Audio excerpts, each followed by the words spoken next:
Because it's just a very weird brothel situation. But they did save our lives from that fuckface.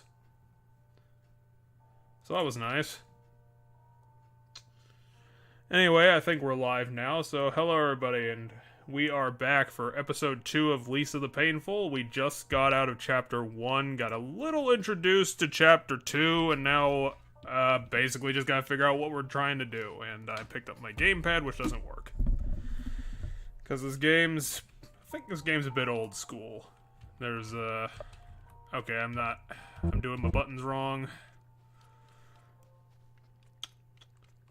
As usual, I am here with my co-commentator Cheddar, and together we are going to solve this problem.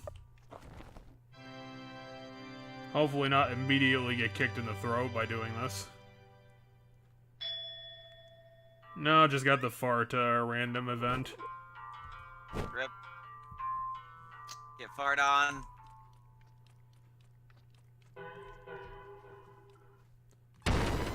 Oh, I ran into a... Oh, fuck, I remember these assholes. The tiny fucking snakes. Get snaked on. Yeah, you need to build up your meters. And you need to throw a deer at something. Don't you have whips? Yeah, you do. We don't have enough. Don't have enough for it.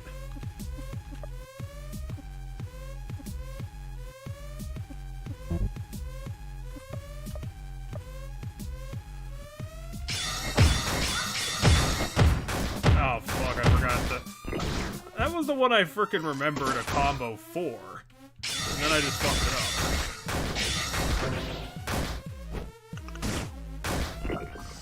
Oh, goddamn, his critters caused, like... What was that, like 1,500 damage? But anyway, this is going to be a good week, because apparently we have some actual things to talk about. Ew.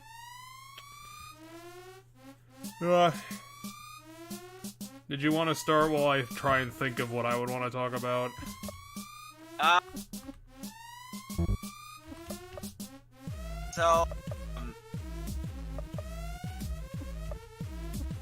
So Evo happened this week, and last weekend, and a lot of shit got announced. Pretty cool. So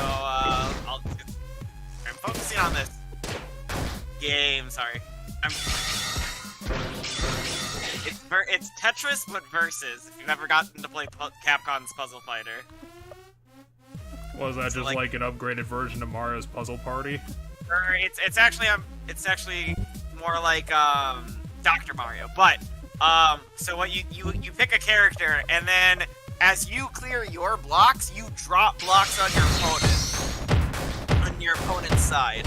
So what, they tried to make competitive Puyo Puyo? Basically. Well, like, it's a good game. Like, people love this game. Well, yeah, Puyo Puyo's been around forever. So, I have a feeling we're going backwards. Anyway. I don't remember. Like, I don't remember You know, fuck it. shit about where we were. I'll figure out what the first step is on this stupid chapter. Okay. So, Evo, right? Okay, so a lot of things.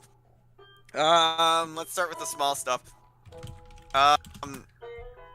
Dragon Ball Fighter Z, which people are still playing, is getting rollback netcode, which will probably help people still play it because the online for that game is not very good, and rollback netcode will make that game's online, like, good. Sorry, I'm currently trying to get a walkthrough going, and apparently there's not... this is not a good one out there. I can't, like, immediately find one. Yeah, don't remember. I think I was using, like, a Steam, like, guide that someone made on Steam. I guess I'll look at that one. Because I did see that one. I just don't know if it's any good. Yeah, that's fine. Oh, yeah, so that was announced for Dragon Ball Fighter Z. Tekken 8 got revealed in the most confusing of ways to the point where we're still not sure if it's Tekken 8. So that's fun. So what happened was after Tekken Grand Finals, right? Sure.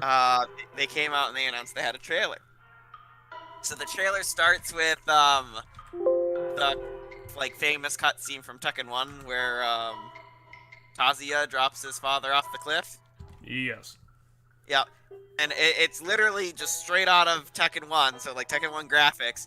And when he turns to look at the camera and do that like smile thing, it suddenly jumps to like brand new, super good, like modern day top of the line graphics. And then that's it. Like, there's no title drop, there's no anything else. So we don't know if that means Tekken 8. We don't know what that is.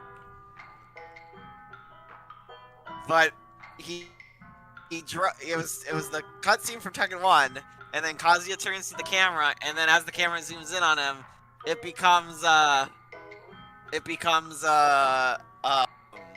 modern day, like good like super high end graphics. And then that's it. And then like Harada came out, the camera went to the commentators who were commentating the tournament, and they're like, "Oh my gosh, is that Tekken 8?" Like they were just as confused as everybody else. Harada, who is the like head guy of Tekken, he comes out. He's a pretty famous person. If you've ever heard of the developer who says, "Don't ask me for shit," that's Harada. He's come out to everybody cheering before, and he's been like, "Shut up, sit your ass down," and then like he does this thing, but that's because he memes. He's a pretty funny guy. But anyway, he comes out to where the commentators are, and he starts jumping up and down and getting all excited with them, but doesn't tell them what it is. And then he points off camera to something before walking, and then when they go to look at what he's pointing at, he walks off. He didn't point at anything in particular. He just, like, made them look. So we still don't know what fucking happened with the Tekken announcement. We just think it's probably means that Tekken 8 is in development. Like, that's probably the guess.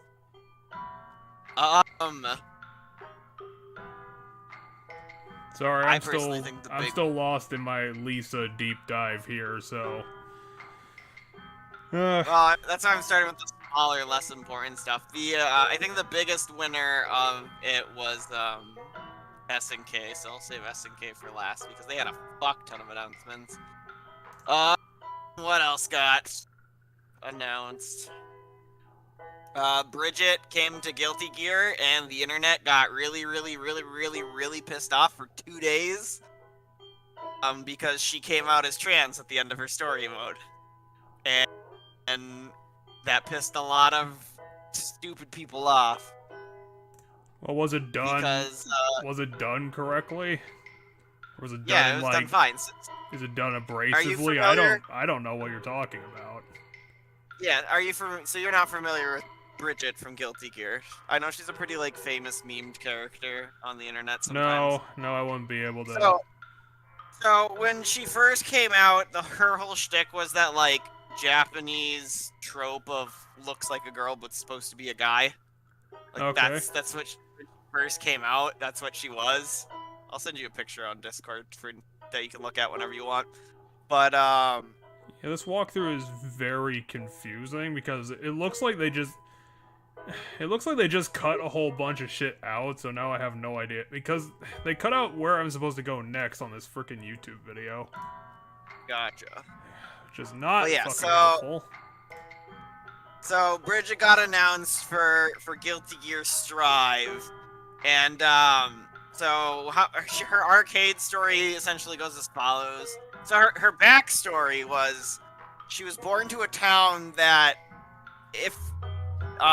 where there was a superstition or some sort of thing that the town believed that was like if you have kids and they're twins of the same gender, it's like a bad omen. Okay. And so whatever twin was born second gets killed in that scenario. Right? They kill whatever twin is born second.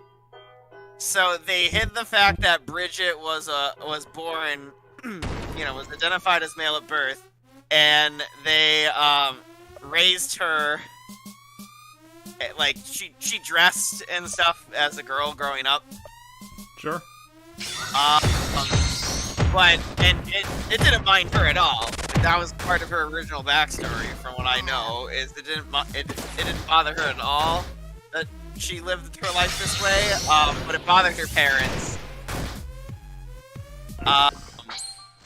And so she like essentially set out on a journey to become like this super awesome bounty hunter or something to prove that she could be strong. Yeah, just your classic motivation. Yeah, and so she becomes she like fails at like the specific character that she was supposed to be hunting down, but the fuck was that? Oh, that's not good. Might as well sleep again. Oh. Can I, like, walk off the screen and come back? Maybe. You can just sleep off poison, right? Probably. Fuck. Might as well just kill ourselves. I was gonna say, we might as well reload. And that's how Brad drowned. How's the game, everybody? But yeah, so how it starts is her arcade mode for Guilty Gear Strive starts with her like talking about how she like succeeded at becoming a good bounty hunter, but she's still like, you know, she's not happy, and like the first person she fights, like he's like you're pretty strong there, Missy, or something like that, and Bridget gets all like sad. So apparently we just got asked to be a sex worker, so we're just gonna be doing that for a while. You decided to do that? Yeah, why not? Alright. So, the person, the very first fight in her story mode refers to her as Missy, and then she, like, gets kind of sad when she has to explain to him that she's like, actually, I'm a dude, and then, later on, like, towards the final fight, she's talking to, Kai, for, like, trying to seek advice, because she's like, I've been running away from... Oh my god, they made sex into a combat. I'm trying to figure out which guy this is, but I guess I'll figure that out eventually.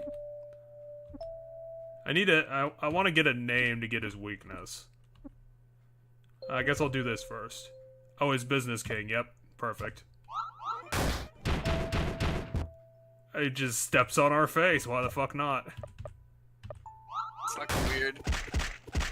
And then he punched us in the eye and got really pissed. No, he punched himself to get pissed, because we didn't take damage. I'm pretty sure he was punching himself.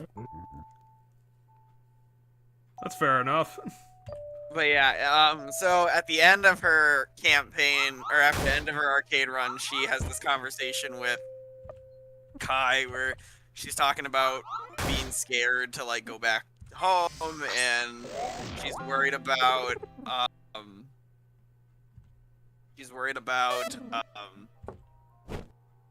hey, you got 20 extra megs, so you got 26 from that. He tried to pay us in porn.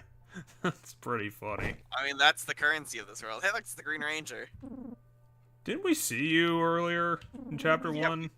No, in the somewhere between Chapter 1 and Chapter 2, we bumped into I mean, to be fair, I could have said the exact same thing to him, but then again, I don't think Brad's a person to really get embarrassed at this point.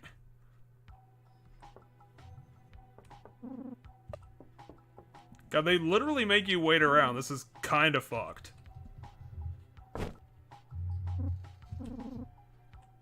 Oh, fuck you, dude. This is the apocalypse. Also, our member. Like, I'm pretty sure that's the guy with the truck. Come back here, truck asshole. I got really confused because they said no one is coming. Did it mean I ran out of people? No idea. The Susan B. Anthony boys? What? Sure, why not? Why not call it the Susan B. Anthony That's so boys? stupid. Who the hell would even remember who Susan B. Anthony is in this scenario, you fucking idiot? Whatever, that will work. There you go. $6. Hell yeah.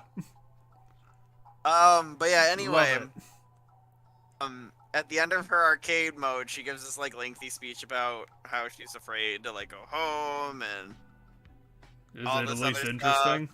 Yeah, no, yeah, it's like it's. I mean, it's pretty like stereotypical. Like it's exactly what you'd expect, Ah, like boo. the trans person to say to another character about what they're fearing. Well, are there So that's really pretty. so many out there that it's already become a stereotype? I mean, okay, let's put it. I'll word it slightly different. It's the standard what you'd expect someone who's in the closet to like that kind of speech they'd give about what they're feeling. It's that kind of speech. So like whether the person be gay, lesbian, bi, trans, whatever have you, it's that very typical like afraid of what people will think, afraid that things will change, afraid, all this stuff. And Kai tells her something about like he essentially gives her a bit of a pep, and then the other character that's there says like, well shit, like, you'll grow stronger for it, like if it helps you be the real you or something like that. And she's like, all right, I think I get it or something. Like she seems to start feeling good about herself again. And then the one character who called her Missy at the beginning, who she had to correct, says, there you go, cowgirl. Oh, I mean cowboy. And then she's like, cowgirl is fine because I'm a girl. And then the internet got really pissed off because I don't know. They got pissed off at that sentence? They got pissed off that they took a character who was quote unquote a femboy and made them a girl. And they were claiming it was all this stupid woke shit and yada yada yada. And it's like the obvious trans character came out as trans. What the fuck you talking about? Also, I don't know what you did, but you're like stream. Okay, it's back. Oh, sorry. I was just like, I thought that since I saw the one on Discord, I was like, did he send the picture? And I did. I looked at it like the perfect moment when you were describing that. I'm like, yeah, that's pretty obvious. So like, He almost looks exactly like one of the characters from Command Mission. He looks like Cinnamon. He's even got like Marino's shoes. Yeah, so she came out as trans and it pissed off a lot of people on the internet. Which is really like, come on, guys, like, calm the fuck down. I should probably stop like, doing that. I don't need to see it multiple times. The obvious female character came out as trans, like, but yeah, people were really pissed off because I don't know, they don't have their. Finally, Jesus Christ, that took forever. What? How many times did we have to wait for this?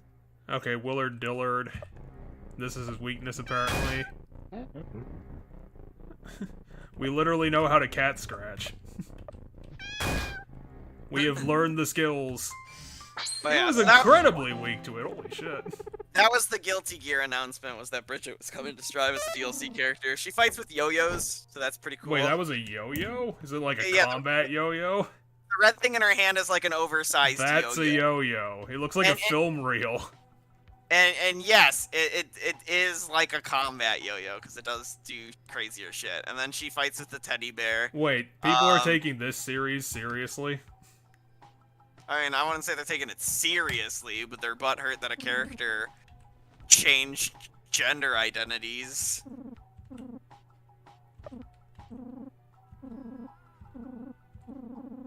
So now we're just gonna recruit the king of the queers. We did it! We won the big prize. Why not? Okay, so apparently what we're supposed to do after this is we're supposed to use the truck keys. To go where? I think Area 2? Yeah, it said go to Area 2. Okay, now we just have to go to, like, the tippity top. And hopefully that'll start our actual, like, journey. Because, like, I don't know what's up with Chapter 2, but it seems completely directionless. I am completely lost. Gotcha. But yeah, and so let's see here, what else? Um, Street Fighter. It's They still a announced, thing. well, Street Fighter 6 is coming out. I mean, I already talked about once on here back when we were playing the horror game where we got the bow of light, like that game. Oh yeah, Clock Tower 3. Yeah, when we were playing Clock Tower 3, I talked about it a bit because like the whole roster. So anybody got Snake Eater? Snake Eater. This thing is so long, I could probably pull it up in the time that it takes. This is ridiculous. I'm gonna go find This Snake is so for stupid. myself, at least. Uh, What a thrill! What a thrill! We're still going. What the fuck? God damn. It's a long ass thing. Oh my god. Thrill. Tucks and silence through the night. I just wish I really, you What a know, thrill. I don't like Snake Eater all that much. There's better music on the MGS franchise. I think the version that plays during. What's your soul supreme? So can you see this? Yeah, I see it. My life, not for honor. The game actively is not keeping you from killing yourself. I think I misunderstood the walkthrough. Because I thought this meant the uppermost doorway. But yeah, Street Fighter, they announced Kimberly, who we already kind of knew some stuff about, but now we know more. She's the next Guy character, so she fights with Bushin Ryu. What do you mean, Guy character? Is that like a character type? The people named No. Guy? No, there's a character in Street Fighter named Guy. That's Who very is, like- confusing. So his name is Guy. He is the he's the like head guy of this. He's like the master of this one martial art that's called Bushinryu. Sure. But like at this point in the series, there's multiple Bushinryu people, so like, and all their movesets like share similarities. So she's like the new Guy. Which sounds really confusing, but it's Guy with a capital G because I'm referring to the original character, the first Bushinryu character. the Guy. first man from Capcom to ever be named Guy. He's originally from Final Fight, which is a very old game of theirs. Did they? Isn't it so old they made it like Final Fight 13? Wasn't it like ages running? At the time it made, there's only 3 like Final Fight games, I think, and then they made Final Fight Streetwise, which was awful.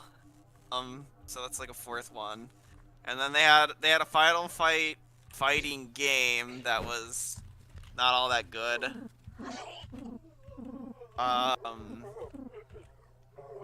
I don't know, buddy. Probably not. I didn't pick up every item in the game. It says just keep going. I'm just gonna keep reading the walkthrough until I figure out where we're supposed to be going. Sounds good, but yeah. She's the next Bushinryu user. She's like Guy's apprentice. So, Street Fighter 6 is gonna take place at the very end of the timeline. Finally, after like 20 years of stuff coming out for Street Fighter and nothing taking place after Street Fighter 3, Street Fighter 6 will now be taking part after Street Fighter 3. So she's apparently, since the events of the last time Guy was in Street Fighter, which was actually 4, she became his apprentice, and so she's got like a more hip hop attitude for it, and so she's got her own unique stuff, but then also she's like she uses like spray paint as like shurikens. That's like a neat thing. Like she'll throw paint cans that like spray paint out of them. It's very bizarre when you said that. I'm like, how do you use a can as a shuriken? Because shurikens are sharp. Well, she uses them as a throwing weapon, I guess is how I should word that. Hey, look, I found Master Nerd.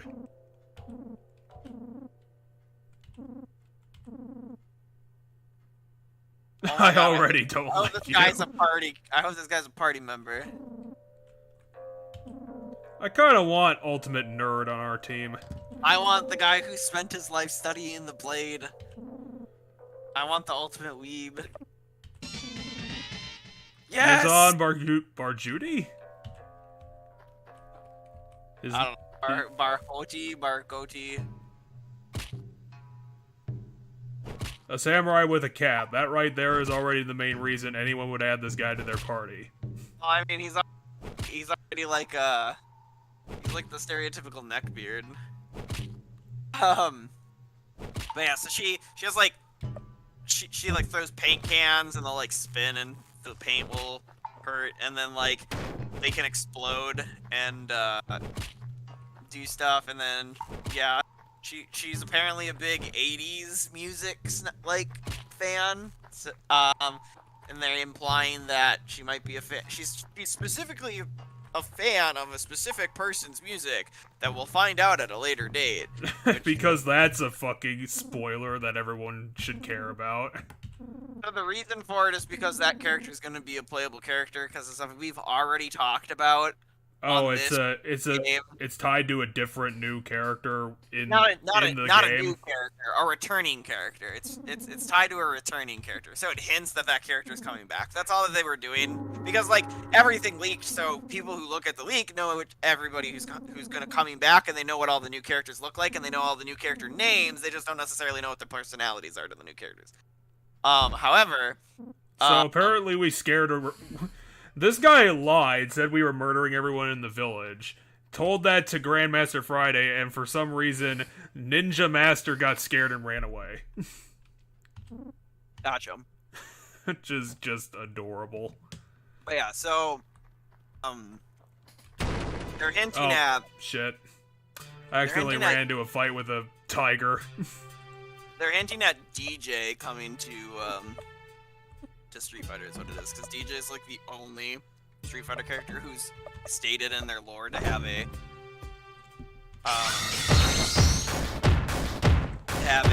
musical career. Because when you mentioned that, I was like, if it's an artist from the real world, then who the hell would give a shit? Yeah, no, it's because it's a character. It'd be like someone saying, "Hey, my favorite artist is Billy Joel." Total spoiler. Like, no one gives a shit.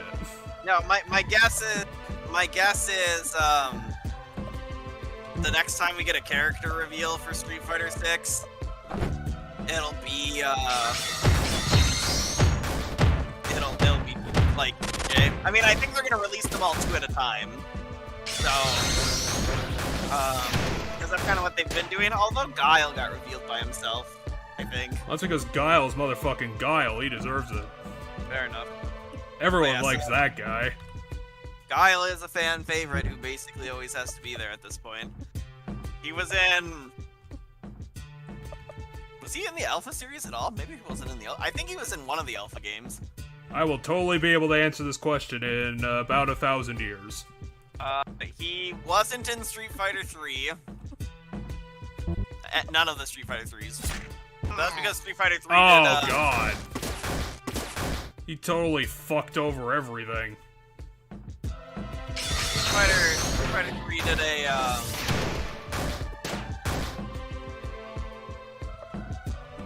Street Fighter 3 did like, literally every member, when the first Street Fighter 3 came out, which is Street Fighter 3 New Generation, the only returning characters were Ryu and Ken.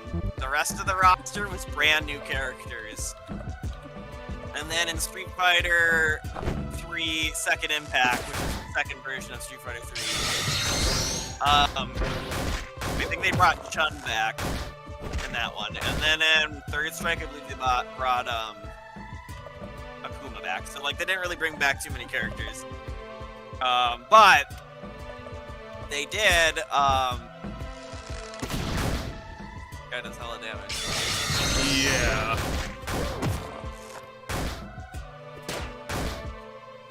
I'm probably going to start pulling out the healing items at this point. Maybe.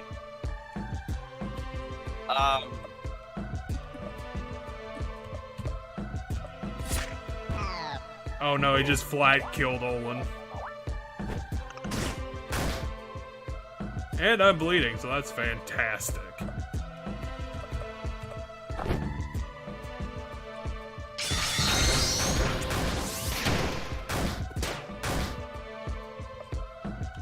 But yeah, so far they've revealed 7 characters for Street Fighter. They revealed Kimberly, and the other thing they revealed is was Jury, fan favorite character from Street Fighter 4. It does sound familiar. She's like the evil sadism chick. Like she gets immense joy out of beating the shit out of people. I love how he just decided to miss on, like, 2 of the 3 of them. I mean, maybe that has low accuracy, but, like, good damage or something. I'm gonna make Beastborn heal himself.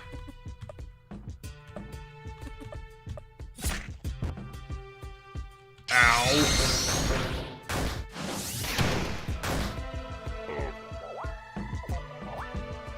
Well, I've got one more all-heal thing somewhere in here. Yeah, so Jury got revealed. Her design is slightly different. People freaked out because she rides in and on a motorcycle at the beginning of her thing, and her motorcycle helmet's got like cat ears on it, so people freaked out because I don't know. People are like. People are attached. I was gonna say people are thirsty for Jury. Like Jury is that she has that you know, that sadism, step on you energy, and people just want to be stepped on by Jury. That's just the truth of it. Like there's enough of the internet who wants that. So like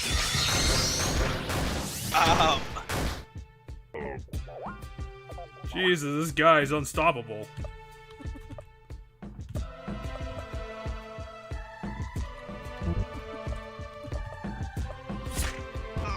Oh, and also Brad died. Alright, Beastborn, you got it. He evaded. He's amazing. He fucked up. I think we're gonna be into a death spiral real soon. Also, we're all dead. Oh, are they talking about that guy? Okay, so we're just all at 1 HP. I might as well just go throw myself off a bridge. I was gonna say, you also used all those items, though. Bye! They didn't give us a game over. Yeah, so Jury got revealed. She has a cat ear, helmet. She has her old. Oh yeah, we should probably go check if we got Yazan or not. She's got her old ultimate attack from Street Fighter 4, which is her better looking ultimate attack, where she like kicks the ever living shit out of you into the air, and then like as you fall, she essentially get she catches you with her like leg, so like you essentially like impale yourself back onto her leg, and then she fucking slams you head first into the ground by like swinging her leg back down. And so that it was really badass super from Street Fighter 4, and then I forget what a Street Fighter 5 super was, but it wasn't that. Oh no, does anyone really care about Street Fighter 5 anymore? I mean, yeah. It started as a bad game, it became a good game after like a couple years worth of upgrades and stuff, but like, it's a good game now. Hey, you can get that item with the bike. Yep. Come here, bike. A whole cigarette, hell yeah. Yeah, so they, you have to have an empty bottle, we only have the one apparently.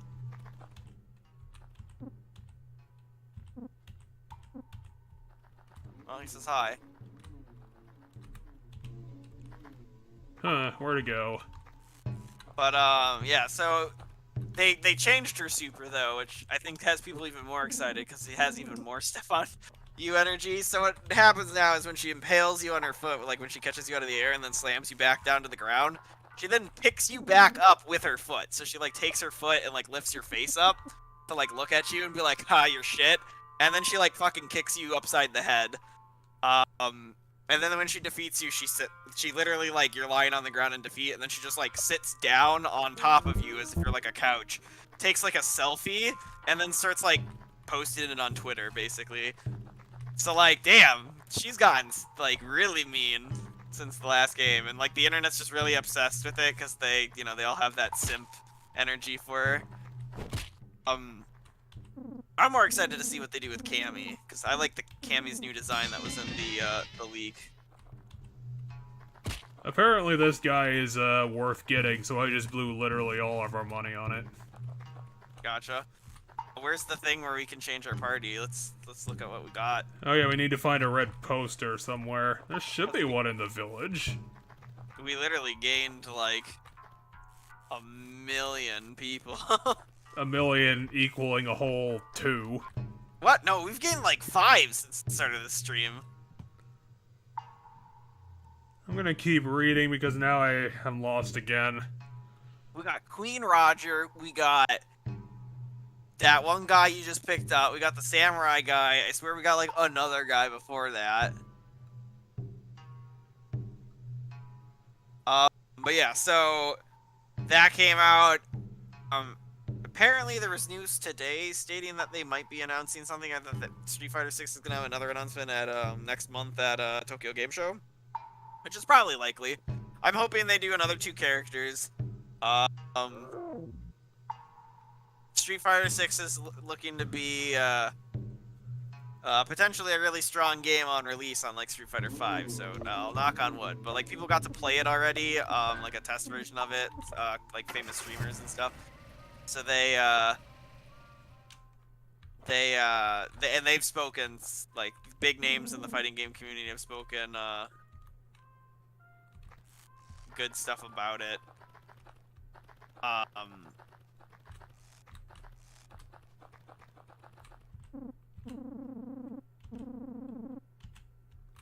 Okay, so that's not the way to go. Where to go?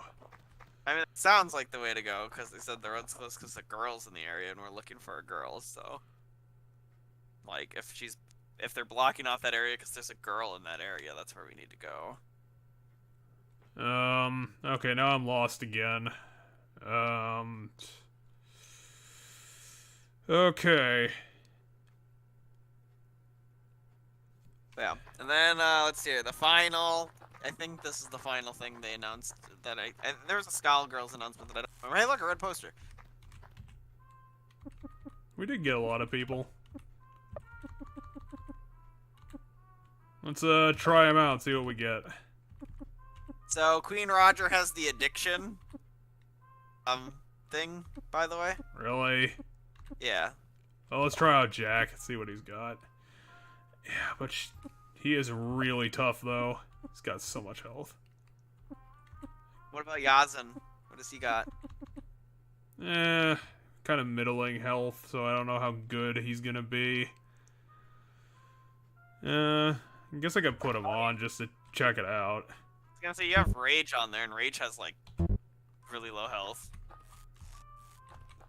Like, look at Rage's health. Okay, so there's a healing campfire. Let me check my items. Maybe... No, it's just that stuff. But yeah, and then, so the last one, and the ones I enjoyed the most were, Oh, this is that dark one that just, is dark. Gotcha. So the last game that got the most announcements in total, and some of the hypest announcements was SNK for King of Fighters 15. So they're already moving on to the next one. But no, King of Fighters 15 came out like a couple months ago.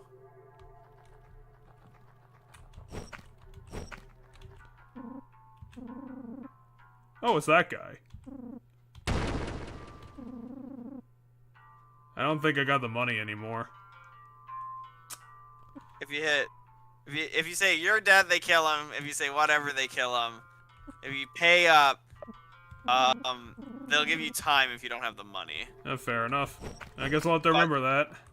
So what's important to note, even if you don't want that party member back, that if they kill him, it lowers the morale of all your other guys, which causes them to run away more often. Pretty fucking funny.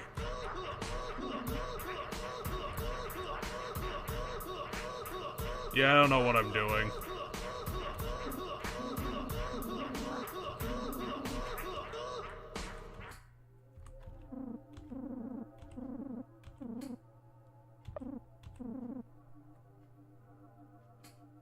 Medium weight.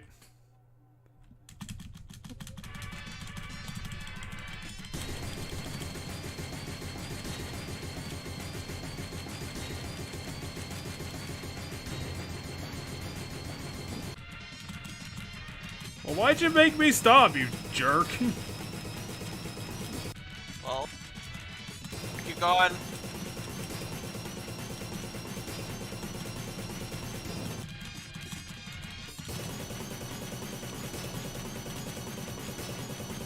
Plus, I do want to point out though that Brad is lifting a fridge and a dresser on his back with only one arm.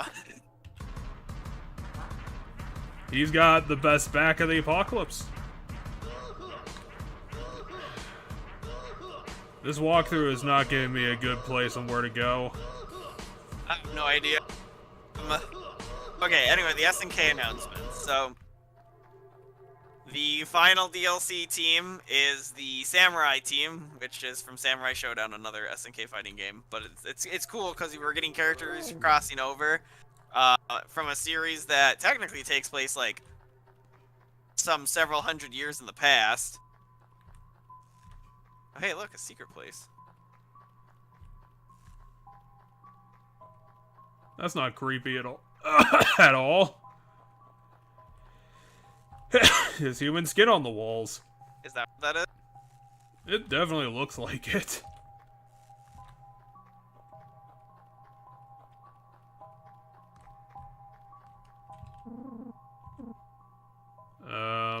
Sure.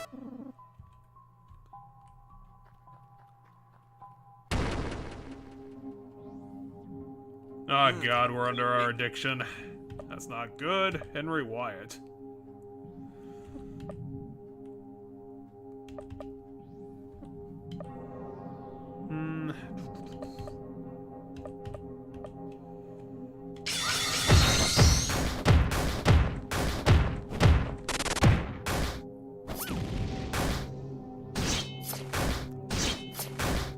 Apparently they're glass cannons, though.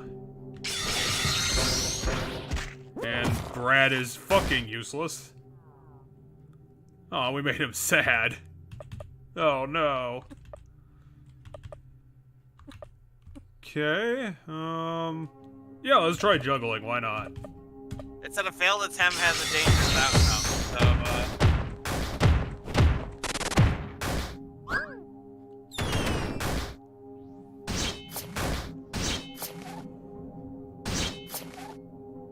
Yeah, that is pretty terrible. I mean, they said so, actually.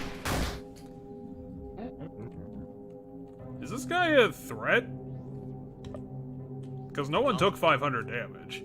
No, the 500 damage is burning effect on him, because he's burning right now because Jack's juggle made him burn. He's just a terrible magician.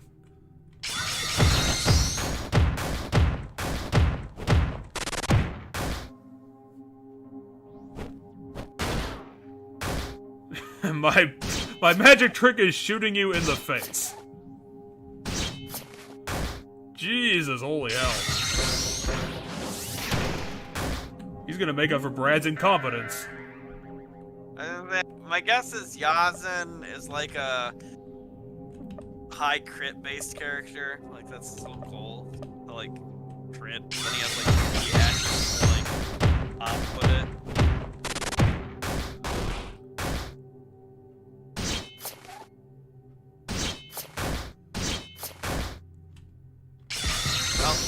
is already better than, like, any other character's damage.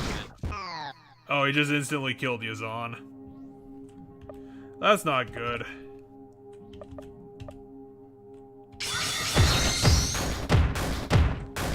We lost one of our greatest damage dealers, and now he's just dead.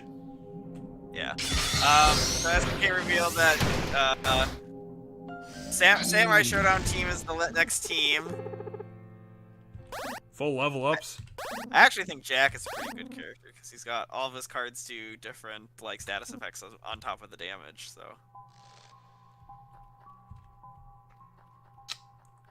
I'm sure this record will come in use at some point. I still have no fucking clue of how we're supposed to get to the next area, so back to it. Sure. And then they announced that they're doing a second DLC pass for King of Fighters 15. And they revealed that 2 of the characters that will be on that DLC pass are going to be Kim Capguan, which is the character everybody was sad didn't make the base roster. He's a fan favorite. He was like I've heard a lot of people say that the current roster to King of Fighters 15 is like one of the best starting rosters. But I know Kim was the disappointing one that they were sad wasn't there. But now he's gonna be back sometime when the next DLC stuff comes out. And then the craziest announcement SNK made is that Garo Mark of Wolves is getting a sequel. Really? Garo Mark of Wolves is a 20-year-old game. And the last game in the the last game of the Fatal Fury series. So like the mainline games that Terry Bogard is like the main protagonist of. Like Terry Bogard is in like all of the King of Fighting games, but he's not the protagonist. But he was the protagonist in King of Fighters, and then King of Fighters got like its last game. I think in Japan it still had the King of Fighters logo, like name tied to it, but we just knew it as Garo Mark of Wolves. But I think it was called King of Fighters, or I think it was called not King of Fighters. I think it was called Fatal Fury Garo Mark of Wolves in Japan, and so it was like the last installment of the Fatal Fury series. And it's a continuation, and it was like a really good game. Like people really liked Garo Mark of Wolves. Like people still play it to this day. Like on Steam, you can like buy it, and you can get online matches in this game. Sure. And so like they finally announced that after like 20 years, they are making a sequel to Garo Mark of Wolves. And that the new protagonist, so in Garo Mark of Wolves, Terry stepped down as the protagonist, and he kind of became like the secondary protagonist to new protagonist and fan favorite SNK character Rock Howard, who like is always DLC in King of Fighters, well at least the last 2 King of Fighters games he was DLC, and he's like one of the most hyped characters, and he will be the protagonist again in the next Garo Mark of Wolves. So that's crazy though. Like a 20, like when did Garo Mark of Wolves come out? Did it come out pre the year 2000 or did it come out in the year 2000? Like I am actually gonna look. All right, Garo Mark of Wolves came out.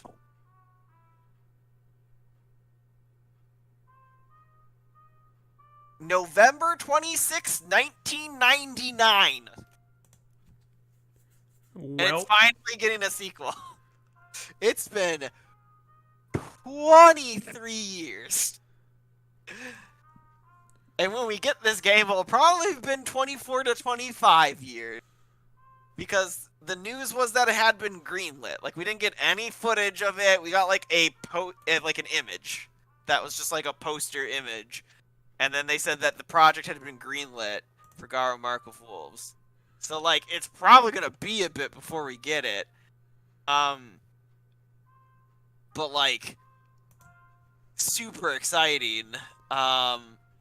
hopefully Rock Howard doesn't suck in this game, because he is, like, by and far the worst character in the original, even though he's, like, the fan favorite. Everybody loves him.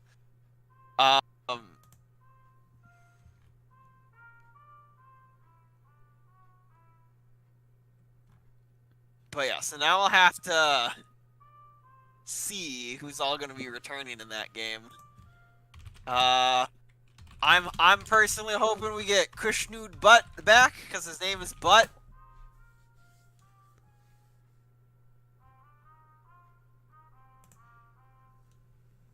I think Kushnud Butt shows up in Rio's King of Fighters ending, because he's tied to a lot of these characters are like a lot of the characters in Garo Marco Vols, because Garo Marco Vols did the same thing Street Fighter 3 did, which is the same thing. A lot of fighting games have tried to do this to varying results. But every now and again, a fighting game goes, we need to move on to the future of this fighting game, and they do that by taking the roster and, like, making an all-new roster with very few returning characters, where a lot of the characters on that roster happen to be, like, descendants or, like, related to other characters. So, like, Street Fighter 3 did it, where, like, New Generation had, like, an entirely new roster. In fact, I don't think very many characters in Street Fighter 3 are actually tied to old characters. They might all be, like, new, except for, like, Ryu, who's returning, because they didn't take Ryu out. Well, you need to have your boy. You need to have the guy. I mean, at first during development, he wasn't there. He got added as they started to get scared that people might not like it. So yeah, I think I have our path forward finally. Sounds good. We should be over leveled for these fuck faces, so I don't think they're gonna be too much of a problem. Yep, looks like it. But yeah, so like a lot of the characters in Garo Marco Wolves are descendants of other characters. Okay, yeah, this is where we should be going, I think. I think this is where we went that led us to the man place where we started. The beehive place. This sounds like it's going to be a hassle to get to, though. I'm gonna go try and get to the end and find, like, a save point. I don't know why Yazan is still dead. I thought he'd come back to life. At, like, 1 HP, and then we could heal him up.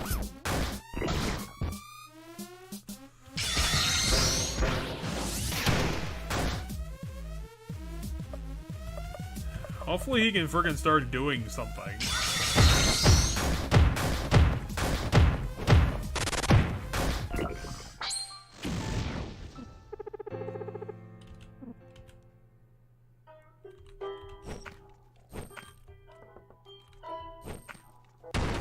Oh, come on. Fine.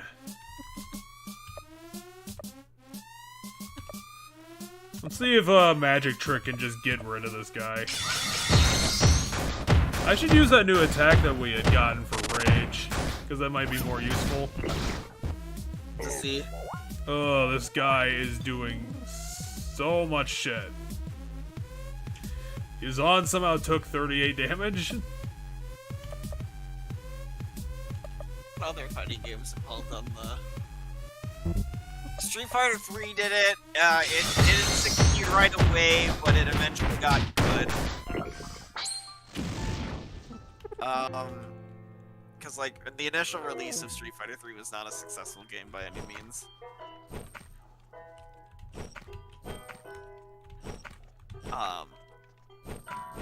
But it eventually picked up as people started to play it more, and the characters who were originally considered they were literally people called them weirdos. They did? Yeah. Seems pretty judgmental. I mean, the new characters in Street Fighter 3 are a lot of the weirder cast members of Street Fighter. So, like, I'll like kind of understand that there are quote unquote, if you want to call them that, weirdo. And like, I think a lot of the characters would be plus, you know, Street Fighter has other weirdos pre Street Fighter 3 because Blanca's a weirdo. I wouldn't argue if someone said, well, Brad died, unfortunately. well, you can go rest up at the fire right there. You want to save first, though, I'm guessing? Well, yeah. Because apparently what we need to figure out is where to drown in this area. Gotcha. Well, yeah, so rest up, though, first. Because, like, Brad's dead, the samurai guy's dead. Drowning. Gotta do drowning first. And we'll go rest up this time.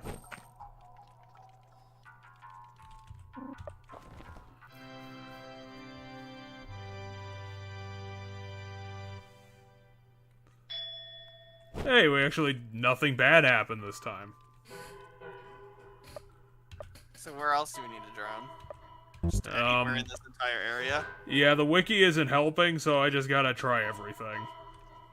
Well, you can't drown anywhere where there's a bridge, so... There's that spot, where you can't be on your bike. There it is. So now we have to pick up an item here somewhere.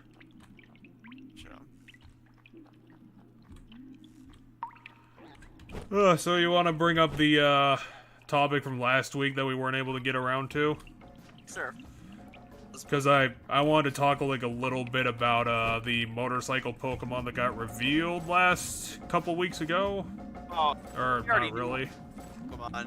Yeah. So what got revealed is that we get to ride them like motorcycles, but they were revealed when the new Pokemon games why can't I remember the names of the two new Pokemon games?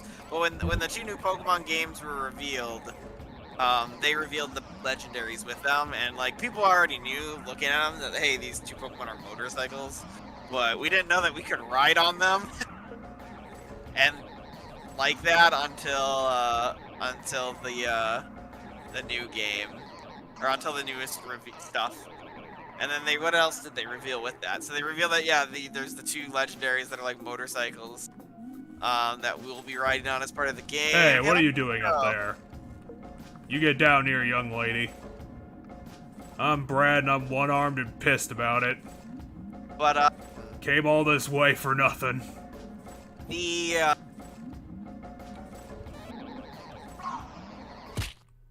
Shit, I got beat up.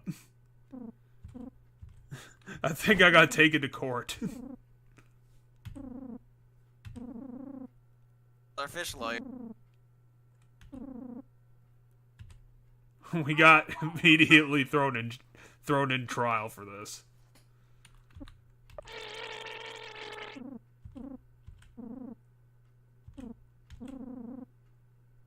What?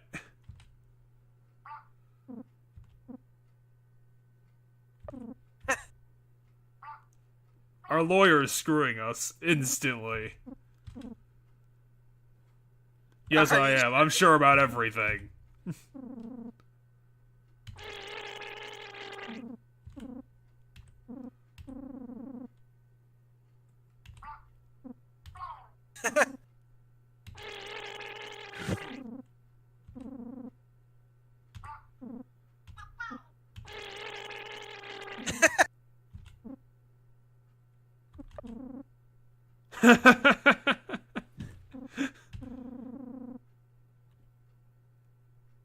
Not all fish suck.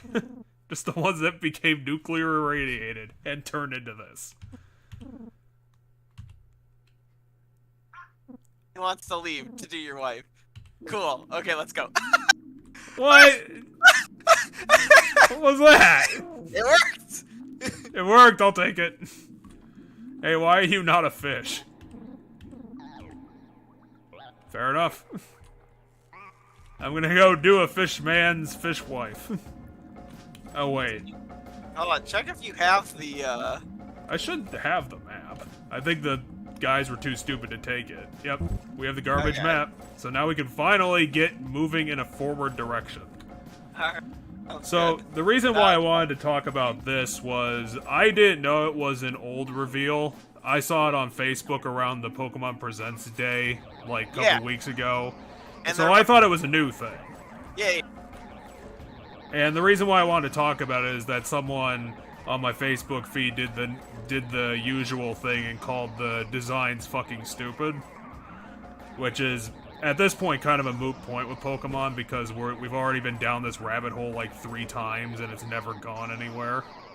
I feel like since Gen 5, people have been making the joke, or making the claim that, like, oh, Nintendo's run out of ideas, hurt, and then you just go, well, not, like, or they're like, the ideas are so unoriginal, and then you go, like, what about Muck and Voltorb? And they go, shut up! And, like, they just refuse to. Well, they've always ran out of ideas. Like, it's never been true, objectively. Because every gen has run out of ideas. There's not a perfect gen, which is why it's kind of ridiculous. But when I did see the Pokemon standing, there was one thing that I did note about it that I thought could have been fixed and was kind of a dumb point of their design. Which was that, for some reason, they have wheels on their chests, which looks silly. I'm just saying it looks silly. They have, like, these wheels sitting on their chests. There's a dinosaur or some sort of lizard that, like, can frill up its chest like that, and I think that's what it's, like, referencing. Because, like, so, you mentioned that you think Pokemon, that they run out of ideas every gen. I actually argue they don't, and that almost all Pokemon that get created are really, really interesting in, like, concept, because what they do... Yeah, what they do you can't say that about every Pokemon. Well, but no, because here's what they are. So almost every Pokemon is, like, when you look into, like, what they're based off of, and you start to, like, look into, like, okay, based on their name, it hints at this. Based on their design elements, there's this stuff. Based on the Pokedex, it helps hint at some of this stuff. And you'll find that, like, almost every Pokemon is based off of, like, 3 different things that somehow fuse together in such a way that, like, it made it, like, really clever. You're like, holy shit. Like, that's clever. You did it. Like, you took 3 unrelated things and, like, turned them into a Pokemon, and it worked. I'm still thinking that almost all is a pretty big exaggeration. I don't know, I can send you YouTube videos. Like, there's a YouTuber who's gone through, like, I'm not gonna watch the YouTube video because I don't believe it, and 2, that's way too many Pokemon to watch.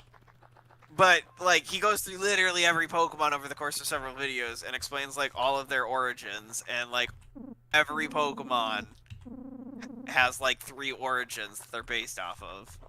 I just fundamentally don't believe that for every Pokemon.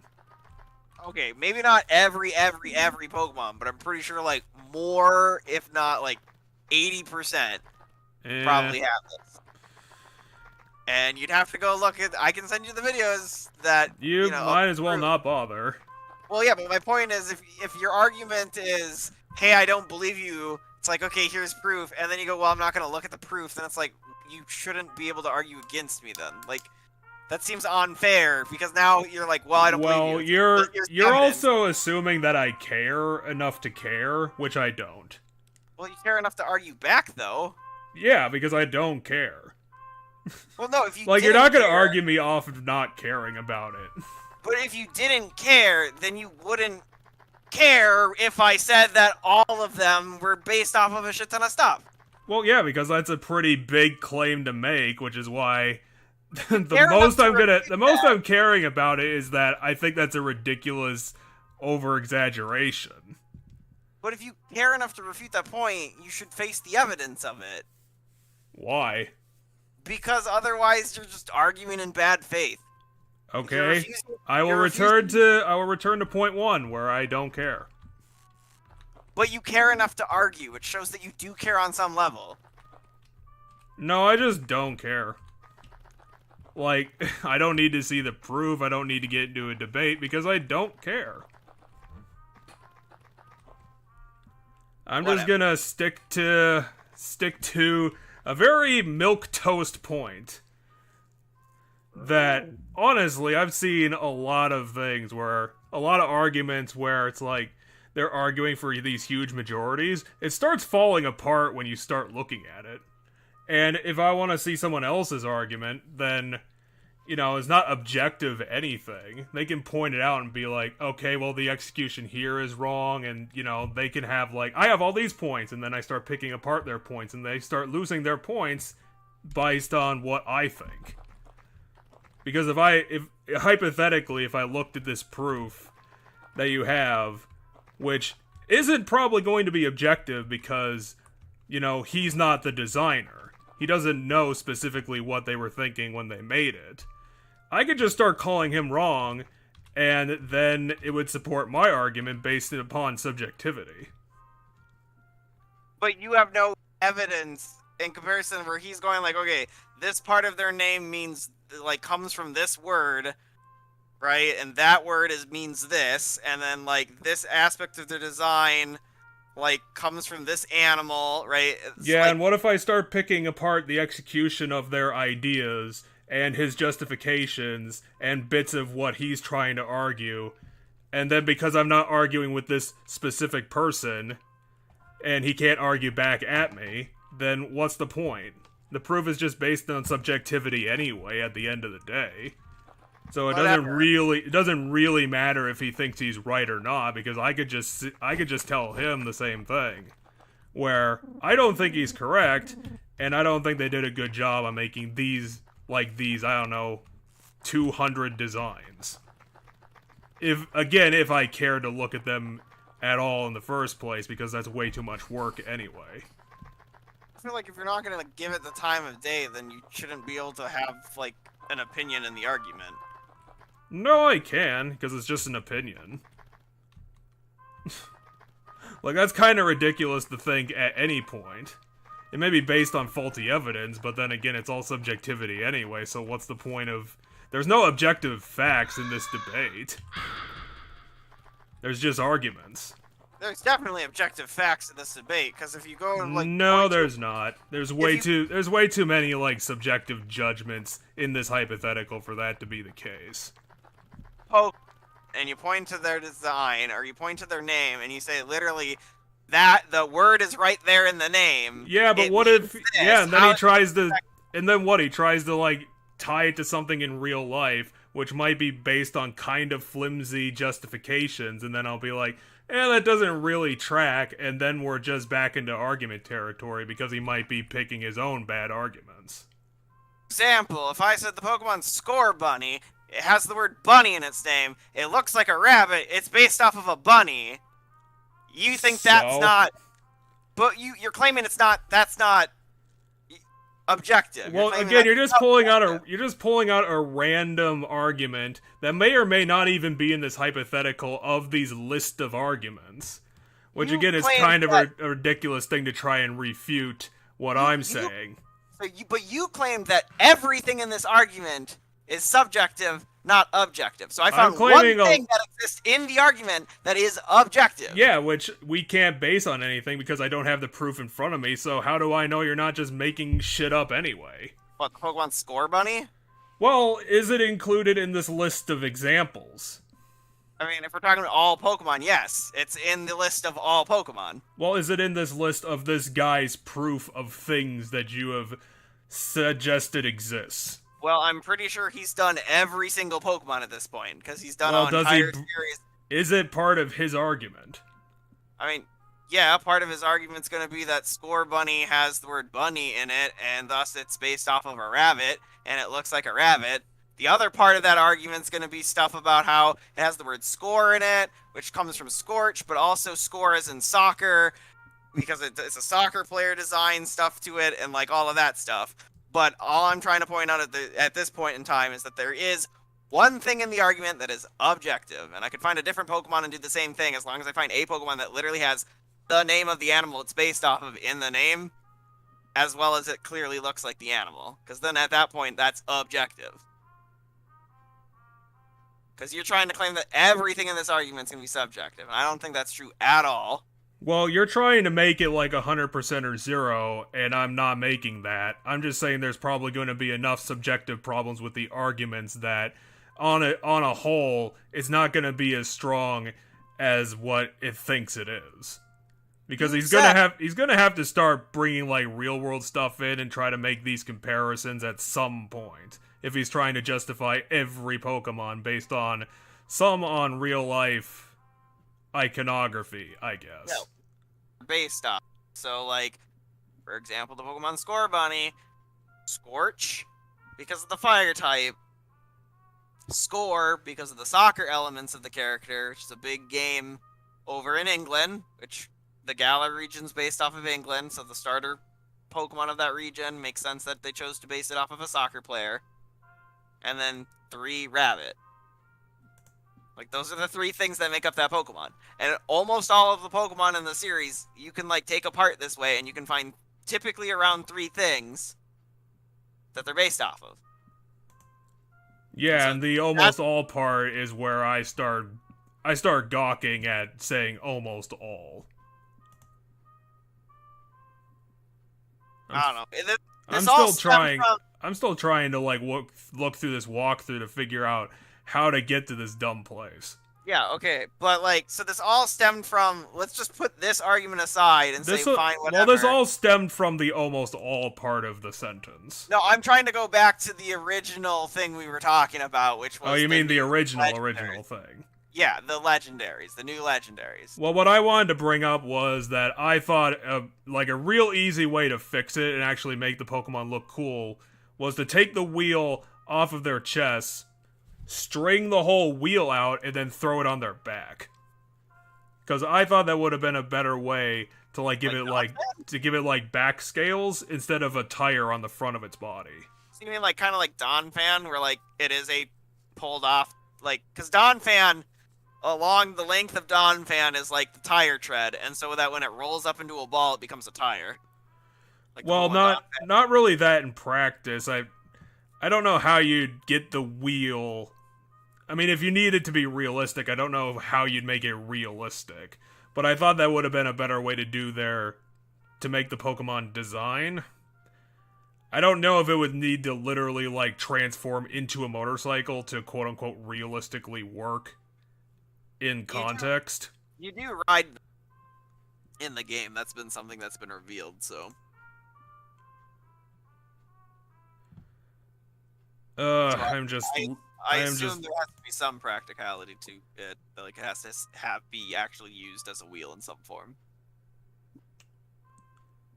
And we'll just have to wait and see till the game comes out, because, like, we don't have too many animations of these legendaries, so, like, who's to say that the wheel doesn't rotate?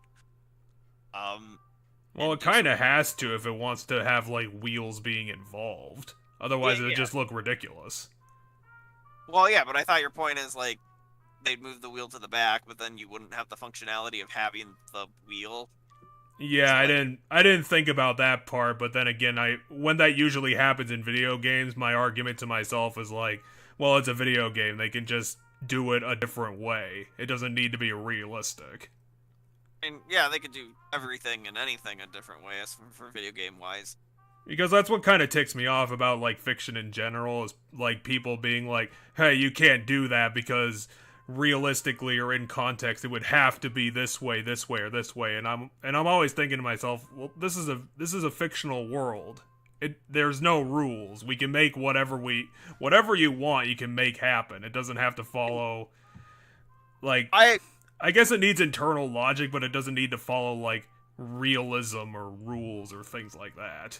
Yeah, so I'll state that depending on the story, your story can get kind of bad if you start, like, bringing in random elements seemingly at random that don't, like, but for most things, like, let's say I made a fictional world. Well, a lot of fictional worlds, what the creators will do is they'll make a set of rules, and then what happens is fans immediately go, well, you have to now follow these rules to the letter, period, in a story, without realizing that because it's a work of fiction, they can They can.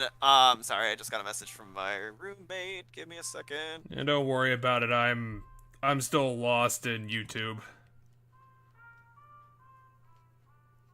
Cause unfortunately, this guy actually does editing, so I lose the through line of where we're supposed to be going.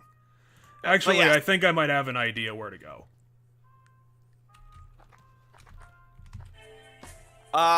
So they what people start to expect or start to believe that you're gonna always 100% follow the rules of your world, but like, one, there can always be exceptions to the rule, and two, rules can be subject to change. So like, in theory, any fictional world that someone creates can have like its rules changed because of a new scientific discovery, or like there's always ways to write yourself out of the rules you wrote yourself into. I wish I had a good example, because I know there's good examples out there, because I've seen the dumb arguments before. It's just I don't really have any on hand. Rules of how Z should work, and then it doesn't have to actually be that way. Yeah, essentially, where like people argue like, in this fictional world, this mechanism has to follow like our real world logic, and I'm like, that's not really the case. You could just have it a different way. You could write yourself out of it doing something. Well, yeah, in that case, literally there's so much fiction that's like, hey, they.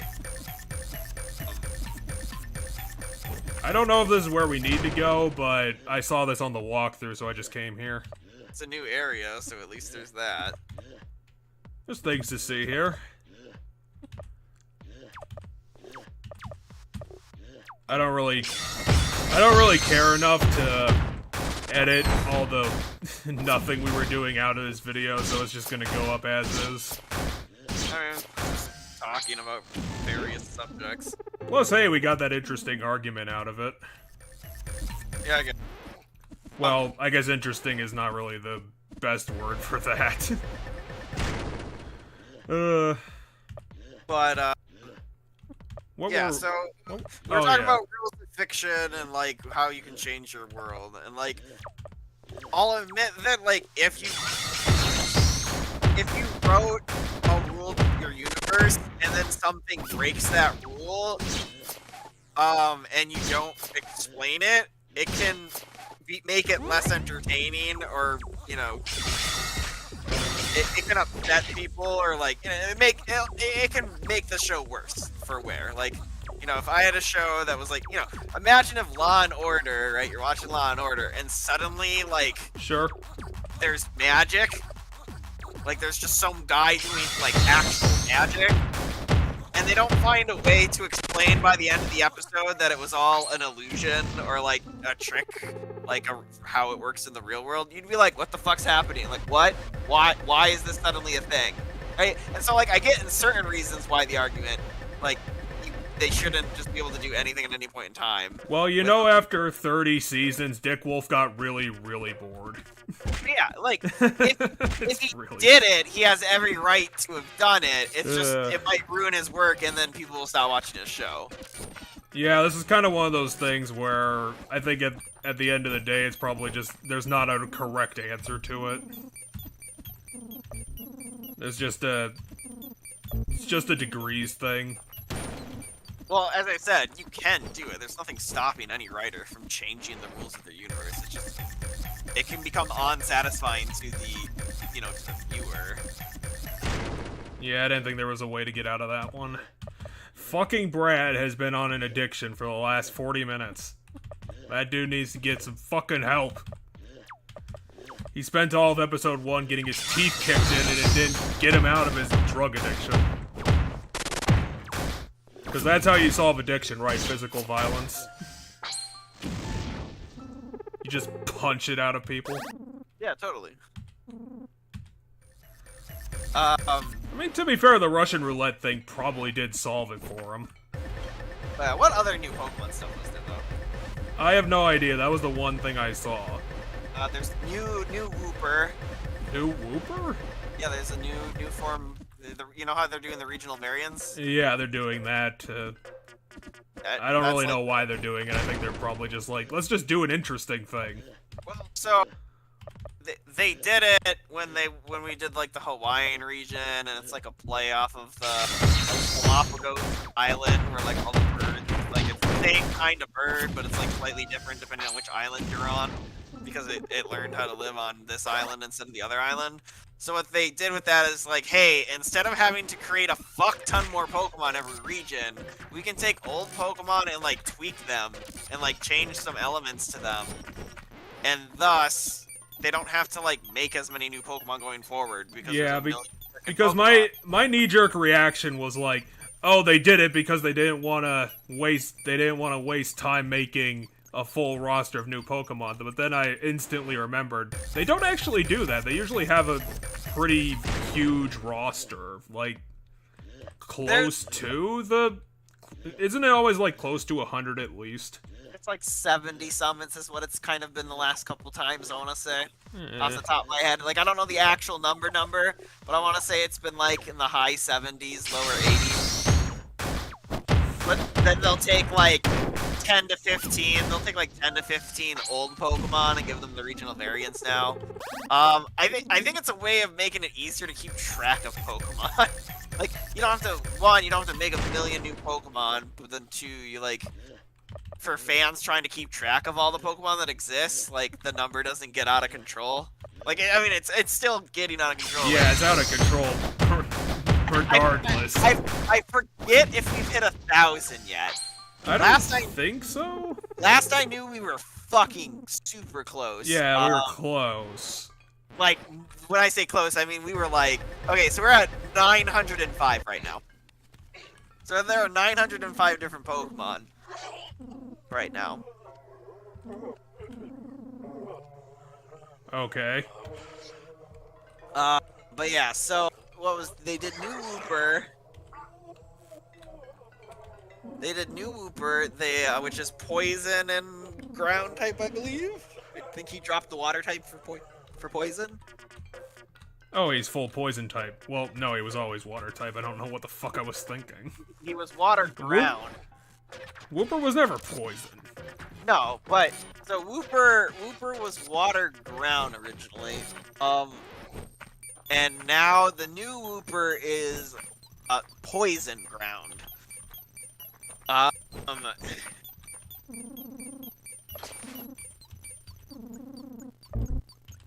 Damn it, I only got one firebomb out of that thing.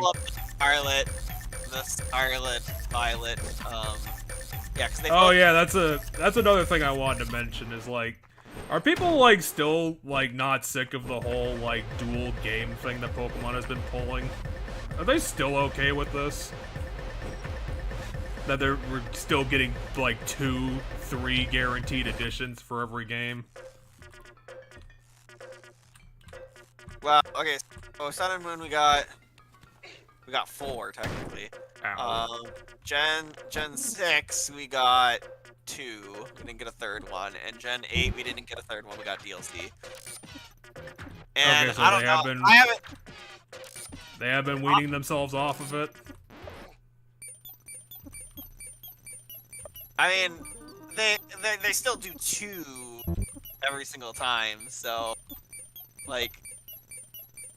But I haven't heard people complain about that aspect of Pokemon, believe it or not, because literally everybody and their mother tries. Like, I feel like it's gotten to the point where like everybody shits on Pokemon for X, Y, and Z, and then like other games get away with it, and then do other games still do it? But no, not this, because I'm saying I haven't heard anybody like bicker or I haven't heard people get mad about this. It's like partially what I'm saying. Like I actually haven't heard the complaint about the 2 versions.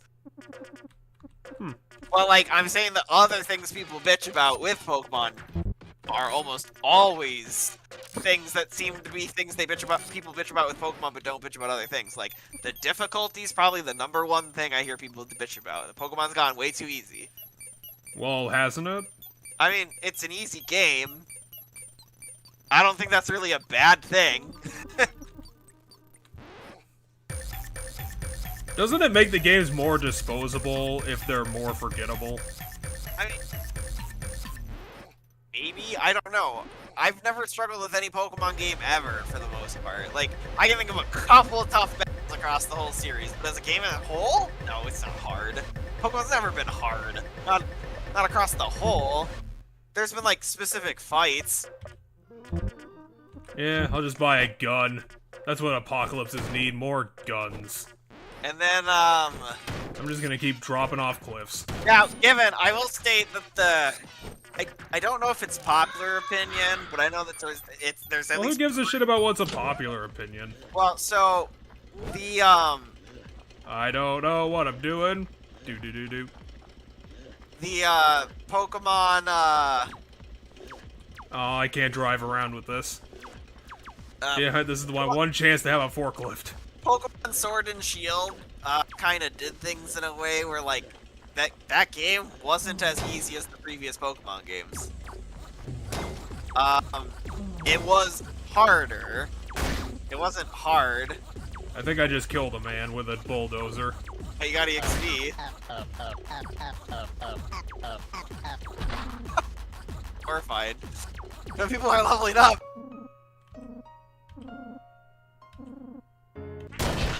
Well, I kind of feel bad for doing that. Wow, that guy got real fucked up. Apparently. Well, I don't care. I'm Brad today. Do. Hey, boys, what's going on? I've got a bulldozer. Help doom.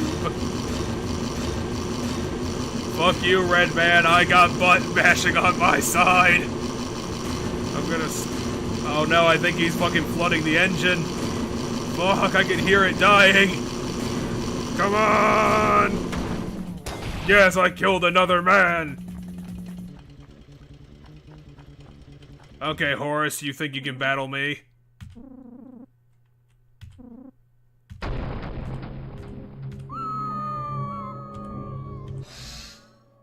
What?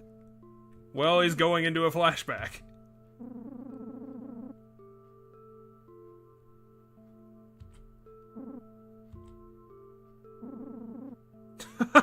We're going through the whole thing, aren't we?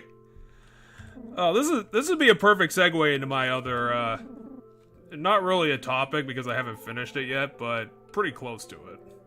I was gonna talk more about some of the other new things in the Pokemon. Morris Dinkle's diploma.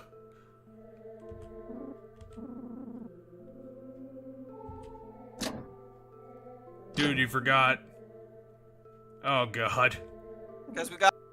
Not only did we get a couple new Pokemon, we also got the new gimmick.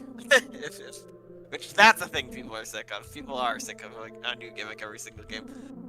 Well, it's kind of all they got right now, right? Because the games all play the same, so all you can do is just add gimmicks to it. I mean, I guess, yeah. I mean, you know what would really help is them just to make a fucking kick-ass story. Because that's the one thing that'll differentiate a game, is its story. Like, I personally thought Sun and Moon had a good story. I think Sun and Moon and, Apparently Horace's life got very tragic. and Black and White. Those two have the best stories.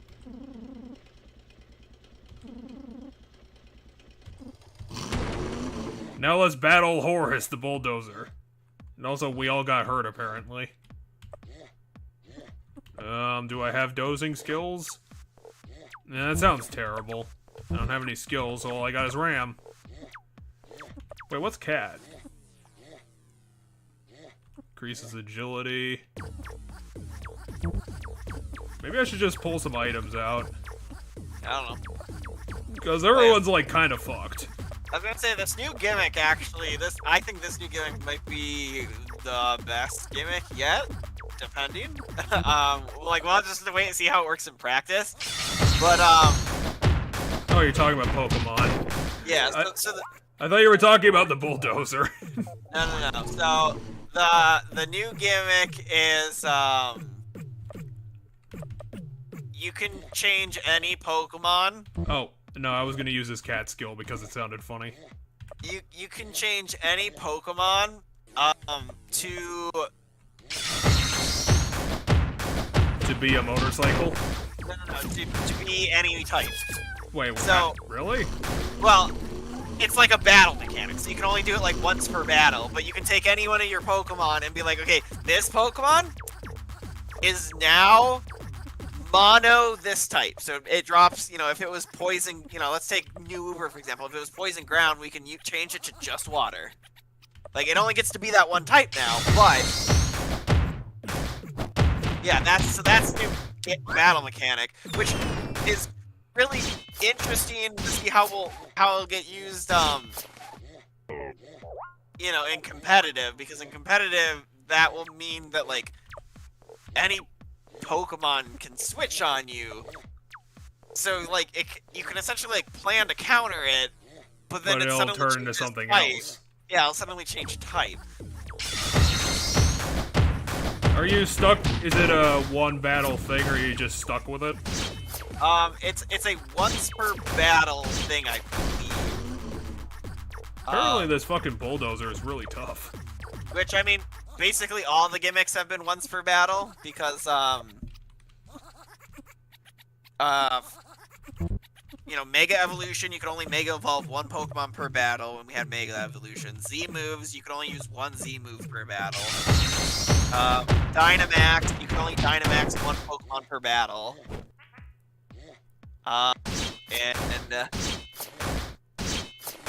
This new one Woo! We killed Horus! The new one's gonna be like, I'm pretty sure they already stated that this one's once for battle again. But this one, in my opinion, is like the one that seems the least broken, but also one that has really good, like... No, it sounds interesting. Because, like, because the problems with a lot of the previous ones is they, like, really unbalanced fights. So, like, Mega Evolution was the best one out of, like, since they started doing, like, these gimmicks. Oh, good. We finally have the fucking TNT to blow up the stupid rocks. Fucking hell, we've been trying to do that forever. But yeah, so, Hey guys, what's up? Because Mega Evolution, what that did is it could change some Pokemon's types, other times it wouldn't. And then it would buff the Pokemon, making them stronger. So you essentially, every team had a Pokemon, but you, like, knew which one it was basically right off the bat. They were like, okay, that Pokemon's gonna turn into this at some point in the battle and get stronger. So, like, it wasn't busted. Yeah, because there was a limited pool of available Pokemon. Well, it wasn't busted, because some of the Megas were just, like, absolute... Yeah, because Mega Blaziken. Yeah. Some of them were absolute, like, crazy good. But, some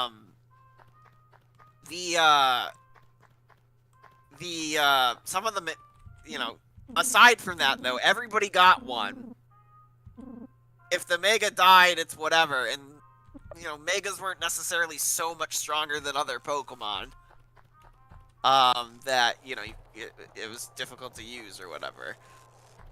But, what happened next was we got Z-Move. And the problem with Z-Moves and why Z-Moves got, like, people got really annoyed with Z-Moves. Like, people liked Mega Evolution. Like, no one hated, I mean, there's probably people who hated Mega Evolution. But, like, the community as a whole seemed to like Mega Evolution. Well, we're finally going to Garbage Island. It's been literally forever, but we finally got a direction to go. Woo! Some sweet-ass Caribbean music, too. Apparently, Guy here has his own steel drum set.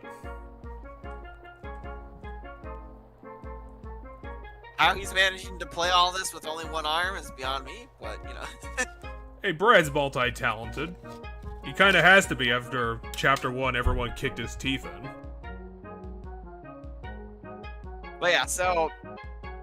The problem with Z-Moves, though, was it was essentially just a instant kill button that, like, both people had. And so, like, it wasn't interesting. It was just kind of an annoying thing. Like, it's just like, yep, at some point they're just gonna use their instant kill button. So, like, you can't think around that. It just means at some point, like, the best thing you can do to think around it is, like, guess when they're gonna do it so that you can, like, have something else die instead of the thing they think they're gonna kill, potentially. Oh wait, maybe if I use that perfume thing.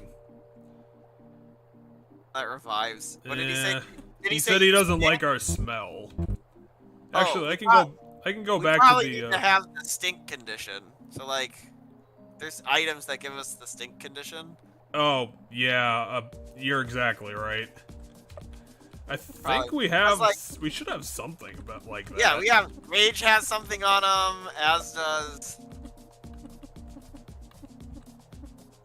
I have the dead flower, but I don't think that's going to be what it is. No, Rage has something on him. It's the old sock, I want to say. Okay, so let's take that off and give it to Brad, hopefully. And then Beastman also has something that's making him.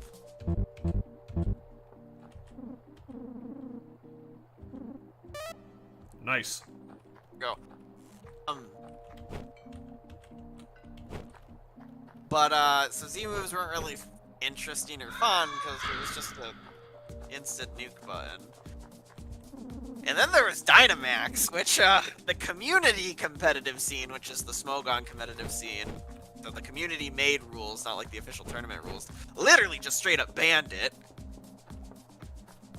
And the reason it got banned is because it was absolute horse shit.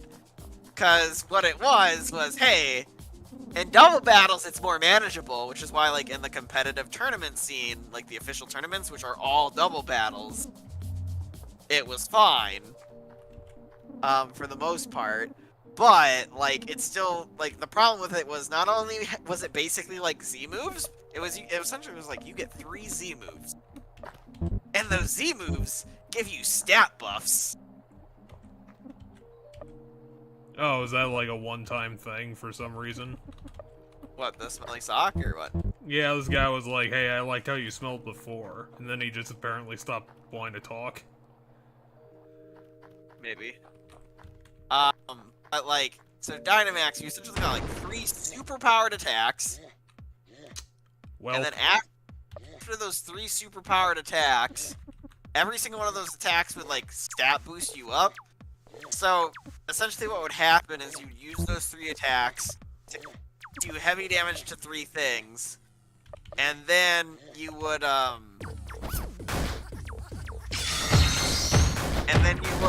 you'd set up to nuke the rest of your opponent's team. Because, like, you'd have speed up, or you'd have attack up, so you just plow through.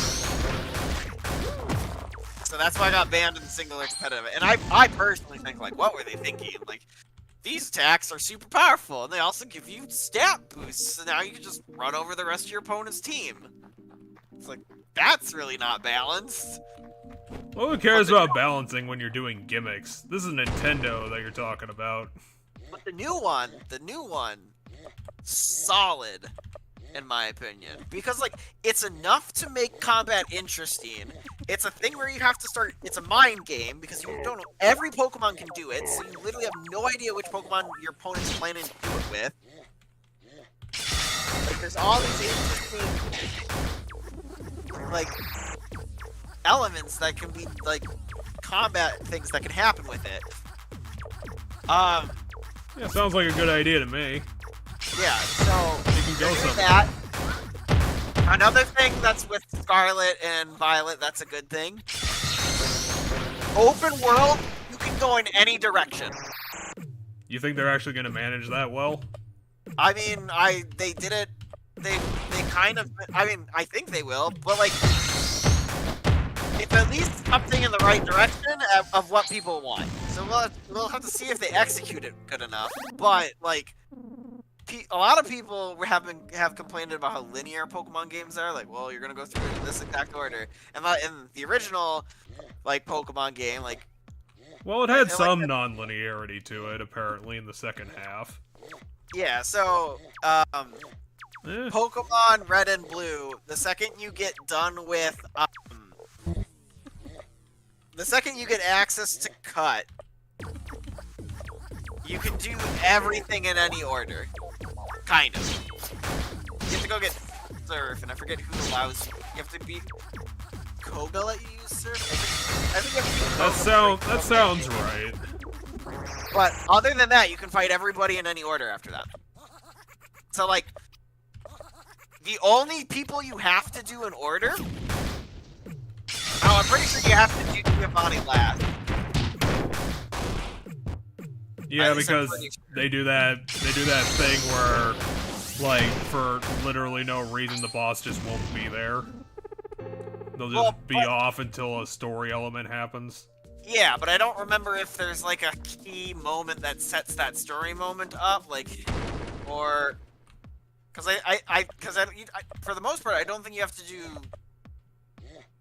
Because you might not have to do all the gyms to get the story moment where he ends up back at the gym, but my thought is, like, maybe the story moment that puts him back at the gym, it's been a long time, is getting all the other gym badges. But, now, a lot of people won't realize this, so it opens up after you get cut. You do not need to fight Surge. So, you fight Brock, you fight Misty. Misty gives you access to use cut. You go down to the SS Ann, get cut off the SS Ann. It makes sense if you're playing it logically that you would go fight Surge because he's right there. But you don't have to. You don't have to. You can leave. Go cut the tree that lets you get to the Dark Cave. Go through the Dark Cave. Come out in Lavender Town. Oh, now we're just fighting a fridge. From Lavender Town, you can go to Erica City. In Erica City, you can get the thing that lets you into Sabrina City. Yeah, I don't remember what her... Is it like Fuchsia or something? Fuchsia's Koga City. They're all colors, so if we run through every color, we can figure it out. Oh, Sabrina Saffron, if that's what you're... Oh, yeah. Wait, Saffron's not a... Oh, wait, everything's a color, so Saffron might actually be a color.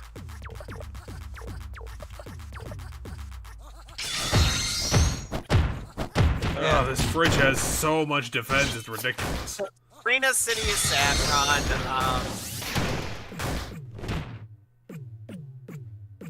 Koga's is, I literally just said all of them. Yeah, you just said... Well, you said Fuchsia. It's Fuchsia. Fuchsia's Koga, Cinnabar Island's Blaine, Pallet Town is the first town, Viridian City is, Giovanni, Pewter City Brock, Cerulean City Misty, Vermilion City Surge, Lavender Town doesn't have a gym leader. Lavender Town just has ghosts. Celadon City is Erica, and then that's all of them in general. Well, aren't you proud, Erica? Someone actually remembered what your town was called. But yeah, everyone forgot you existed. Well, so because what I'm pretty sure is that all the Team Rocket stuff isn't tied to the gym. You can go do all the Team Rocket stuff without doing any of the gyms. Because you can go. I'm pretty sure you don't have to beat any of the gyms to do any of the Team Rocket stuff. I'm trying to remember if you have to beat a gym before they show up at the Pokemon Tower, or if you just have to take them out at the Game Corner base. Because you do the Game Corner base, then they go to the Pokemon Tower, then there you beat them, and that gives you the Poke-Flute, which you can use to wake up Snorlax so you can get down to Fuchsia City. Then in Fuchsia City, you go into the Safari Zone to get Surf. You come out. You come out to fight Koga. You get access to Surf Cinnabar Island. And then yeah, at Cinnabar Island you can fight Blaine, and you can go through the Pokemon. Well, I don't think I can get up there. Oh wait, yeah, I can. But I'm gonna need to use an item because I'm pretty sure that guy's gonna be a boss. Like it. Okay, so let's get some SD shit going. Yeah, fire bombs used too, so. Oh yeah, that too. I also apparently got bombs, so that's good. Okay, here we go. I can give that to, I guess, Mr. Nerd. And that might be it. because I don't think I have any other SP. I got this, but I don't want to use it now for obvious reasons. I'm trying to think, because I'm pretty sure Gen 2 you also can is really non-linear. Because the Gen 2 you have to do more things in order though. Because you have to do. Well, because the game's not longer made out of spaghetti. You have to do Faulkner. Well, then the routes and stuff are blocked for different the reasons. So and the reason why you can do Gen 1 in basically any order is because the routes aren't blocked. Like as soon as they're open and you have the thing that gets you through the route, you can get to the gym and you can challenge the gym. In Gen 2, that's the same concept. It's just a lot of the things that block routes you have to go do. So because the first gym you have to beat the first gym so you have cut so that you can get to Bugsy's gym. You have to beat Bugsy's gym to proc a story thing that lets you. No, you have to. No, wait. No, there's a guy blocking you from going down until you get the first gym badge. You need cut, so you have to beat Bugsy's gym to get access to cut to move forward. Whitney? Whitney, who's... Oh, wait. Whitney's Mill Tank, right? Yeah, the famous Mill Tank. The only time that Pokemon has ever been allowed to be challenging. Really, still, again? Like, I don't have trouble with Whitney's Milk Tank. Well, I also haven't faced I haven't faced it in probably, like, I don't know, 15 years at this point. Yeah. Like... I'll get back to you on that in 2.5 years. I'm just trying to... You have to get the spray bottle to move forward at this point. Oh yeah, the pseudo-widow thing. I'm trying to remember if you have to beat Whitney to get the spray bottle. And I think you do. I think in order to get the spray bottle, you have to beat Whitney. Jesus, so 3,000 XP. That's a lot. So you beat Whitney. You beat Whitney, you get the spray bottle. Hey, we got 3 drugs! Hell yeah. Now we can have all the drugs. Then you get to Ecruteak, and in Ecruteak you fight Morty, and Morty... is a big nerd. Morty gives you access to Surf. So once you beat Morty, the game opens up. And now you can do... I think the rest of the gyms in any order you want. Well, that was a joke.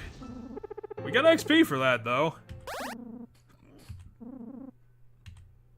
And we also got 23 money for watching that guy kill himself.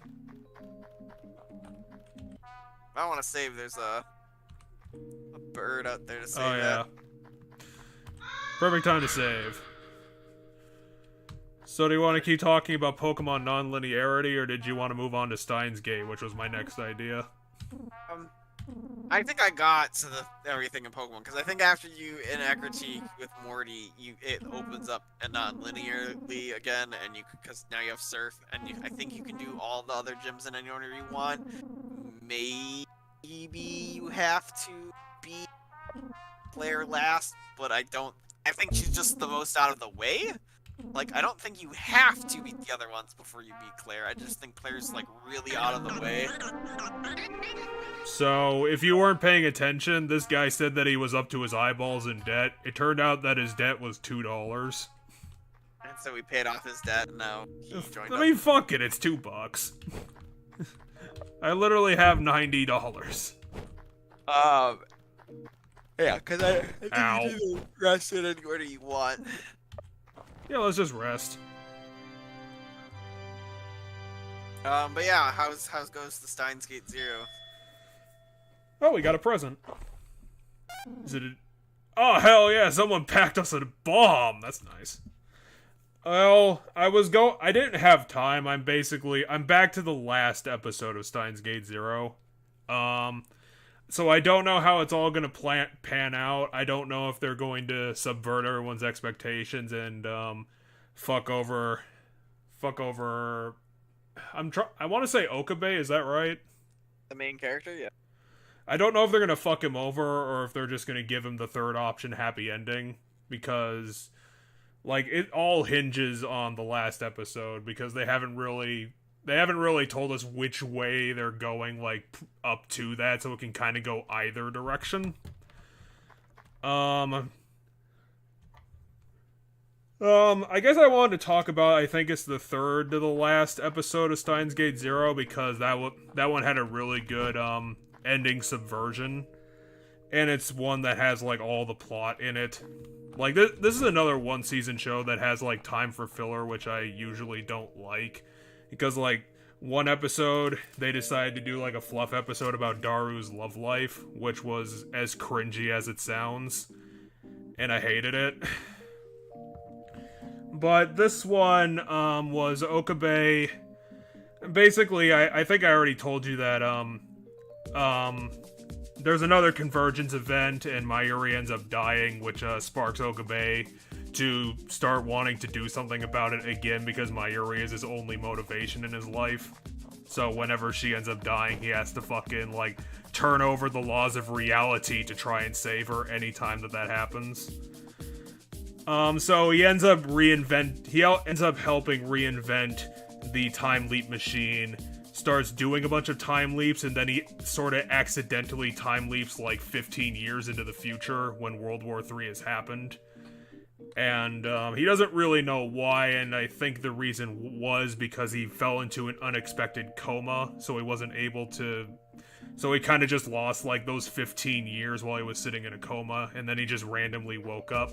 Like, it's one of those things where he instantly time leaps, but he realizes he's time leapt, like, 15 years into the future without realizing it. So, yep. It's kind of one of those things.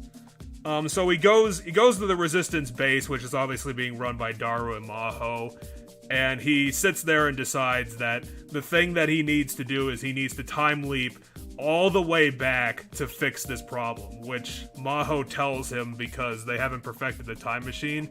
So he has to do the time leap 3,000 times in a row to make it all the way back to 2011 or 2017. I'm not really sure where the main year is, but I guess that doesn't really matter. So the thing that happens is that, like, at this point, it goes, like, full stereotype. Like, they do, like, a montage, obviously, of all the time leaps backwards. And he does the full, like, anime stereotype thing where he's just, like, saying to himself, the power of my friends will drive me to go save the world. And he literally just starts doing a power of friendship speech. And I just started laughing at it because it's the most stereotypical bottom line thing that I've ever heard in an anime. So, it's like, he's just gonna go save the problem. He ends up getting back. He convinces Daru the second that he comes back to fucking deck him, to just absolutely floor him, punch him in the face. He goes sprawling all over the floor. And then for whatever reason, I'm not really sure why he ended up making him do that, but he just instantly flips, and this is the reappearance of I want to say Hotarine, but I'm pretty sure that's wrong. His alter ego comes back, like, instantly after he gets back up, which I appreciated because I really like seeing Daru just absolutely punch the shit out of Okabe, because I thought that was funny. Ocarine is Mayuri's nickname for Okabe. So Okabe. Well, Halloween Kiyoma is the mad scientist persona. That's it. And but Okabe is just a cutesy way of saying Ocarine. Or no, Ocarine's a cutesy way of saying Okabe. So, like, yeah, I already said, I think, plenty when we were talking about the original series that I just really, really don't like Kiyoma. I don't think it makes all that much sense that everyone around him likes him. He's just very annoying and condescending and a bad friend in that persona. It was they did a cute moment where Maho was too short to write on his whiteboard. So what Kiyoma ended up doing was literally picked her up like a 7-year-old child to help her get up to the place she was writing. And the thing that they do is that they just have Maho slap the shit out of Kiyoma and Daru, because like 30 seconds before that happened, Daru made a very crude comment about Maho struggling to tippy toes up to the whiteboard. So I thought that was very funny. But the way that the episode ends is that Kiyoma comes back and like does what he did the first time that Mayuri died, and tries to like super intricately plan around the war that's supposed to happen around the time machine, he tries to, like, lock the entire building down, put up all these defenses, and get everything, like, ready. You know, he like, plans every step out super in advance. And it looks like he's about to win. But at the last second, the war helicopter shows up, like, way ahead of schedule, and she gets blown up anyway. So I thought that was really good, because they were in the middle of the episode. They were doing this the typical stupid power of friendship thing will defeat, you know, all the evil, and he just ends up losing anyway. And I was like, fucking Kiyoma, you went through all this shit. You fucking had all these revelations. You still didn't figure out that the universe doesn't give a shit. You still lost, and you don't understand that convergence is going to happen. I'm still trying to figure out who Maho is. Maho's the new character. She's the character. She's the. I'm like, I don't fucking know who Maho is. Basically, she's an American scientist who worked with Maki-sei before she ended up getting hit by a bus in the alternate timeline. Gotcha. And she's one of the major developers of Amadeus, who's the AI created from Maki-sei. That's a major plot element. And also, it's basically alter ego. It's an additional character. But it's essentially them doing the dumb thing and they kill Maki-sei, but they want Maki-sei back in the story, so they just put a workaround in to still have her on the show. Sure. I don't know if it's gonna end up. I don't know if it's gonna end up being the way that it. I don't know if it's gonna work out or not, because what Kiyoma is trying to do is, after that happened, he's still going for it. Like, he still thinks he can beat the convergence event and find Steins Gate. So I don't know if they're gonna actually make that happen or not, because it's all gonna hinge on that last episode. The last thing that I saw, and I don't know if it's gonna be funny or not, but the way that he might be able to get to his third option is he ends up having to sacrifice Maki-sei twice to get there. Which, if they do allow it to happen, and he gets to Steins Gate that way, I'm gonna think it's kind of funny, because I'm gonna be like, wow, Okabe, not only did you have to do it once, you had to do it twice to get to everything, to save everybody. You had to kill Maki-sei twice. Good on you. But if Maki-sei's dead, then it's not Steins Gate, because Steins Gate's the reality where everybody's alive. Yeah, I don't know what they're gonna do about it, but they had to delete Amadeus in the last episode that I watched, because essentially one of the factions they hack into Amadeus and use their hacked information to develop the time machine, which causes the conflict around the time machine that keeps blowing up Mayuri. So that's what I'm talking about, is that they had to kill Amadeus to possibly get to the Steins Gate world line, is what I'm thinking is they're trying to make happen. Gotcha. Okay, I'm gonna try and continue the game.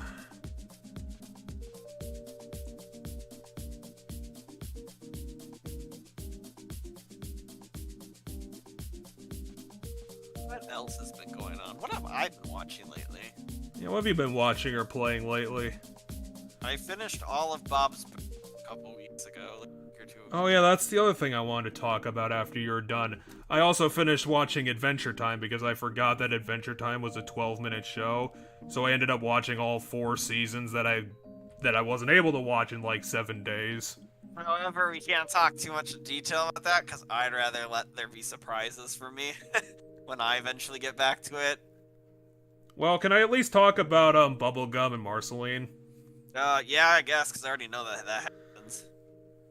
Because, what ended up happening was that I think after season 10 was when it was canceled on Cartoon Network, but because of all the streaming services, for whatever reason, HBO Max picked it up, and they picked it up for like a short serial. They ended up making only 4 episodes, but each episode is like 45 minutes long. I didn't know that. So yeah, it's ended on Cartoon Network. That was it. That's the rest of it. No, they brought it back for that short thing, which I think it's probably one of the better seasons, because it's kind of that big moment where, like, a substantial time after the show ended, they brought back some of, I don't know if they brought back the whole team, but they brought back some notable names to redo it. So it was kind of their opportunity to wrap some things up and put a bow on it. Yeah. Which I think they did for a couple episodes. The final episode was kind of a letdown because it's not really a wrap-up episode. They don't finish things off and conclude things. It's a random story about like C-tier characters, which I found kind of disappointing, even though the story was kind of pretty good anyway. It's about the last episode's probably about BMO and Fluffy Space Princess going on some random weird ass adventure that no one gives a shit about. Because those are, if I had to pick like the C-est of tiered characters in that show, it's those two. I do not give a shit about BMO 9 times out of 10. I do not give a shit about Fluffy Space Princess 9 times. Well, without spoiling anything, I will say that there is a BMO episode. One of the 4 is a BMO episode. I wouldn't be surprised, though, if they find a way to make BMO better, like, later in the show. Like, I feel like he's a character that they could reveal some mystery about him that makes him more interesting. Okay, I think I know where we need to go. Don't we have to figure out who built him or something? I don't fucking remember. Anyway. Well, I think that we did figure that out not where I'm at, maybe. I mean, not where I'm at, maybe, but, like, I don't remember. Did I lose my truck keys? Why would I lose my truck keys? Because you're on an island, maybe? Well, I guess I'll just ride all... Or... I think we already got to the rightmost area, so I think we just have to ride back. What do we need in the rightmost area? Well, we found Ollie here. Okay. Okay, yeah, they're telling me, yeah, we have to travel all the way back to the boat. Yeah, because we can't drive from here, is I think the game's thought process. Well, we can drive on this bike. Because we can't drive on Drive water. on the bike! We have to get back to the other area. On the bike. We have to fight Boxhead a whole infinite number of times. Lunatic Box. But yeah. Anyway, what's the thing you were gonna say about Marceline and PV? Well, you do know that they're in a relationship and that's their whole beef.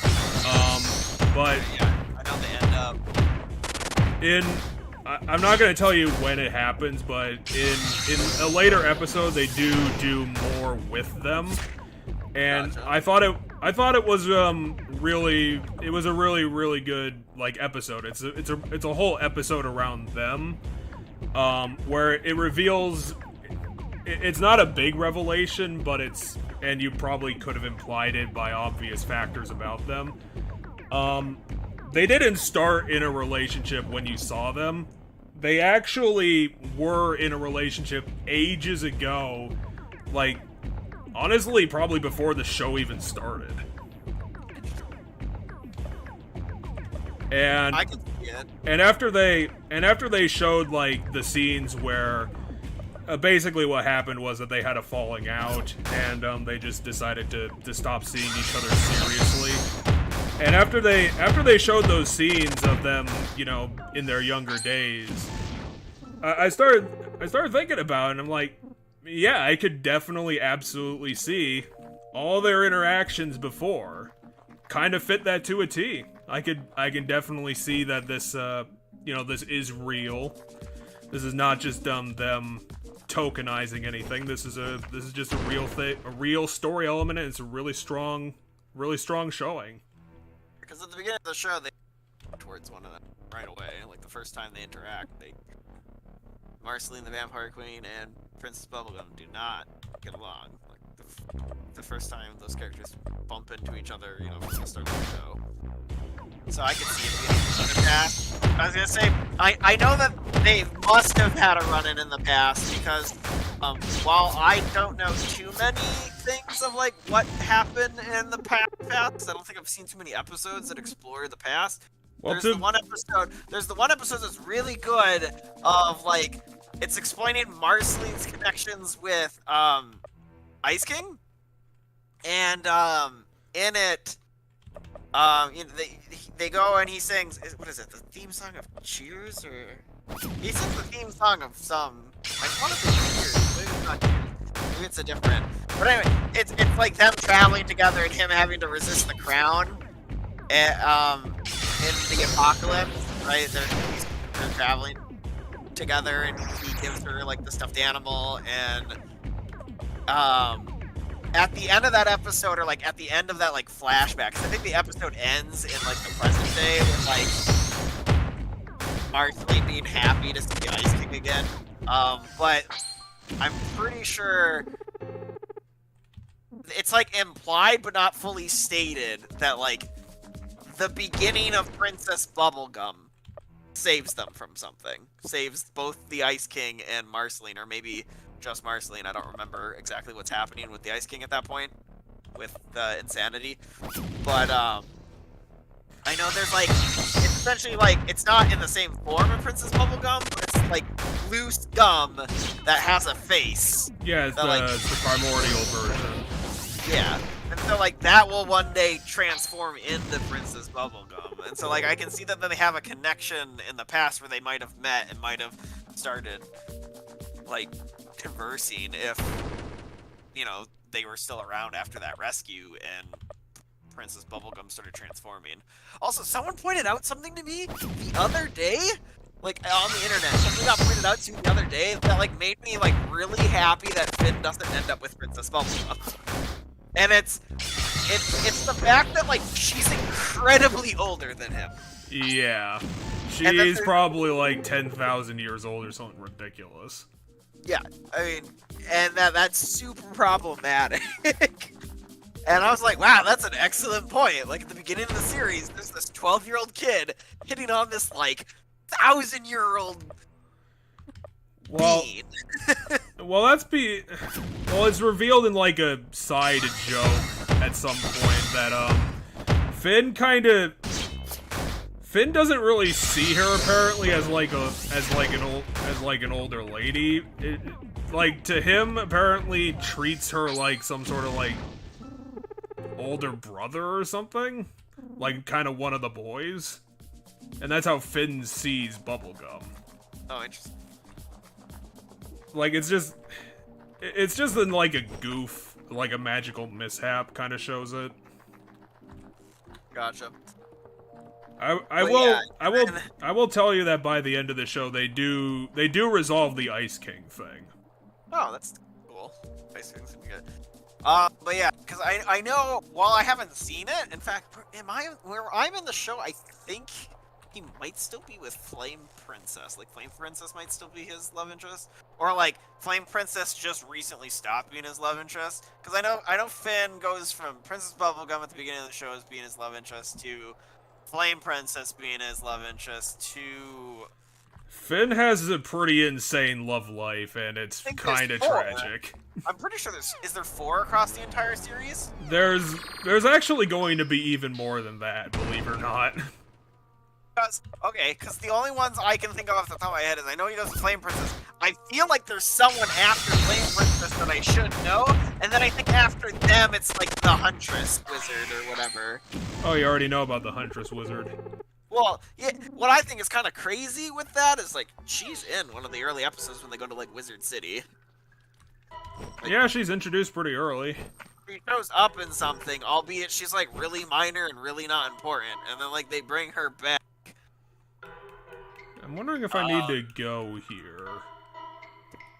Because I think in a couple, she shows up just as like a minor background character in a lot of the wizardy adventures. Yeah, like, she's just a minor character. Yeah, when they go to the wizard, well, I don't even think she has like a name at that point. Like, she's just a person in the background that does things. And I think she's when they go to the Wizard City and they just have a terrible time in Wizard City. I think she's there and she does, like, she robs them or something, because they get, like, robbed 2 million times in that episode. I think she robs them, or, like, she robs one of the robbers. But then I think she also shows up in, like, the wizard battle one, where, like, the prize is the kiss from Bubblegum or whatever. I think it might be in that episode somewhere, because that's all wizards. Because that's wizard battle. But yeah, but my brain says there's someone between Flame Princess and Huntress Wizard, but I've never seen Huntress, like, I've never seen Finn interact with Huntress Wizard. Like, other than, like, when she's a super, super minor character that, like, she doesn't even have a name yet. Yeah, not any, like, real character moments. Yeah. She's just some background design. To be fair, it's an interesting design. Yeah, no, it's a cool design. I mean, there's plenty of... But, my point is, like, where I'm at the show, she hasn't done anything, nor do I, like, know anything about her. So, like, I just know that because the internet has shown me enough, like, stuff from the future, I know that she becomes at least one of his love interests. I feel like I thought there was 4, but I can't remember if there was someone between Flame Princess and her, and you're telling me there's even more, so I'll just have to go watch the show sometime. I'm glad to know that the Marceline and Bubblegum story gets, like, some, you know, good developments. Yeah, I kind of ended up appreciating it more than the Catra thing from the other show. I thought it was a lot stronger developed. Just a lot stronger in general. But, yeah, so I'll look forward to that. I'll have to get back to that show eventually. Well, like I said, I watched it, like, super quick. That's kind of the thing that I didn't really like about Adventure Time, was that it kind of tried to do both things. It tried to be, like, a silly throwaway cartoon, but occasionally it has, like, pathos and, like, emotional scenes, and it didn't... It seemed like it more wanted to be just a silly cartoon rather than... It did seem like it had a lot of time to spare on the pathos, which I thought... I think it probably would have made a more better show if they focused more on that, rather than just trying to be silly. I think splitting it was probably not the way that they should have went for it. Sure. I'm trying to figure out where to go. I don't remember. It's been a long time since I watched Adventure Time to the point I did. Like, if I go and rewatch it, I'm probably gonna, like, start somewhere, like, in the middle. Because, like, what I remember of the show is very early on, it's just all goofy kids stuff for the most part. Yeah, like, for the most part, it does continue that. There's some funny, you know, jokes or, like, funny things that are, like, you know, would go over a kid's head, or, like, this and that, or, you know, Jake says something that's ridiculous, or, like, really... Oh, like, that's the other thing I forgot, like, it also has a real fascination with having, like, not completely nonsensical slang that I found very hard to parse while I was watching them say these ridiculous things. Like, it's time to go Brad up that sandwich. I'm like, what the fuck are you talking about? I think that's because they talk about... At one point in time, they talk about Brad, and he's super cool, so I'm pretty sure to Brad up a sandwich would mean to, like, pimp out the sandwich so that it's super amazing. Apparently I have to blow up this wall. Okay, yeah, apparently this is the way to go.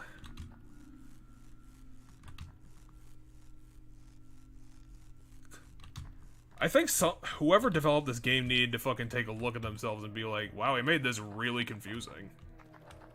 Well, that's a great sign. There's a security camera and a dead guy. Yeah, there's a... Well, keep moving forward, I guess. Apparently this is a flashback or something. So we just have to go through it. That's nice. So this, I guess this is like the beginning of the, like, the end of the world. Like, does that say IOU? Oh, it says joy? Well, yeah, fucking read it. You're closer. Might say joy because that's the drug that he's addicted to.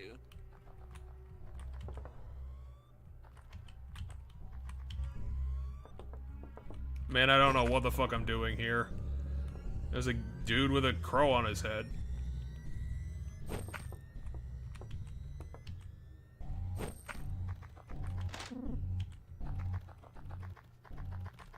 Can you go? Oh, that's nice. Can you go into that one? So that one house where the door was locked, there was like a hole in the wall that seemed to be the same size as the door. Can you maybe try to enter through that? Oh, scare your opponent doesn't sound useful at all.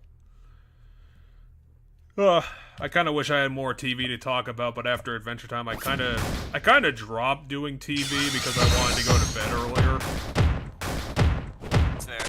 I'm trying to think what I've been watching lately. I finished Bob's Burgers. I watched Bob's Burgers movie. They had a movie too? It just came out this summer. Oh, okay. Theaters. But it's on some of the streaming services already. Oh, please don't tell me this is completely pointless, you stupid level. You... Hey, hold on, go backwards a house. Go backwards a house. I want to see, can you enter through that door-shaped hole?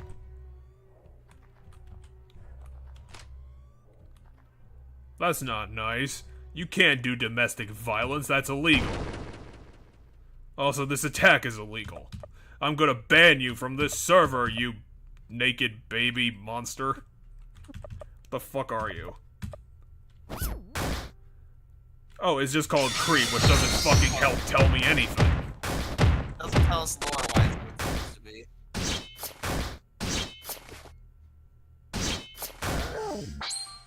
Well, they're not very tough, which is nice.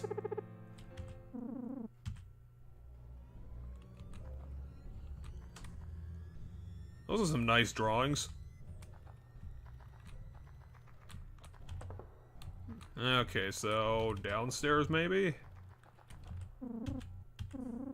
Open the front cabinets? Oh.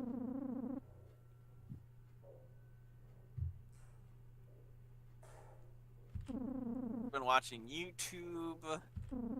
Watching a lot of D&D related stuff on YouTube. Yeah, it was kind of a shame my my Let's Play podcast for some reason decided to do a D&D episode. And it's pretty fucking bad, to be honest, because it's like an incredibly simplified version of D&D.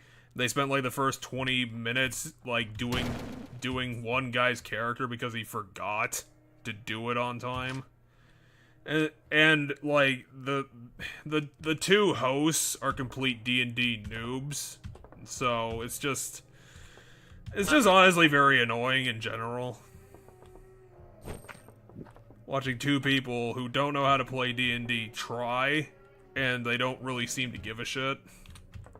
Because like I was gonna say, 3.5, like the most recent D&D edition, is oh, interesting. So that must be how you get to that monster if you want to fight it, but you probably don't have to fight it. But do you want to fight this guy? I mean, do you want to fight that guy? I don't know. We're kind of far from a save point is my problem. Maybe if I find a save point around here. Oh, I guess we're gonna have to in order to get into the compound. Well, in for... Oh, there's an item right there on the ground. In for a penny? Also, if you go upstairs, hold on, if you go upstairs, all the way upstairs, there's one of those holes that you can use as a door, and then maybe you can get some next to you.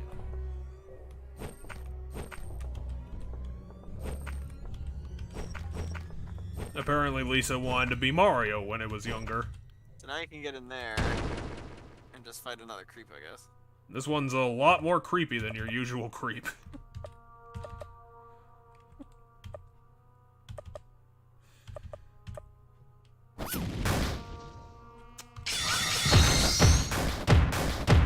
Ironically, this chapter has this sort of stuff in it, and it's honestly kind of more boring than Chapter 1.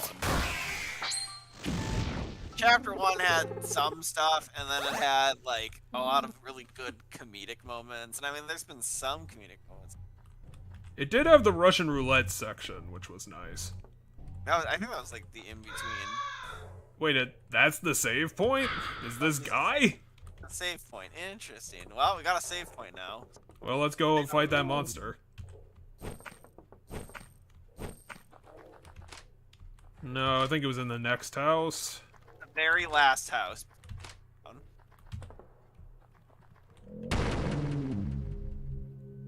What the fuck are you? It kind of looks like Buddy, except like incredibly fucked up. When you attack, it'll say its name before you Select the Yeah, I target. probably should pay attention. Damn it. Also, It says doctor. Doctor, okay.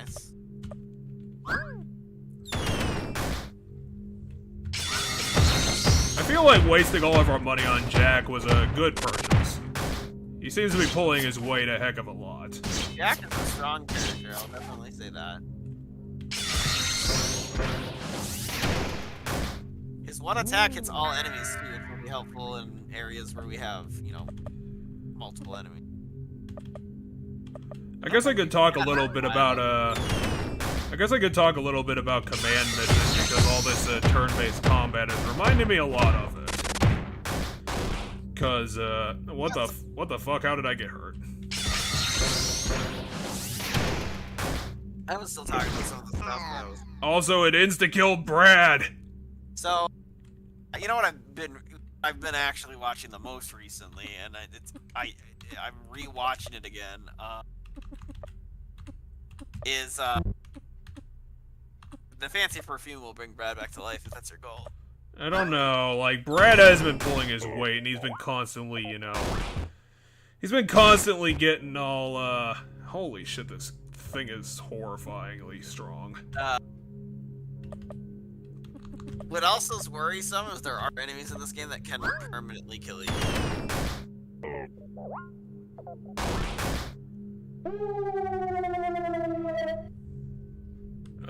Well, I don't know what that's gonna do. I mean, I can infer what it's gonna do, but... Is it just gonna block their attacks? Oh, God. Take increased damage with it? I'm gonna use...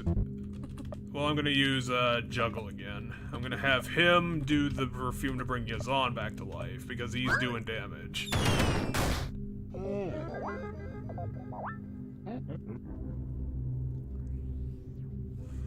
I'm just trying to think of what I could be doing, because I am running out of tricks.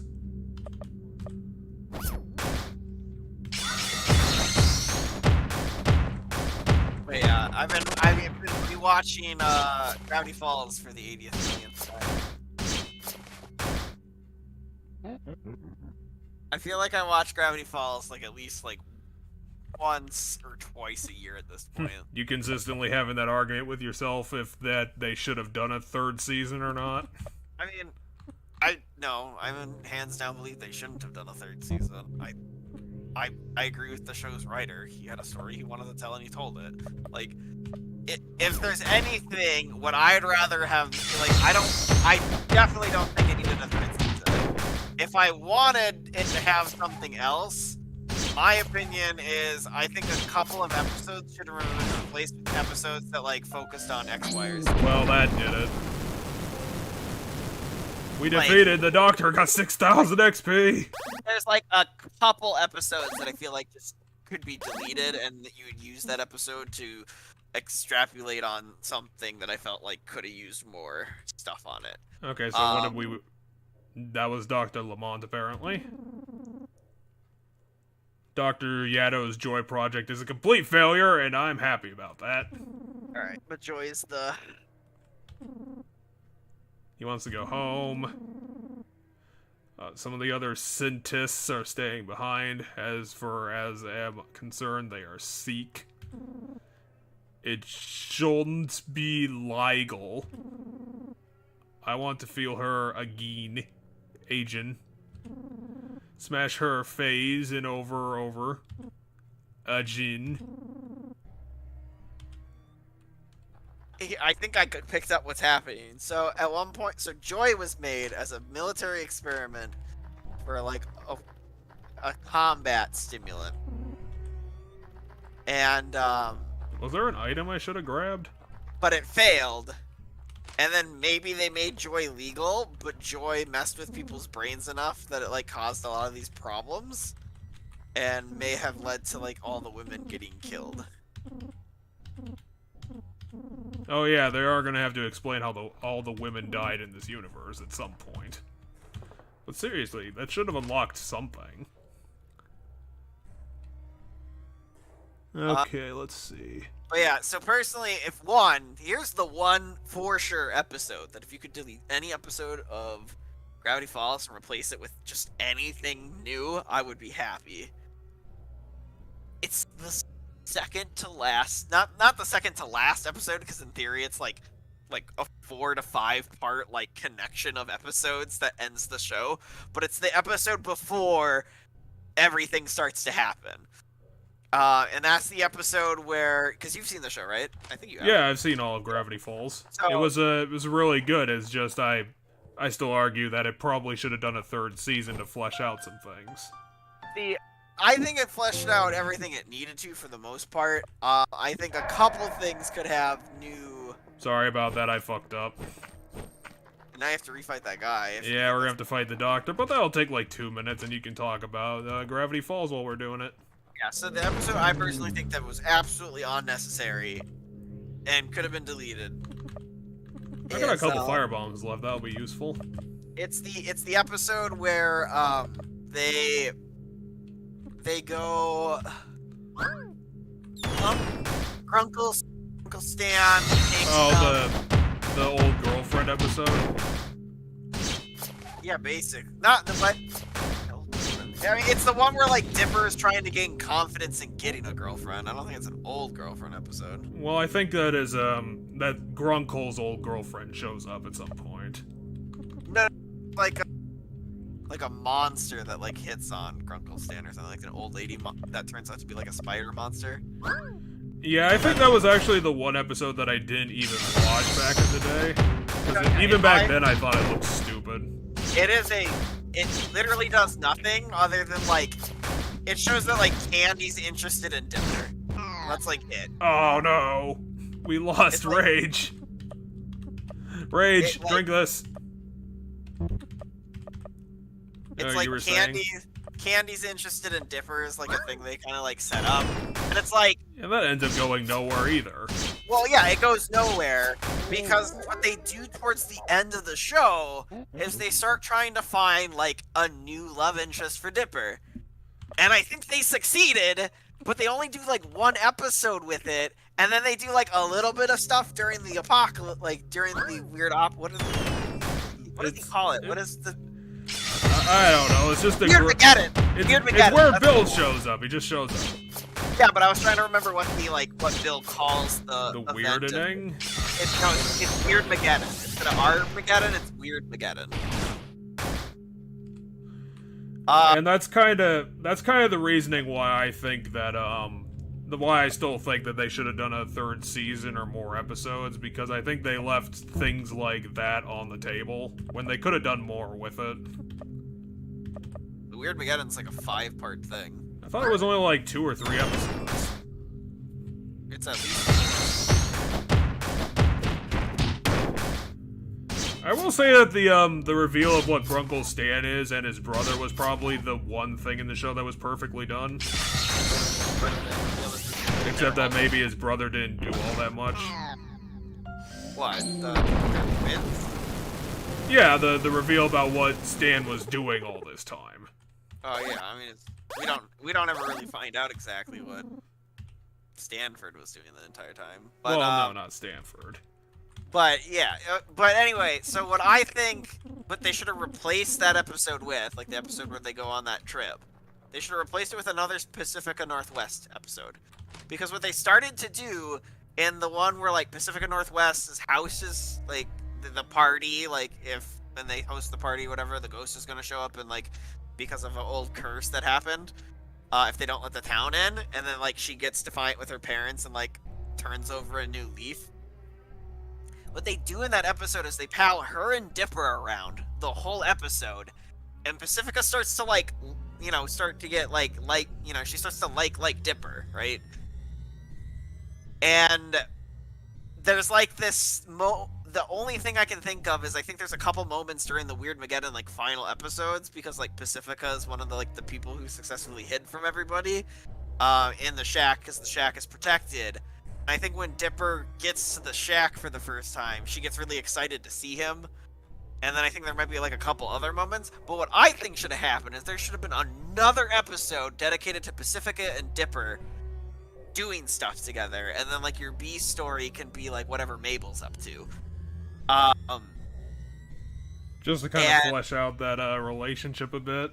Yeah, instead of trying to find another person for Dipper in the form of like Candy and having like an episode where Candy is interested in Dipper but it never goes anywhere, and like I would have just kept with Pacifica, because I think Pacifica would have been like a more fun. Well, one, Pacifica's a more interesting character than Candy. Like Candy and Gretchen are just Mabel's friends, and they're just really wacky comedic characters that play off of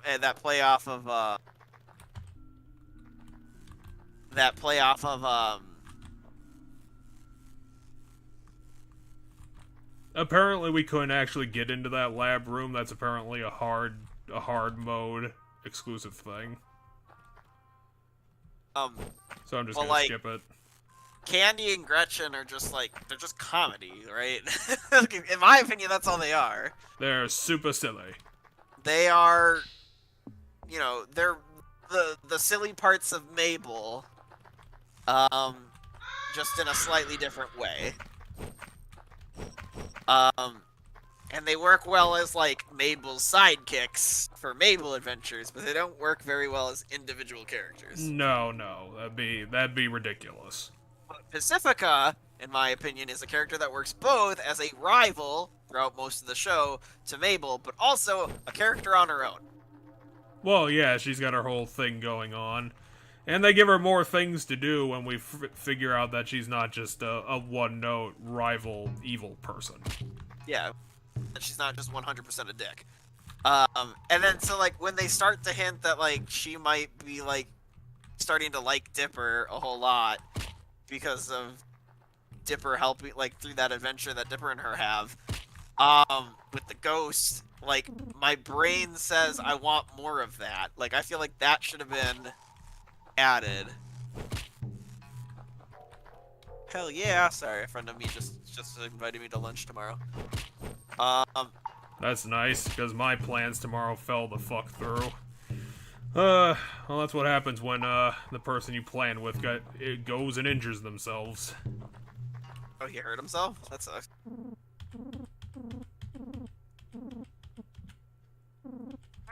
Well, I'm just gonna leave from this time. But yeah, so personally I think that episode could have gone, and then the other episode that I think could be deleted, I don't know exactly what you would replace it, because like, where it is in the lineup of episodes is the Halloween episode, like the Summerween. I think I remember that. So what I think that episode was... Oh, and perfect, I can just buy this. What I think that episode was, and I don't know for sure, like I'll have to, I might, one of these days I might get curious enough about it to Google it, but like what it feels to me is the Disney Channel went up to the show creator and said, hey, make a Halloween episode because it's Halloween right now. Yeah, that's probably what happened. So they made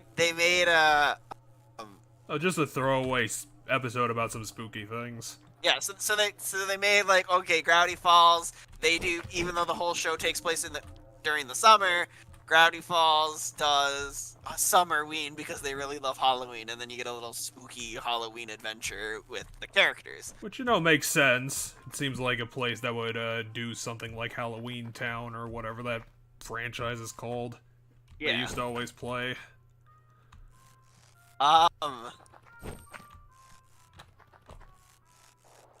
But that episode doesn't add anything. No, like, no. I feel like most episodes add like something.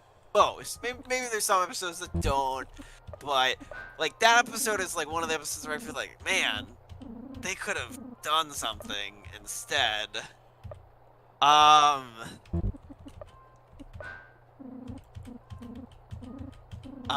But yeah, so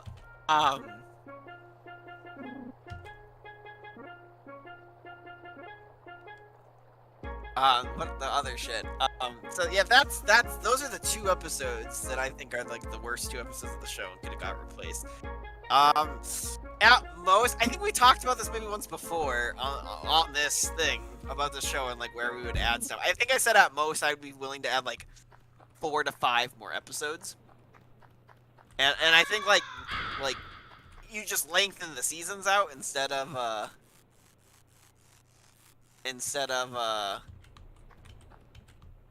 gross.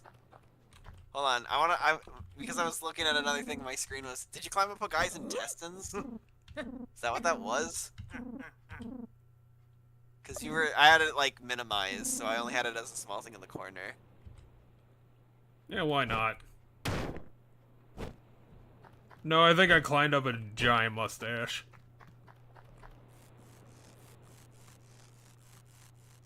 Hey, asshole, why'd you make me jump off a cliff? It is a giant mustache. What the fuck, dude?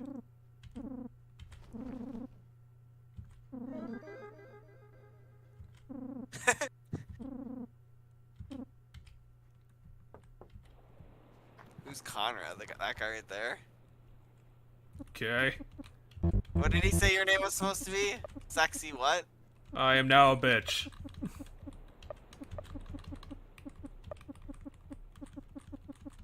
Sexy lady? Sexy boy.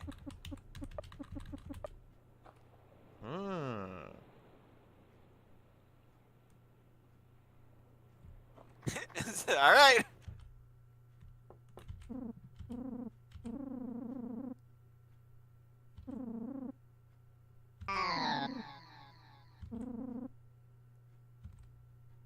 Drug.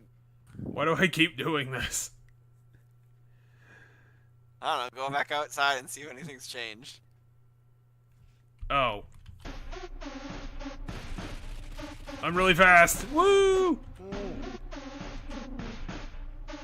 Hell yeah! Woo! So he drugged us. Can I not get in the door?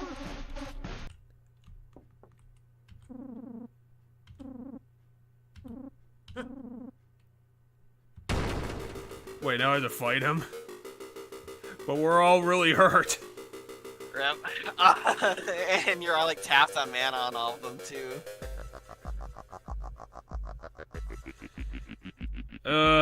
I don't think we're gonna survive this. I feel like there could have been. I feel like there only needed to be like a couple more episodes at most. You know, maybe like 1 or 2 episodes about Bill. Give us more insight on that. And then, like maybe, you know, as I said, I think we only need like maybe 1 episode more on Pacifica and Dipper, and that's it. So like, and I think there's 2 episodes that could be replaced. So in that regard, he just punched himself in the face so hard.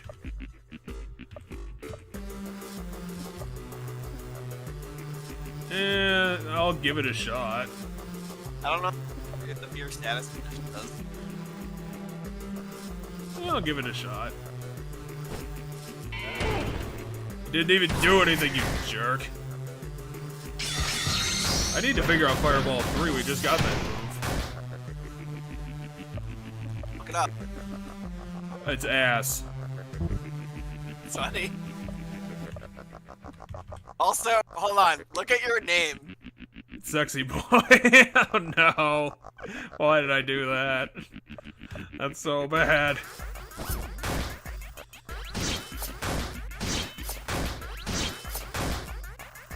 Oh, it's ass. Oh, that is really good. It probably costs a lot of stuff, though. I know. Unfortunately, without SP, Jack is kind of a bitch. He has 30 some of his stuff. I think some of his stuff only costs like 10. Oh, did he lose? Oh, fuck, he lost his shit. You, do it again. Card trick. Explosive card.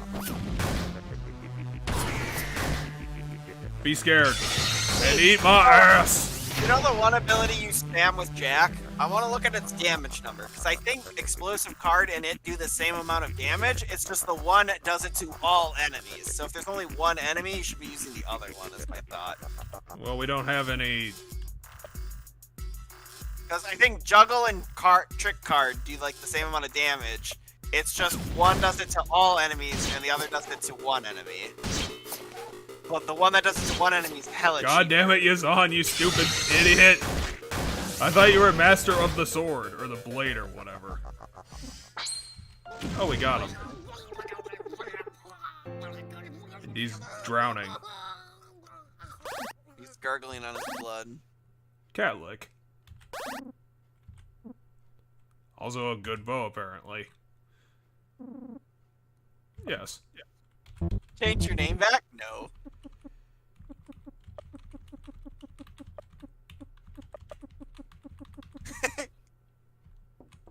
Alright, we're just Bill now.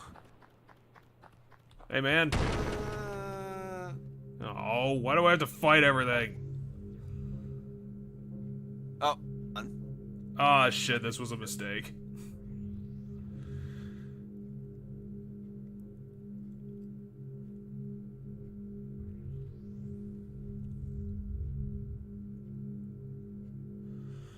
Yeah, I don't know if we're gonna... We might have to reload after this, because this is apparently a pretty nasty boss. And I don't got no SP. I'm real fucked. Because I don't got no SP recovery shit. Well, let's just go down fighting hard. Let's try causing fear. Maybe that'll work.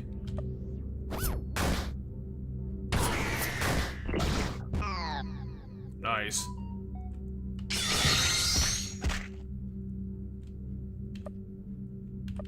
Okay, we got two guys, and they don't have any SP moves, so we're fucked. This isn't fair. How the hell is this supposed to do anything? I can't even hurt him. Now he just caused all this bullshit.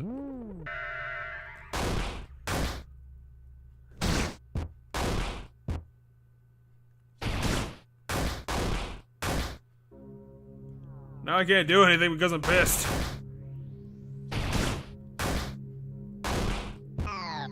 Everyone died. Well, time to go fall off a cliff. Or wait, they said Jonathan did fucking permakill attacks. I mean, they might, like, certain enemies do permakill, not necessarily all. Like, they have, if they do permakill attacks, it means they have some attacks that permanently kill. It doesn't mean all their attacks permanently kill. Well, apparently we don't have to beat him, so we can just go.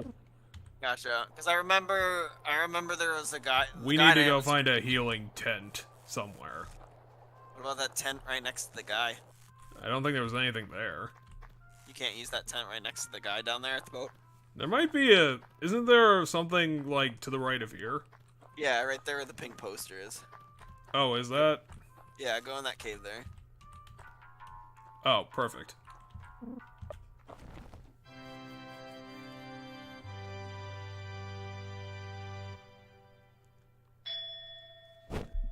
And we totally aren't dead, so perfect. Okay, so...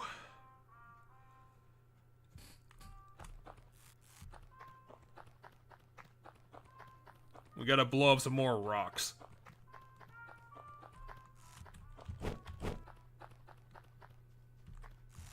And this will actually take us to chapter 3, which is surprising considering we've been fucking lackadaisically everywhere since we fucking started.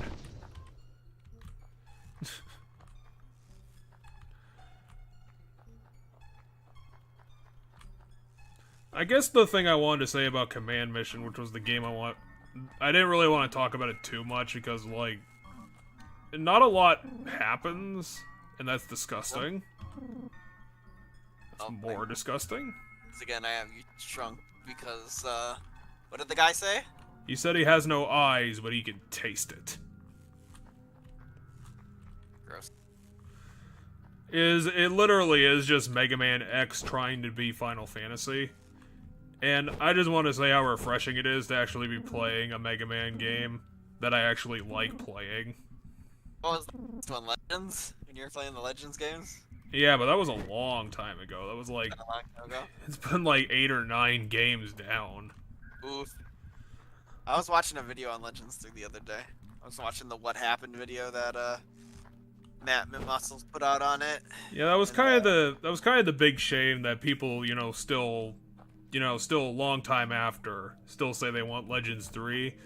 And even though that Capcom is now done, like, we still have to accept that Capcom, even in their better state, probably don't believe that Legends 3 is a good project, which is probably the reason why they haven't gone back to it. They just don't believe in it. I'll say there's a chance, but I won't say I won't guarantee it in any sense. I honestly think it would be kind of a mistake to bring it out, because I'd imagine that the team is long fucking gone. And as I usually say, like, these games are made by their teams. If you get rid of the team, then even if it is a sequel, it's probably not going to feel anything like what you remember. And it might end up just being shit because of it. Maybe, but like, I do think, over time, certain franchises and stuff, you can get a new team, and if they're passionate enough, for it, it can happen. So like, over the years, like, the people working on, Street Fighter, for example, have changed. Like, I will say that, like, as one of the series that have been left to time, Legends 3 probably has a better position to be good, because where they left it is, like, they didn't leave anything, like, to, like, up in the air. You could have left it exactly where it ended up being, because where it was left off is Volnut is trapped in, like, some sort of space station up in space and having defeated the big bad.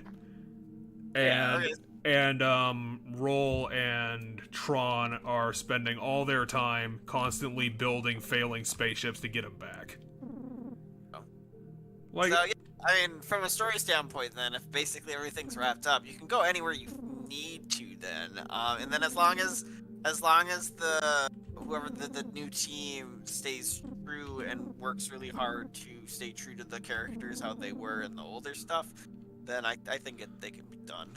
Do you think that they're going to run into that problem where the new developers end up becoming fans of the older games, and that means they're going to be kind of scared to push the envelope on, like, making Tron do new different things, and they're just going to, like, stick to the same old shtick, and it's just going to be boring? I don't know for sure to say that. I do think the new team will probably be fans that are, they were fans when the game was a thing, but now they work at Capcom. I could see that being the thing. I don't necessarily that means they're going to be scared. They might. It's a possibility, but Okay, so we should probably stop right here, because apparently these people are worshipping a McDonald's. Yep, no, I already figured that out. McDonald's is a religion of the apocalypse. This is perfect. I love this. This is pretty great. Oh my god. Oh, that's great. It's the new Taco Bell where it comes down. Have you seen that? It's in it's not that far from me. It's in Brooklyn Park, like right by my friend's house. I heard about it. They made the new Taco Bell, and it's like on a second story, like the restaurant's on a second story, and then it's drive-through only. And you go up to it, and you order, and then it like comes down like like a bank like thing. Yeah, with tubes. Yeah, and that's how you get your food. So like,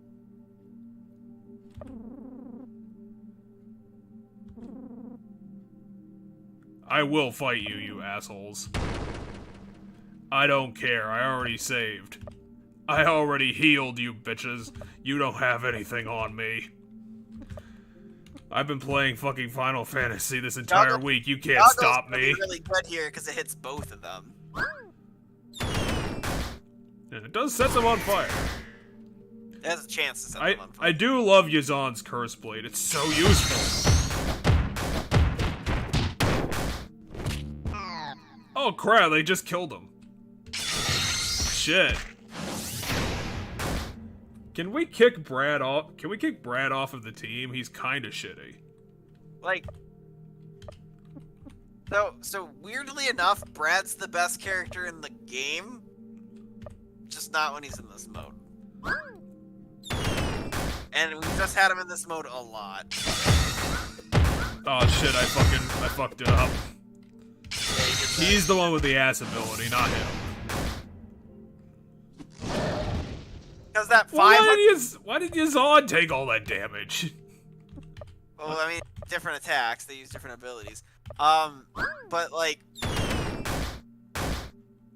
the fireball 3 that he's doing, that Bill is doing. He's not Brad anymore. He's Bill. The fireball part does the same amount of damage that Jack's doing. It's just all the extra attacks are only doing. He's something 0. right now. I'm gonna do trick card and see if you were correct, because I have a feeling you're correct, or at least pretty close to it. It's a little damage, but it's a fourth the cost. Well, that was 600 XP, but we did get a lot of items. Holy shit! I like how we're just permanently Bill now. I kind of did that after the one time I named Epona Bilson. I'm not really sure why I called her Bilson. Because clearly, Bill. No, I want to do. That's a good name. Bilson's a solid name. I think I was trying to think of like Johnson, but I wanted to do like Johnson but interesting, so I just made that up. Well, it makes me think of my friend's D&D character in our current D&D campaign. His character's name is Jimothy. That's a lot better of a name. So, the full name of the character, by the way, is Jimothy Jimson. Oh my god. And he's a halfling bard. So just really, really short and silly. Yeah, no, yeah. And, he, Maybe I could use that perfume to bring, just Yazan back to life. Stop being such an ass.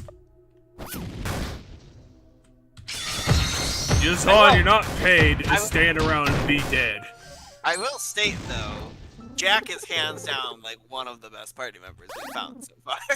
Well, we had to pay, like, through the nose for him. Like, he cost $200. I mean, that's good that we were willing to pay that. We literally had $200 at that point. We gave him all of our money. It was worth it. But yeah, so Jimothy Jimson is a, halfling bard who, his backstory is that he partied too hard one night and can't remember his past. That's it? Well, so that's it for what the player did. That's what the player decided. The DM now has made Jimothy's past. So we are playing the game and randomly NPCs will recognize it's an avocado monster. And by that I mean it's a guy in an avocado costume. There's a lot of blood in that costume. Will you fucking get Yazan up now? Thank you. Jesus. We need Yazan and his Master of the Blade technique. Okay, so this guy resists fire.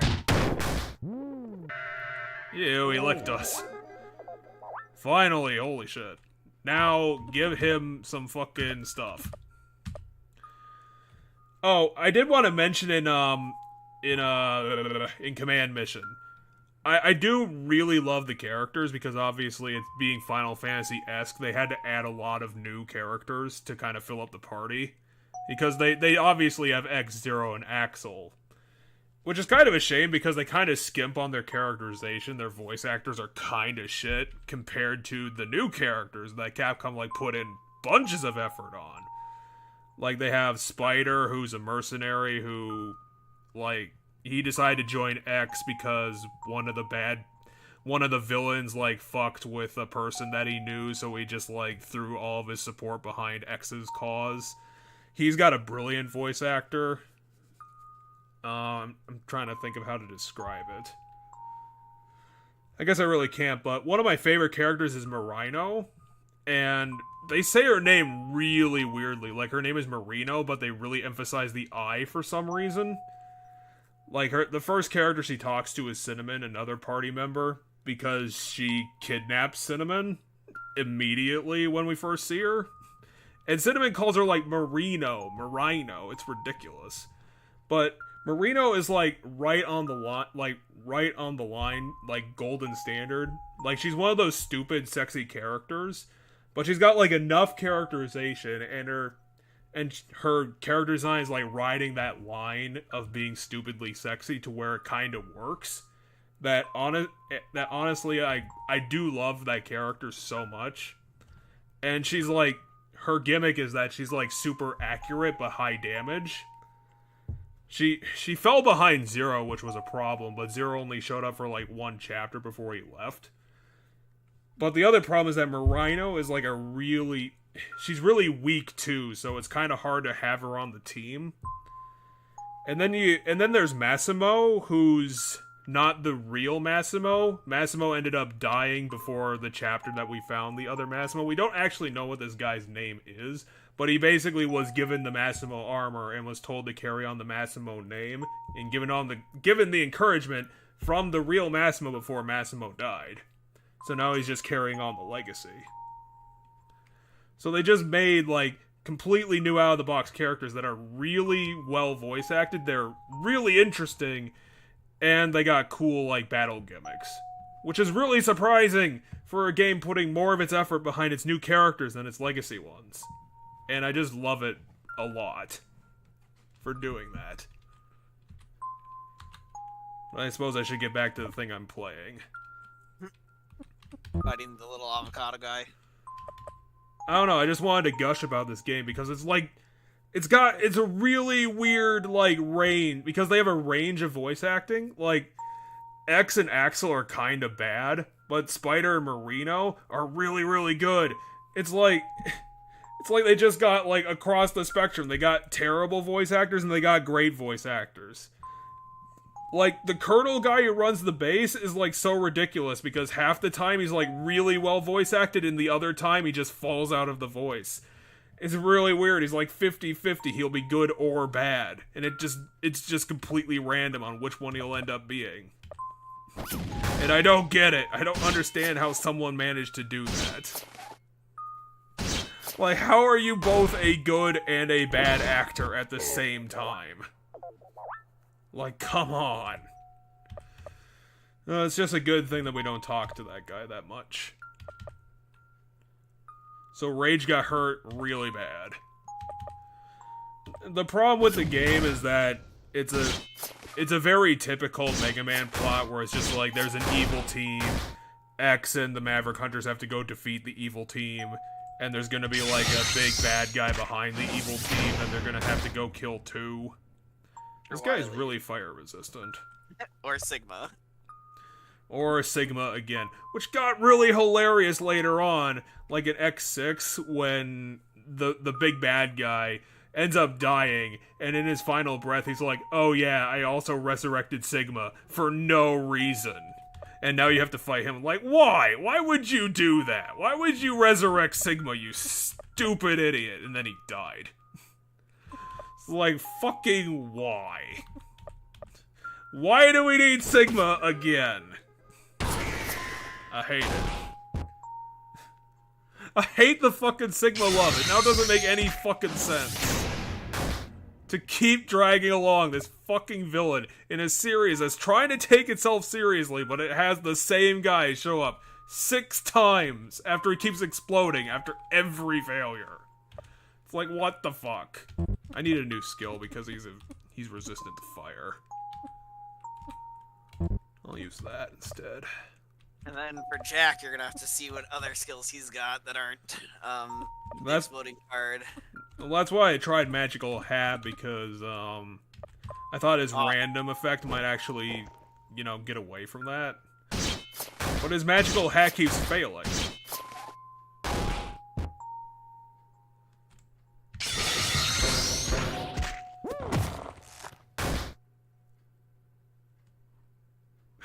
How tough is this guy, and what is this battle theme?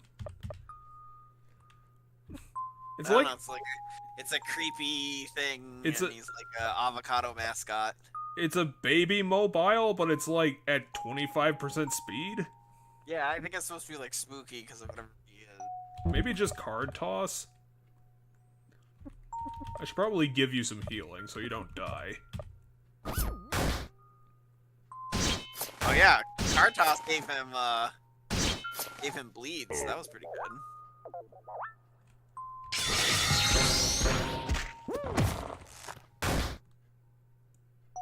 Oh god, he fell out of his status. His status is down! Wait, what does Catlick do? Oh yeah, perfect. You're really gonna need that, Yazan, because you keep fucking being terrible. Why did you run up to the bad guy and be like, here's my cat! His name is Little Nuggy? Maybe because he looked like an avocado. But like maybe he's supposed to be a nugget, and it's like just like decayed or rotted or something that it's green. I mean, it is green. Okay, I'll try Magical Hat again, and maybe this time it'll work. I mean, he did do 800 damage. Why is this guy so fucking tough? Is this guy the mini-boss?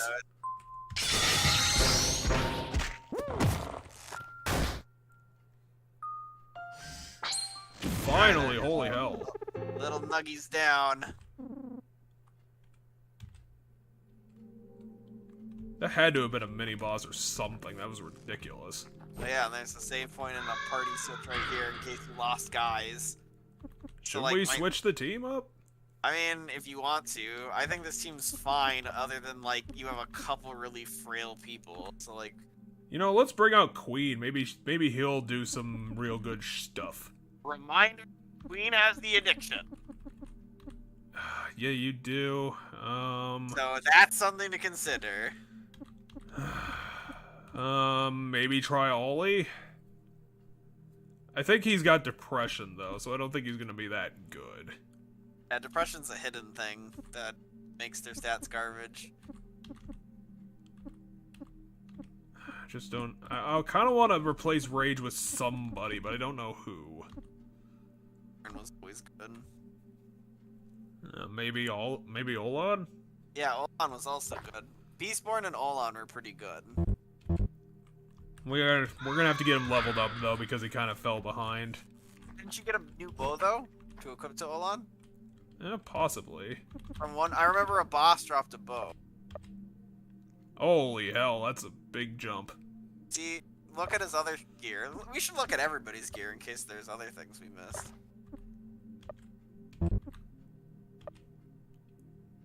And we should give that locket to somebody. I assume luck does, like... I don't think that's worth the drop. All of his stats weaker except for one. I get the locket to him, maybe. Does Yazan have anything worthwhile? Well, he doesn't have this hat. And he doesn't have this poncho. And he doesn't have this dead flower. Actually, we should switch out your old sock. Also, why don't we have any armor on our guy? I think maybe we had to take it off when he was turning tricks, whoring himself out. Sure. What was the reward we got for doing that? I don't really remember. Depends each time we recorded ourselves out. One was a party member. The other one I don't actively remember if we got anything for, where we got like drugged and we ended up in like the drug state. I don't.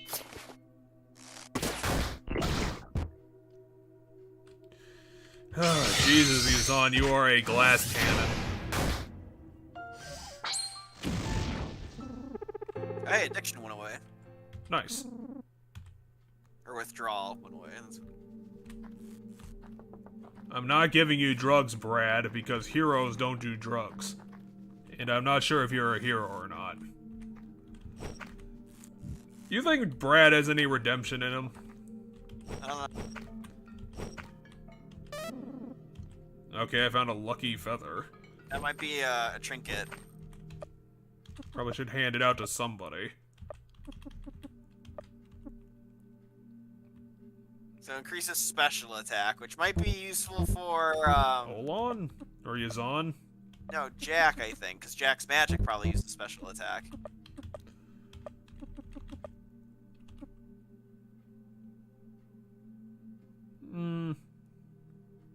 I don't know, the locket's pretty good, though. Yeah, so... but that's a huge luck downgrade if we give it to him. Not to mention, we're also losing other stats, so... But it is worth noting that he's a special attacker. I'll give it to you. What's the sock do? Huge agility boost. Agility might be good on a guy with a bow. Plus it gives him the stinky condition, which makes him less likely to be attacked, if I recall correctly. Eh.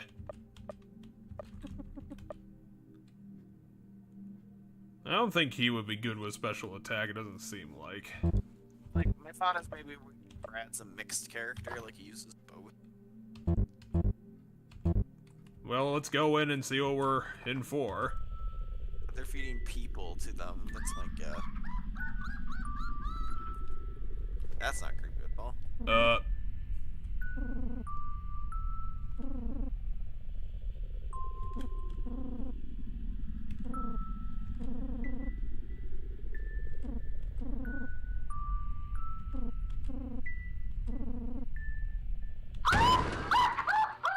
So what's this guy's gimmick? It's, I feel like there's a hidden thing that we'll have to find out once we kill him. Well, hopefully he's not fire retardant. Oh, come on, fuck on.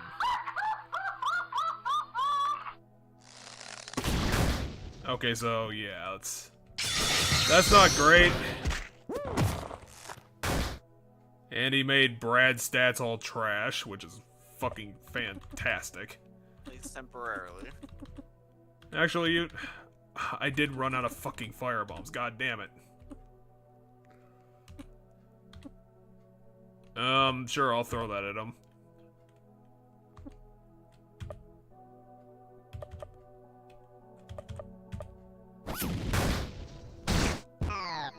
No, just outright kill him. Why not?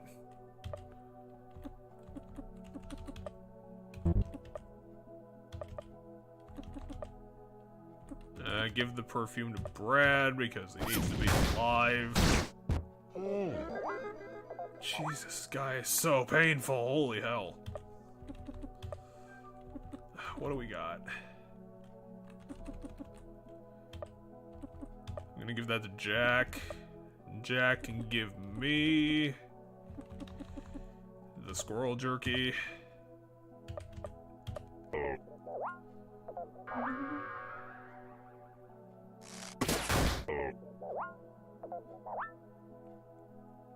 Okay, so what do we got? What do we got? Your curse slash didn't work, so let's go for 3.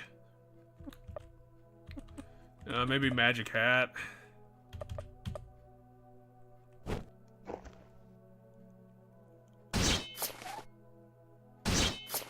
Jeez, I got like nothing for this guy. He can just outright kill us whenever he wants. And, Bill is still depressed, which is not helping. What do you got? Rapid arrow, maybe?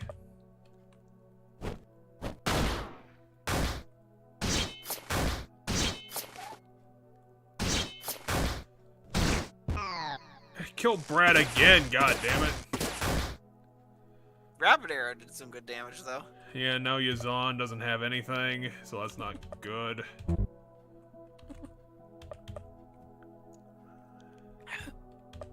If we end up getting a game over, I vote maybe we go to the right of the restaurant to see if there's a rest spot. Well, now Jack smells. Wait, where'd he go? Oh, he's still there. Where the fuck did he go? Maybe the game just did something weird there.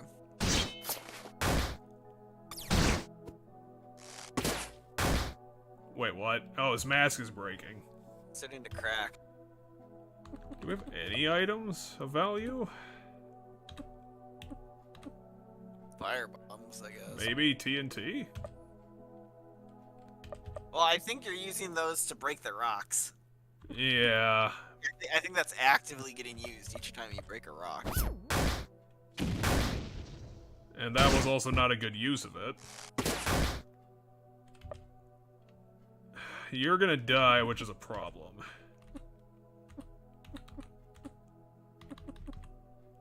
I do not have any healing items, and he doesn't have any SP.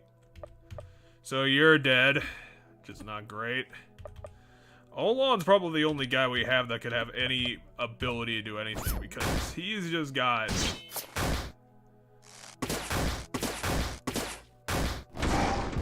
And there goes Yazan.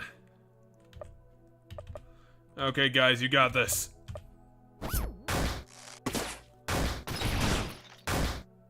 Oh no, he's got more health.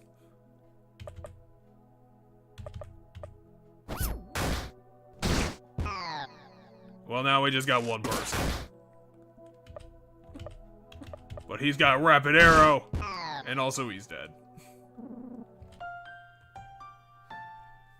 Shit.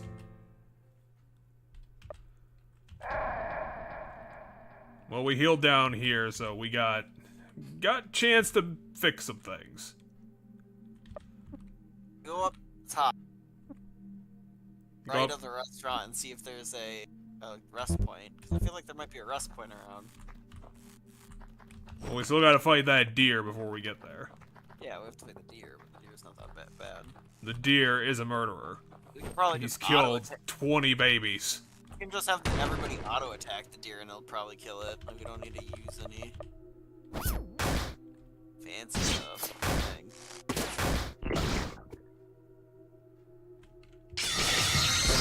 I'm getting really annoyed by how everything we're fighting is not weak to fire. It's like, fire is my go-to. It's best at everything. I mean, it's only been 2 enemies, but yeah. It's been the important ones. It's been the Nugget and this guy, which are tethered together, so it makes sense that they're both resistant to fire. Well, how dare these boss fights have gimmicks? I want straightforward so that it stops killing me. I wouldn't call that a gimmick so much as a theme. Oh, you're See? right. I told you there's gotta be a rest spot here. Why would there be a rest spot here? Maybe we don't even have to go into the restaurant. Maybe we're supposed to keep going right. Who knows? Oh, I found a note. Nice. Watch sure. your back. Well, I can always check. Did they take one of our guys?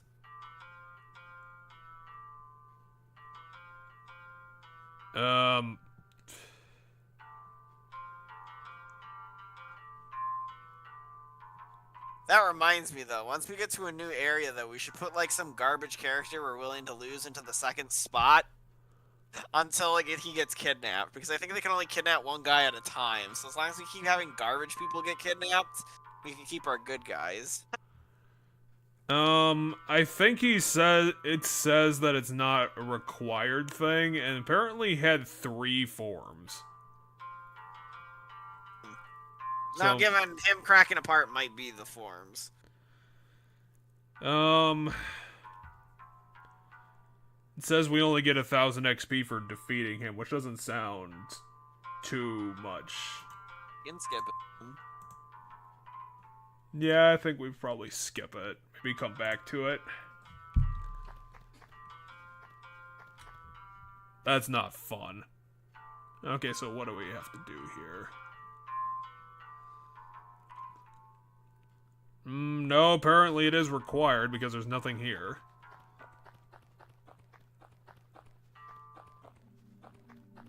So sorry, everybody, we do have to defeat Wally. That's a defeat Wally. Poor Wally, he got fucked up. Okay, let's try Curse Slash again. Maybe it'll work. Actually, let me read this. Okay, he's immune to being tripped, and he's immune to being stunned. I don't know if he's immune to fear. It doesn't sound like. It didn't say. I do like Rapid Arrow. It's doing some damage.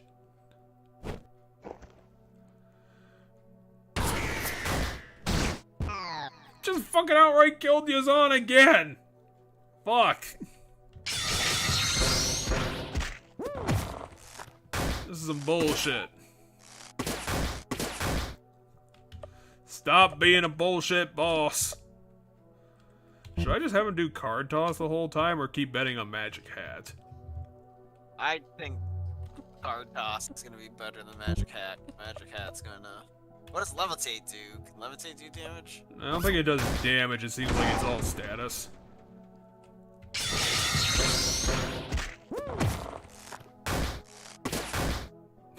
Our best hope is Olan, the underpowered character.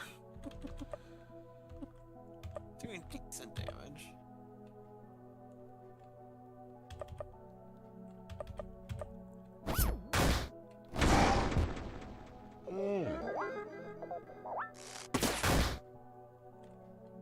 Well, at least Yazan has a healing move.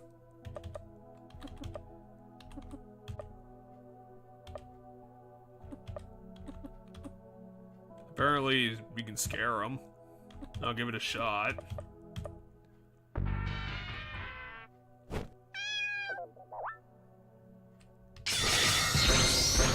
Can someone tell, like, fucking Bill to get his shit together?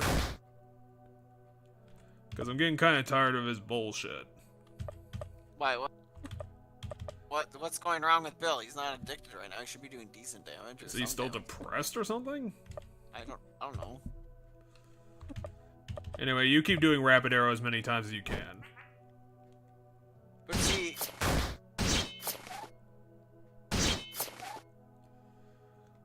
apparently he also has an agility of 99, which might be causing some issues. who has an agility of 99? This boss. I was gonna say maybe the move you're using on Bill is designed not to do damage but to trip them, and this guy's immune to trip, so like maybe you need to be using. Oh yeah, you're right. Different Bill. How about SASD? I'll get a new move. I'll pick something. Okay, how about Dad? Let's try Dad. Stunning. She's also immune too, sadly. Are you serious? But it might be decent damage. Otherwise, Okay, let's try triple D. that also knocks them over, so that you won't get the secondary effects. Is all I'm saying. I'm not saying they're necessarily bad. I'm just saying you're not gonna get the secondary effects of this. Can you pull your gun out, please, Jack? I mean, I feel like it's not worth betting on the RNG when the other attack costs. I mean, That did decent damage. like, the main attack of him causes bleeding. Of Jack, so I feel like that might be worth doing instead of like taking the random chance every single time with Magic Hat. Well, that's you did the fire attack with him now. It did do 300 damage though. How did that miss? You ding dong.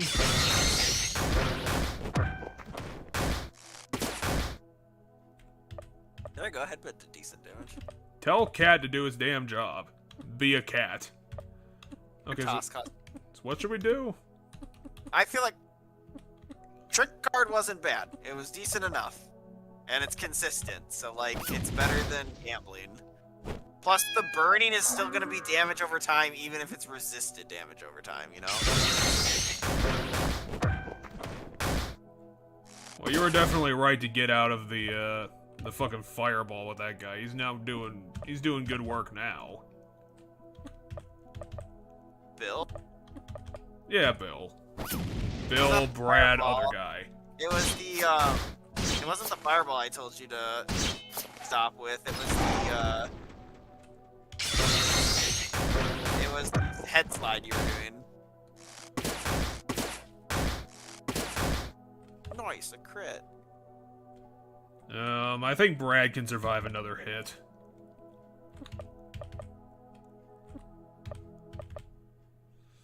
Olan doesn't have his best move.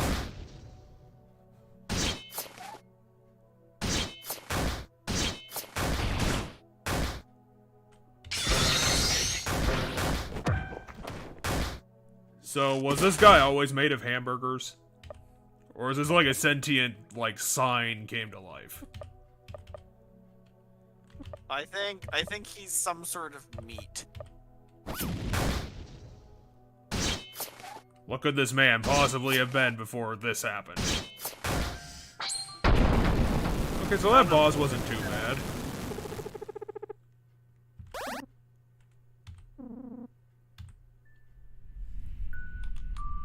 So what could be behind the restaurant? Oh my god, it's Darth Hobo. It was the man who was also a save point. What? I don't know, it's some nightmare dimension. Also, our dad is apparently now an enemy. Oh yeah, it's PTSD, okay. Our dad is also a spider. Maybe after this we should go back and rest again. Sure, but there's a bunch of these spiders, so I assume they're not that strong. Well, I'm not taking any chances. They might be like the fucking snakes.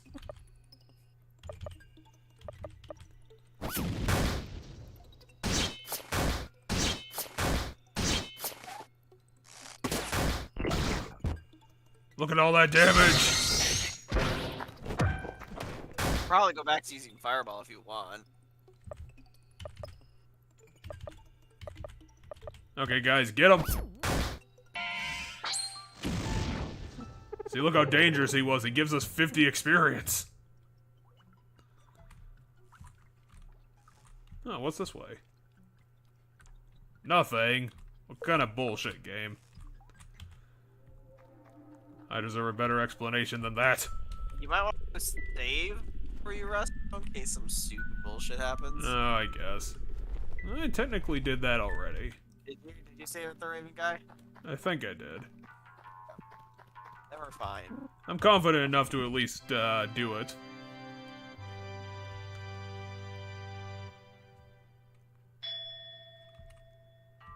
Oh, is that note again? Okay, so watch your back, but then kidnap him. These are very, like, hesitant kidnappers. They don't seem to have the confidence.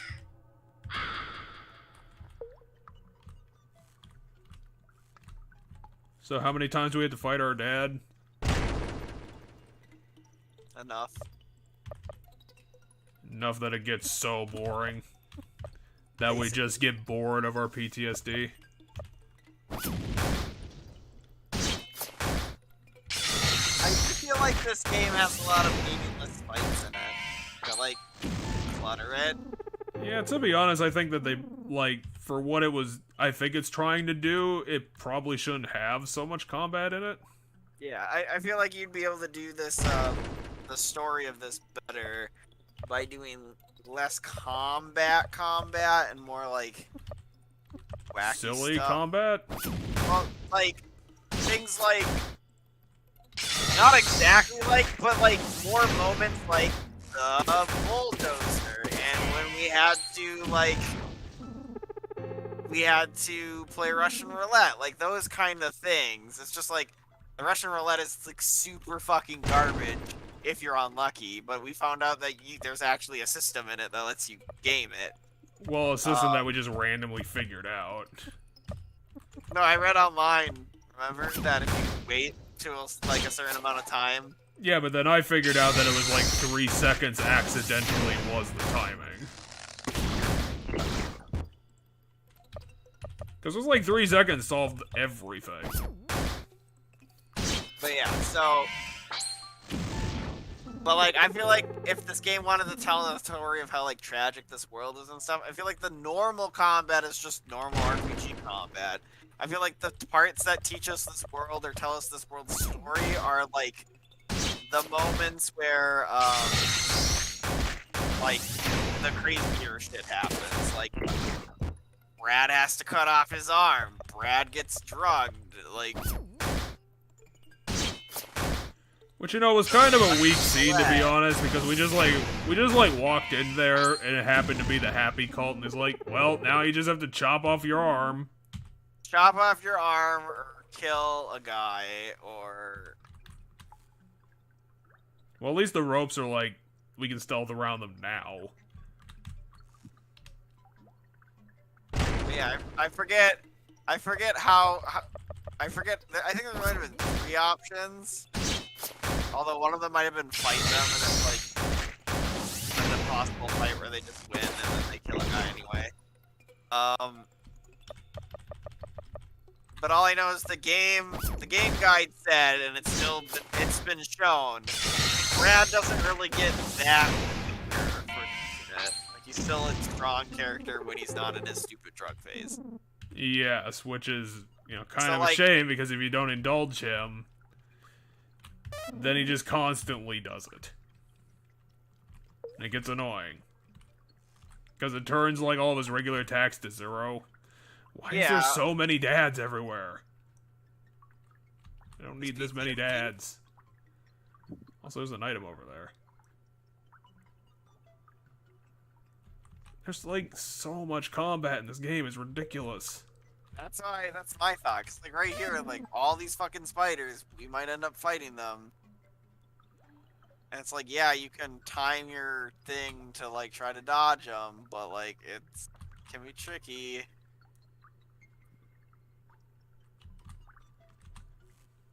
I am getting better at it a little bit. Or it's just becoming easier. One of the two. Oh, that was unfair. I literally couldn't dodge that guy.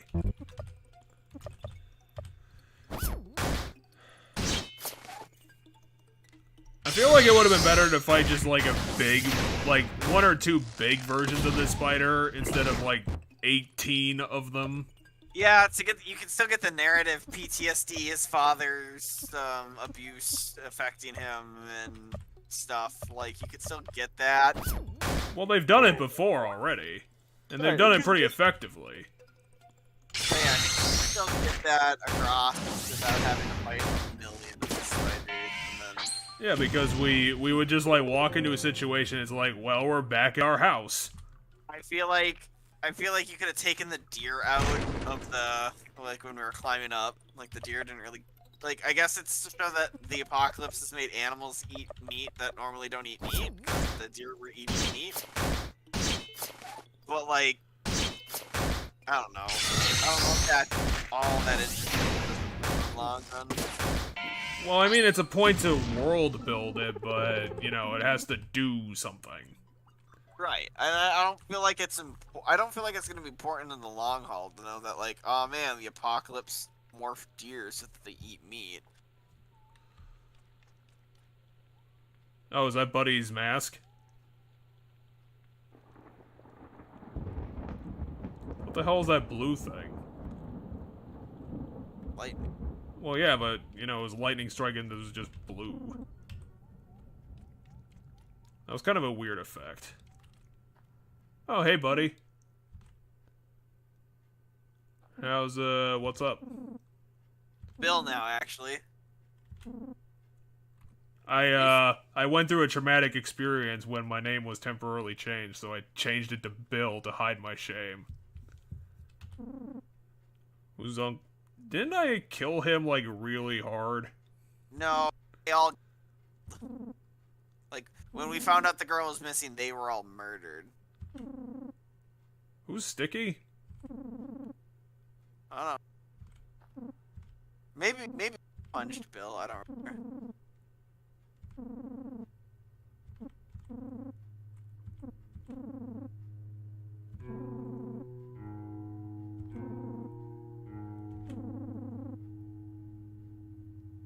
Well, we never saw your upbringing. I mean, I guess the point is that she's like, you never let me go outside.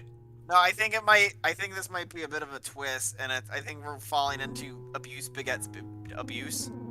Is what it's gonna be revealed here. I just need to know what she's talking about specifically. Right, but I think that's the twist of this moment. Is that we're finding out that. Huh? Oh, the joy. Joy. We actually did stop. How can you have a new life? You're 12.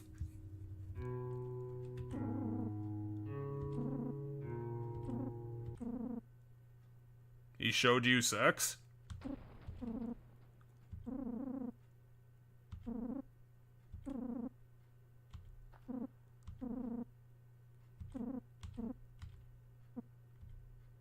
We made her really sad.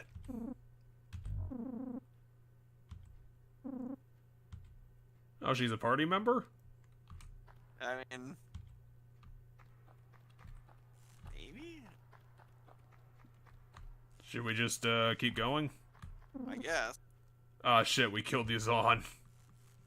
Again. That's the unfortunate truth about glass cannon characters, is that they die all the time. Yeah, the addiction kicks in again. Who's this fuckface?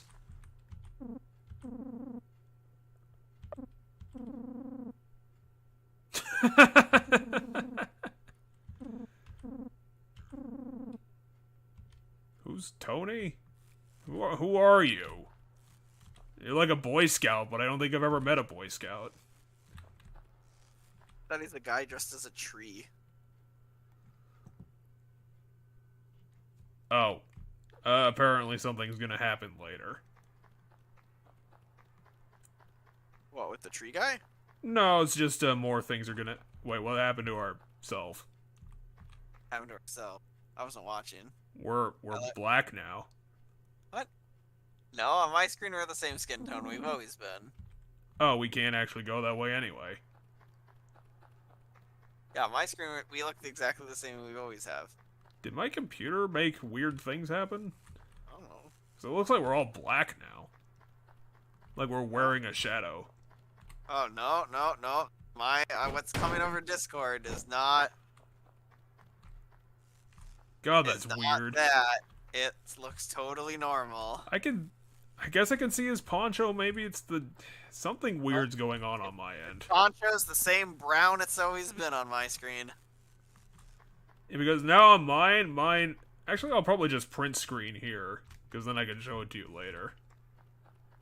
I was gonna say, otherwise it is 11, so... Yeah, fuck it. We can go a little longer. This might... Yeah, okay. We can keep going. Well, apparently we're really... Apparently we're close to something, but now I don't know where to go. Oh, gotcha. Okay, enter the cave. Before you leave again through the exit on the left, explore the cave by going through the small hole. In the very bottom of the cave...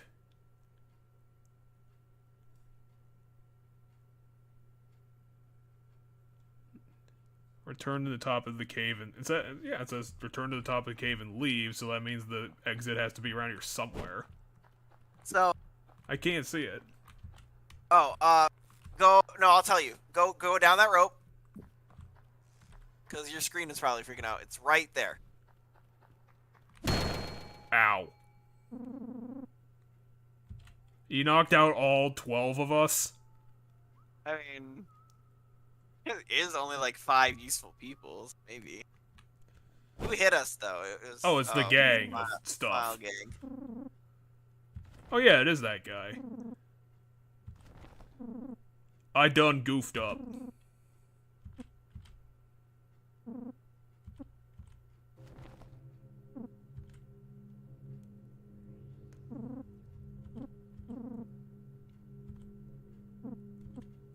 Oh no, she's gonna break our heart.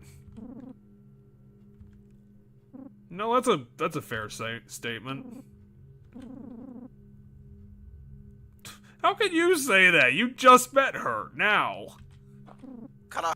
Oh, damn. Fun. Yeah, but... Oh, he's trying to make us look bad.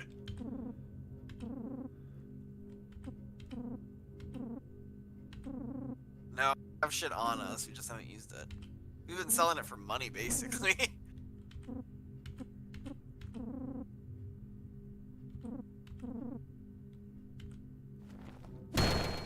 Oh, Jesus.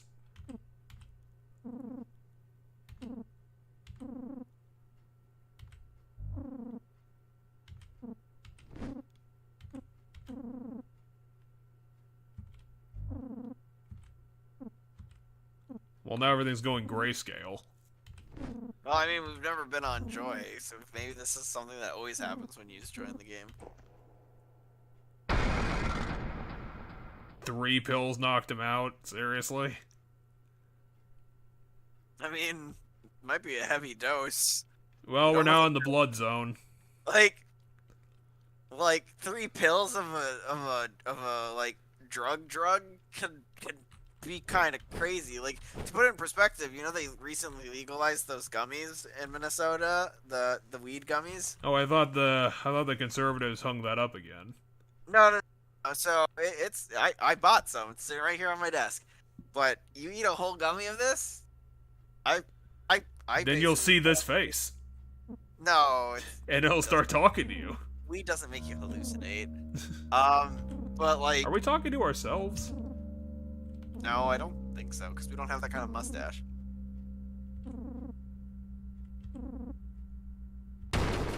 Wait, we have to fight the face? Bill only, but we have the Joy buff right now. And the Joy buff makes us do insane damage. And it also hurts us a lot. Wait, this is sticky? The enemy hurt us a lot. I don't know if I have any healing, so I'll just have to go all out.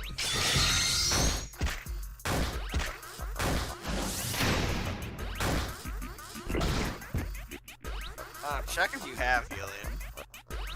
I have a bomb. You have horse turkey. Oh, perfect. Oh, we lost Joy though. No.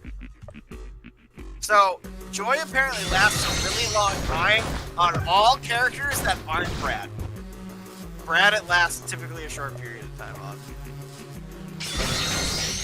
The idea is that Brad has been using the pills so much that they don't affect him anymore. Or they don't affect him enough. Apparently they say that it's virtually impossible to use this. So, I guess I'll just keep going for it.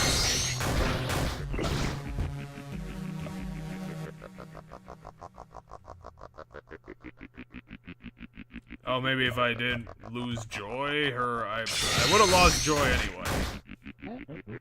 Yeah, but we would have got one more turn out of it.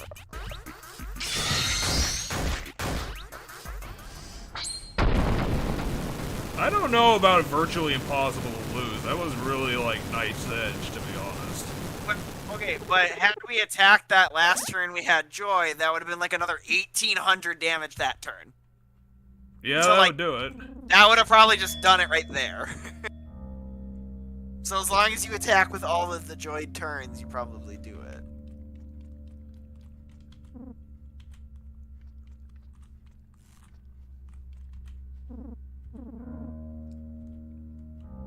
They're headed to Rando's blockade.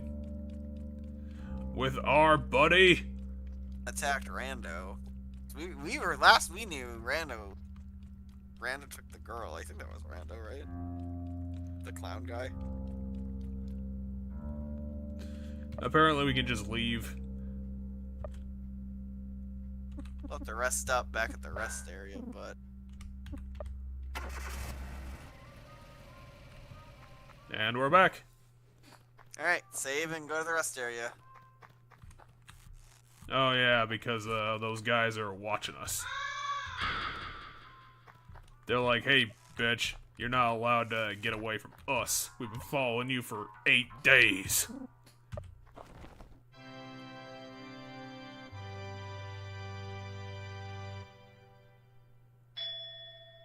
Another note? What the fuck? These guys are so bad at kidnapping. Yeah, I don't know what the watch your back note is about.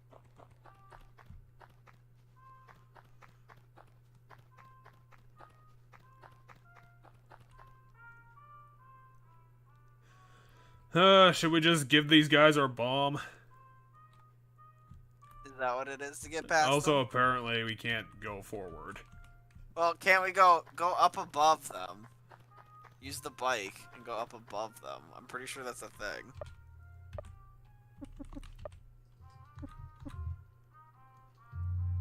It makes you feel different.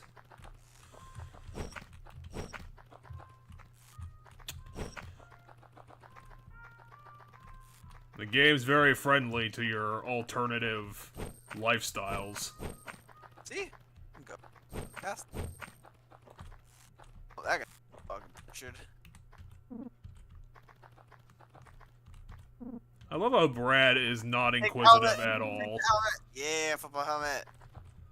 See who can put that on. That's probably good. Well, I'm gonna wear that fucking poncho.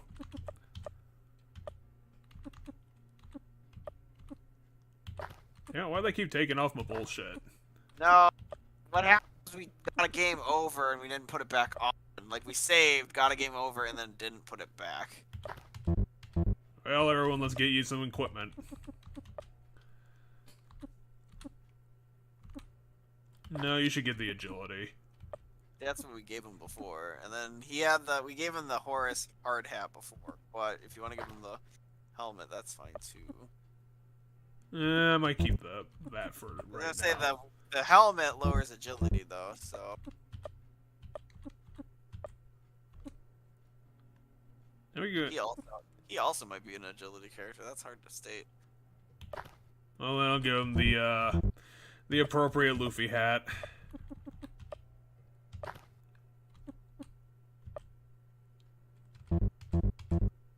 I'm thinking about giving this to, like, Beastborn. Hold on, what does the businessy hat raise? Agility by a couple. Apparently agility, a little attack, and a little special attack. Because my thought is it that bad to lose that on someone we're actively losing? Yeah, maybe it's not worth putting it on anybody since we're not going to be using Beastie. I don't know, my thought was, it might be better for Jack to give him better defense if it's only going to make him lose, like, one. It's like, what does he lose for it? He loses one special attack, he loses one normal attack, and he loses, like, 4 agility. I think that's worth. Yo, guys, what happened?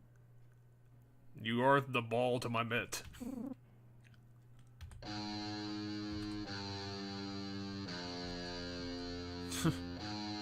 Oh, it's that guy. I was like, why is the music getting all...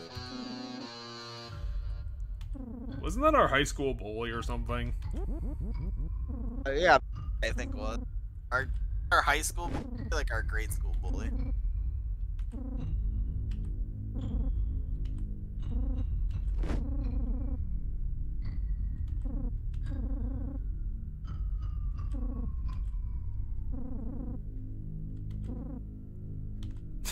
Kiosk spaghetti. That's a new one. Okay, so how to divvy up these guys? Should we divvy it up or focus? I'm thinking about focusing in on one guy. Sergey seems like he's a guy who should be taken out. That Jack ability hits everybody. His juggle. Oh, juggling, yeah. Juggle hits all of them, so that's worth doing.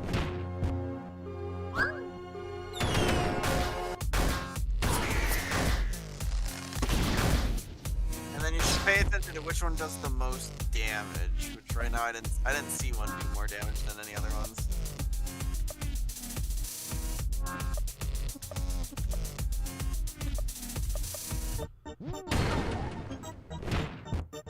These guys are really painful.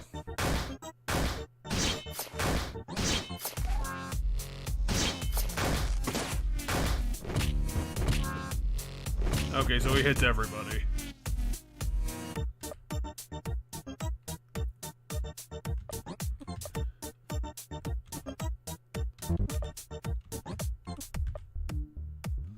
Actually, maybe I should do Rapid Arrow instead. That seemed to be doing a little bit better.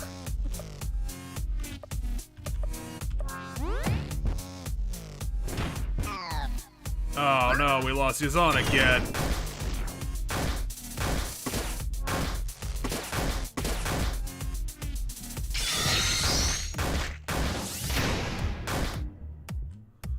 Okay. Okay, we do have one thing, and I'm gonna give it to Olan.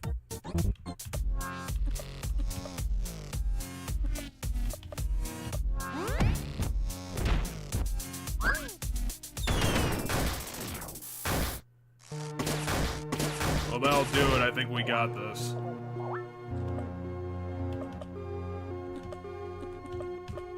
Yeah, just Rapid Arrow and card toss or trick card him. Well, he evaded, so he lost his turn. And he's gone. $4 grand. Nice. Poison Arrow. That might be good. Mystic Juggle. That Poison Arrow definitely sounds good, because, like, you can put the poison effect on people with it. Eh. Actually, it looks like I'll have to go that way. What?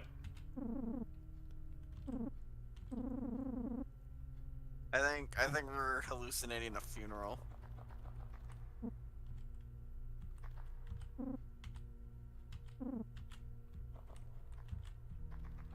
I think when we go out the door, it'll be... Oh.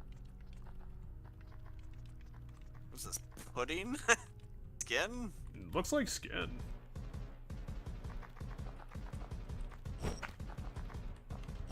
Alright, there's... Oh, we made it to Save the EWC. There's a save spot. Fair enough. Oh yeah, we can get up there. Now I just need to find a rest spot.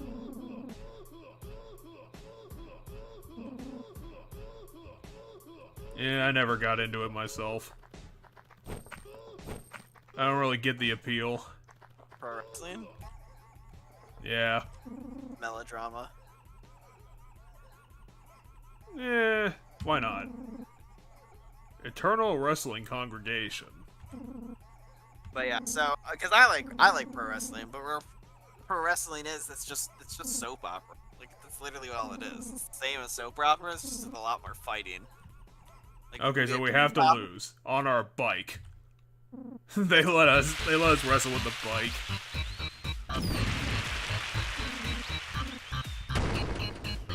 It's the cream of the crop. He's gonna do some shit. The Macho Man Randy Savage. Who said it? I'm pretty sure it's Macho Man Randy Savage said the cream of the crop. He missed. Should I just do like all A's or something? To the Wonder Wizard? Also, all A's is an ability. Don't worry, we're about to die. Okay. S-D-A-D-S.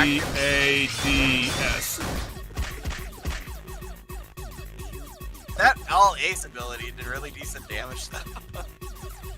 S-S-S-S-S. Well, then go for the kill, man. Maybe I do one hit. No, use guard. There. Use guard. Damn it, I have to go for it. Use the guard. So there, I lost.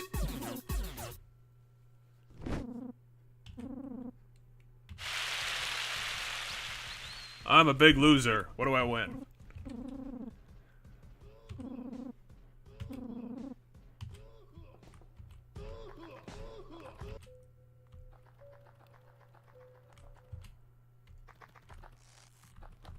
This looks like a third area. Put someone useless in the second slot and we rest. Like whenever you rest, try to switch a party member to the second slot. I'll put Terry Hens in that spot.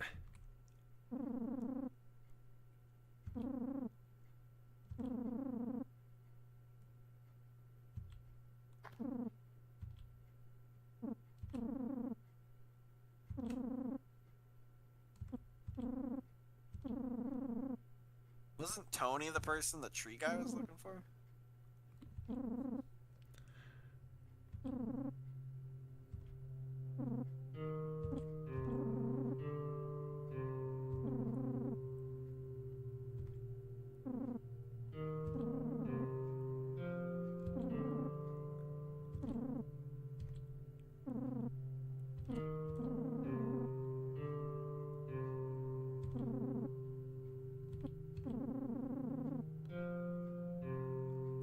You don't have the balls to fuck your own kid. It's not his kid biologically, but... Well, I mean, he did find her when she was like 6 days old or something. No, I think... So I think, one, the actual... Oh, it's that guy. Wait, he's alive? I thought I beat the shit out of you. You did beat the shit out of him. But I didn't do this! Or, wait, were we gonna, like, fire punch him? We were gonna fireball the guys leaning against the rock. I don't feel like killing them. Be the good guys. I don't know, it seems kinda unnecessary. Right? First of all, one of them's bleeding to death, the other one's already beating the shit. Oh, that's sticky?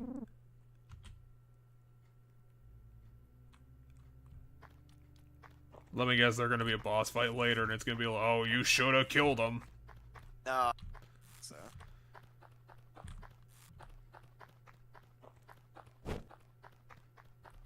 Oh, that's great. Are you gonna ambush me? Yep. Fuck. Well, I couldn't have switched the party, so guess what? That was not exactly my fault.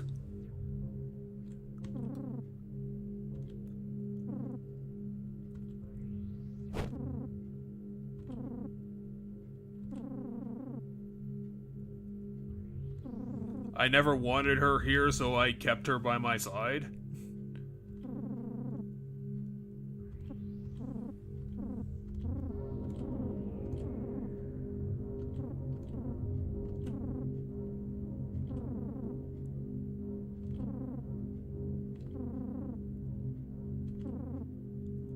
Well, fuck.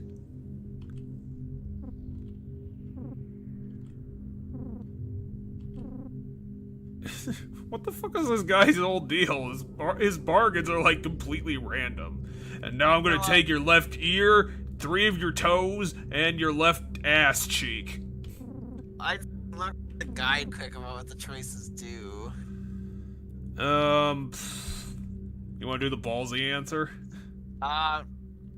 So what I think we might do is we might just give it suicide, make a party of garbage characters, get them killed.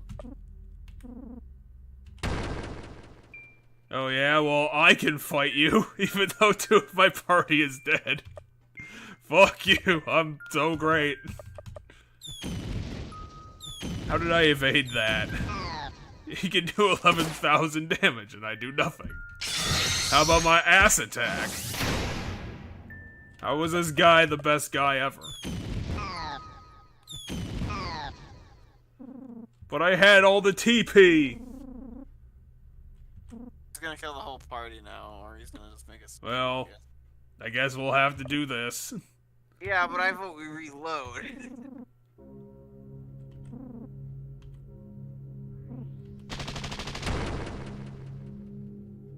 Well, let's go to the reload point. Where's a cliff I can jump off of? This one?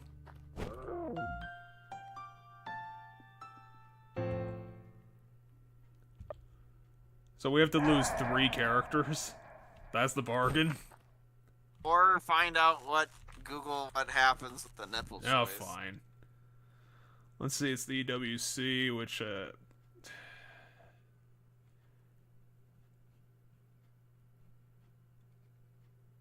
It might say in your guide. Because my guide mentioned, like, here you'll have to make this choice. Here's what the different choices, how they affect you.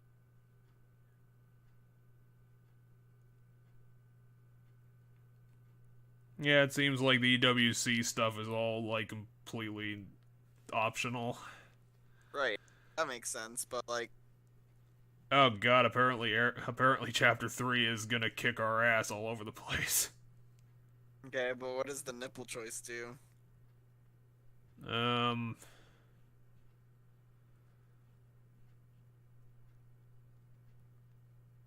I don't know, I can't tell where we are.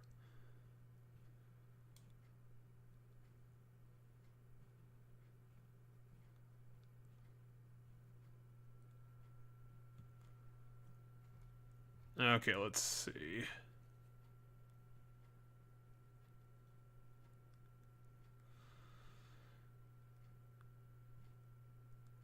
I can't freaking tell. Because it happens after the EWC.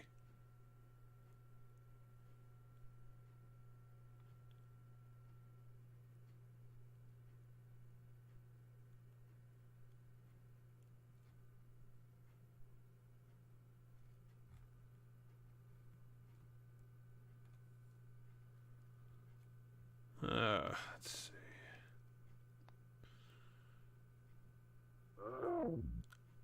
Okay.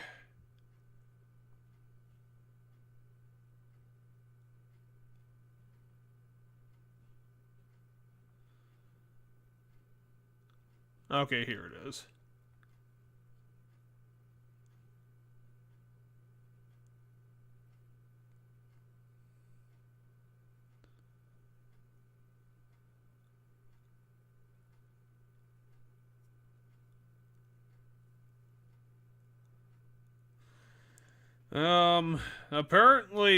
Apparently harming Buddy doesn't really do anything. So we do that. Apparently, according to Area 3, according to what I found, immediately afterwards on the next screen, Buzzle will force you to choose between your arm or all of Brad's items and makes. Despite his dialogue, he leaves you with the equipment, though it all becomes unequipped. There's also a third option. Ask him why he does it. When he will then call you a murderer, cut off your other arm, and take away all your items and makes. I do not know.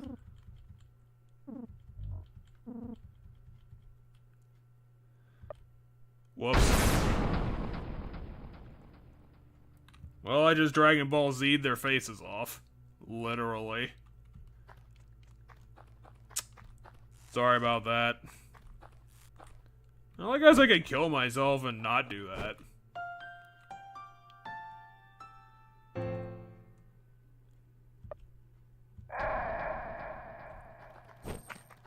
I'm just going on my bike. Can you really talk to a man this deeply when he's on a child's bicycle?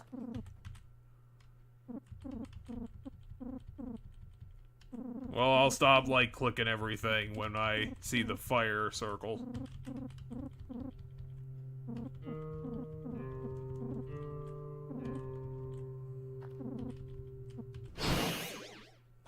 Okay, okay.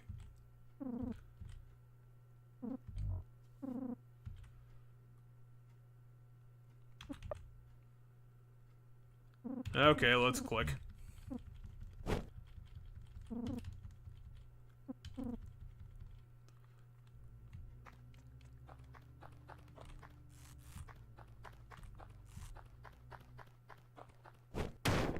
Ow.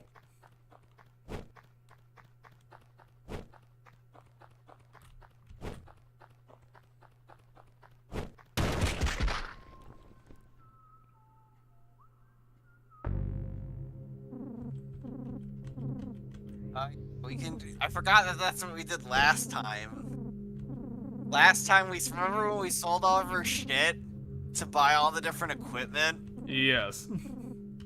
That's something we should have done again right now, because after the nipple thing, he's gonna make us choose between our other arm and all of our items and mix. Now, given we'll probably get plenty of items, like I'm not too worried about that.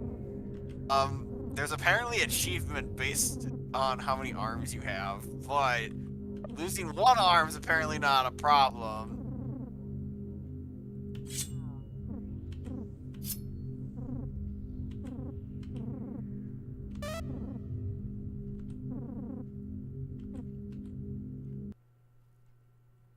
I mean, we could go back now. I just don't know where a store is. No, I'm not saying we need to. I feel like we'll be fine. How many items do we have? Look at the items we have. We don't have that many items, to be honest. Yeah, because he doesn't take weapons and armor, he just takes items. So if there's any items we can use right now that are worth anything, use them. And then, what's the weird doll dude? I think it was a recruitment thing that we forgot to do.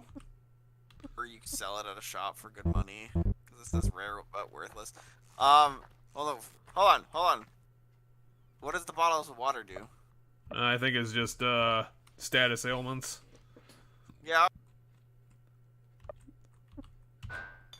Because they don't...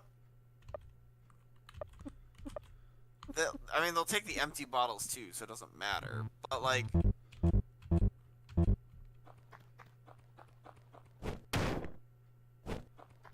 I'm just having a bad feeling day. I got my daughter's nipple. How the fuck did she get away with it from you?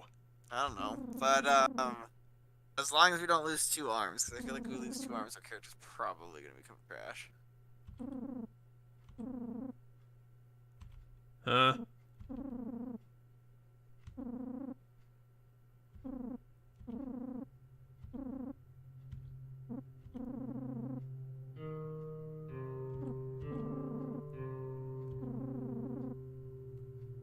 What did we do to her? We just kept her in a box for like 12 years. Maybe he's referring to someone else.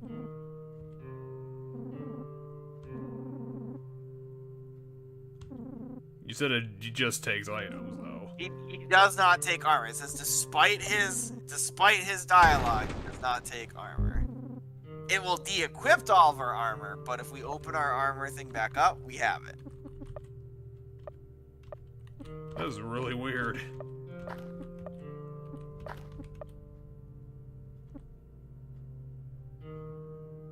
Well, apparently it's really lucky for some reason. But it covers every other stat. He only did that to me? What a dick. He only de-equips our stuff. Cool. What is this? Oh. It's our other arm? From earlier? Apparently, I don't think that's Rando. I think that's somebody else. You know what? Same guy who cut off our arm before. Well, we officially hit, chapter 3.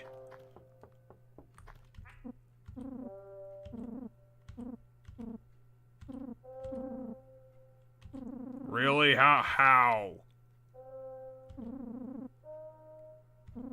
How, like, overpowered is this 12-year-old girl? No, just remember that this guy's garbage. I think she managed to slip away from one person. That doesn't mean she fought him. That means she was able to sneak away. Which for a little girl makes sense because she's small and quick.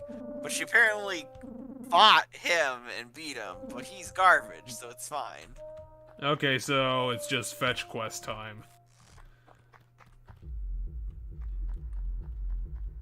Hold on. You might want to leave and heal up. You're like dead. We are like turbo shit's dead. And there's, I assume one of these is, Oh, that's great. I was like, I assume one of these is the resting spot. Well, found it. We also found 11 copies of our daughter. Go. No, don't rest yet. Because we're in a new area. Go out, switch someone garbage to the second spot. Save, yeah. Switch someone to garbage to the second spot. Terry, you deserve this. And then rest. Because if he gets kidnapped, then whatever. No one gives a shit about Terry hints.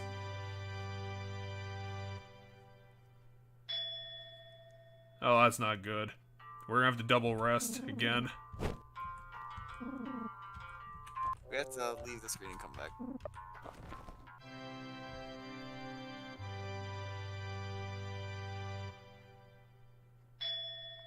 Oh, come the fuck on, really? Fine. Fuck you, Spider. Is that what it is? We got a present! Yay! Old socks. Nice. Now let's put someone proper back in Terry's spot. It would have been Olan. Should we put Olan was doing pretty good. I think if there's someone we get rid of, it's Yazin, because he dies all the time, and he misses like 9 Well, times apparently out of Queen Bee is no longer... Should we try him out now? I mean, I think they still have that mechanic, it's just they're no longer in that state. Okay, well, we can have Beastie back. Alright, let's take a look at if we have better equipment for Beastman, though, because it's been a bit.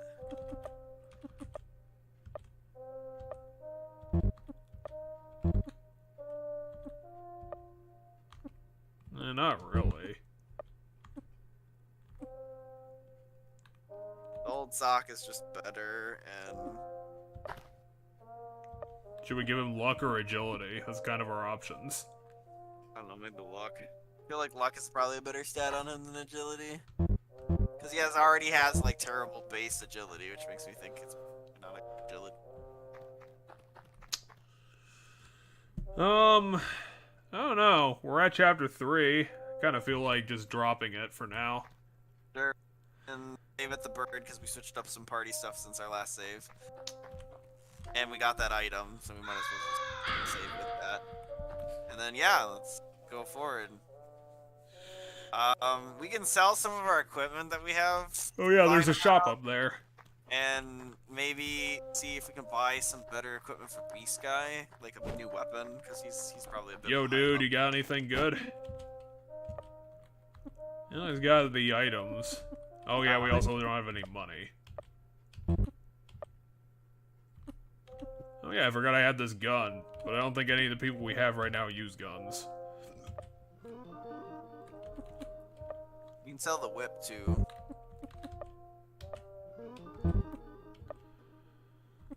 Maybe this business he had because we already have one.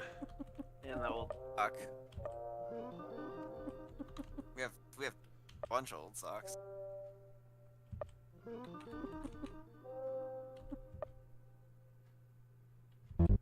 Yeah, that's not really worth anything. Keep it for now. Apparently he doesn't want to buy this nipple. Is there anything we can buy with this nonsense? He doesn't sell any weapons, and that's kind of the problem. I think we could just keep moving forward story-wise, and we'll be fine. We'll get items from killings. Like, if we can find an area with easy-to-farm enemies, we could farm enemies for a little bit. Here's the cave of nothing. No, there's a hole in the cave. Right there. And right there. Huh.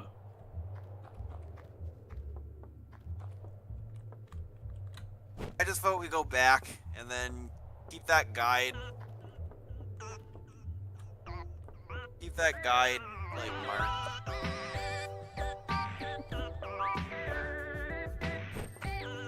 Damn it, I thought I could get up there. What a weird soundtrack.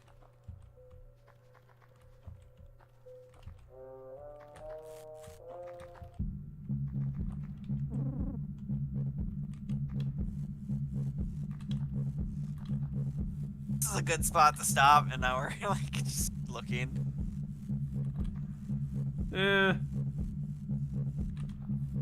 How deep can this cave go?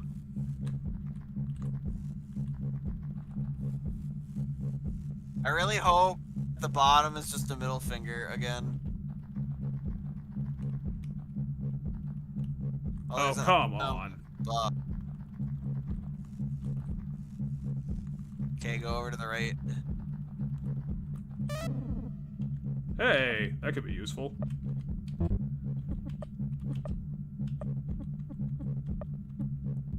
Ooh, that's a huge boost.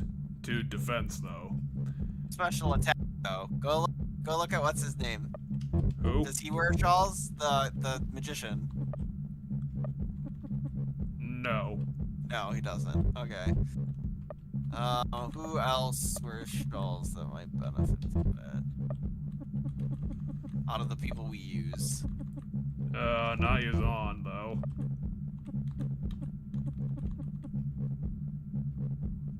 Oh no, just give it to Beast Boy then, that's right. I can't give it to Beast Boy. But you can't? Why can't you give it to Beastborn? Because he says, no. Oh.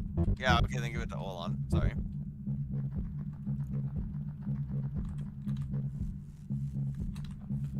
I mean, I guess I could try and give it to Brad. If you'd rather have it on Brad. Oh, wait, apparently he can't wear it either. Well, I don't think it's because it's equipped to someone. Welcome to Night World. Bloody stumps on the trees.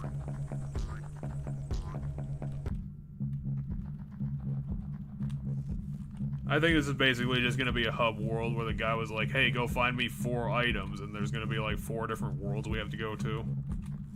Yep. They just keep that guide, like, handy.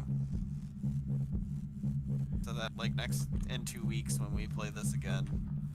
Yeah, I think it's going to be a 4-parter. I don't know how long the DLC is going to be, but I mean, yeah. Alright, save again because we have Grandma's Show. Yeah, should we just cut it here? I think this is a good natural stopping point. It's like 11:30, so. I kind of wish we had less time spent in just fucking around. So whatever. I think it'll be nice to hear this. I was checking the channel while I was setting this up earlier, and our first episode of last week actually did a lot way better than I ever thought it would. Like, people are tuning into our Danganronpa 2 stuff. Nice. So, we might actually see some interest next week when we return to Byakuya's terrible murder. I might actually pay attention next week, just in case. But yeah, I don't know, I think this is exactly what I was looking for in Lisa. It's, I don't think it's too deep, but it's doing interesting things as an RPG. I think I'm getting my money's worth out of it. I feel like there might be deep stuff in it. It's just you have to go looking for it, not necessarily like looking for it. But I do agree that I don't think this game needs to be as much of an RPG as it is. I think it could have just been a story built thing where it could have just like done the Gone Home thing and like cut out like I guess like streamlined most things and just focused on the story. I mean, I think having the combat works good. However, I think it needs less. Like, it can still be an RPG. It can still have all the RPG mechanics. It should not have as much fighting as it does.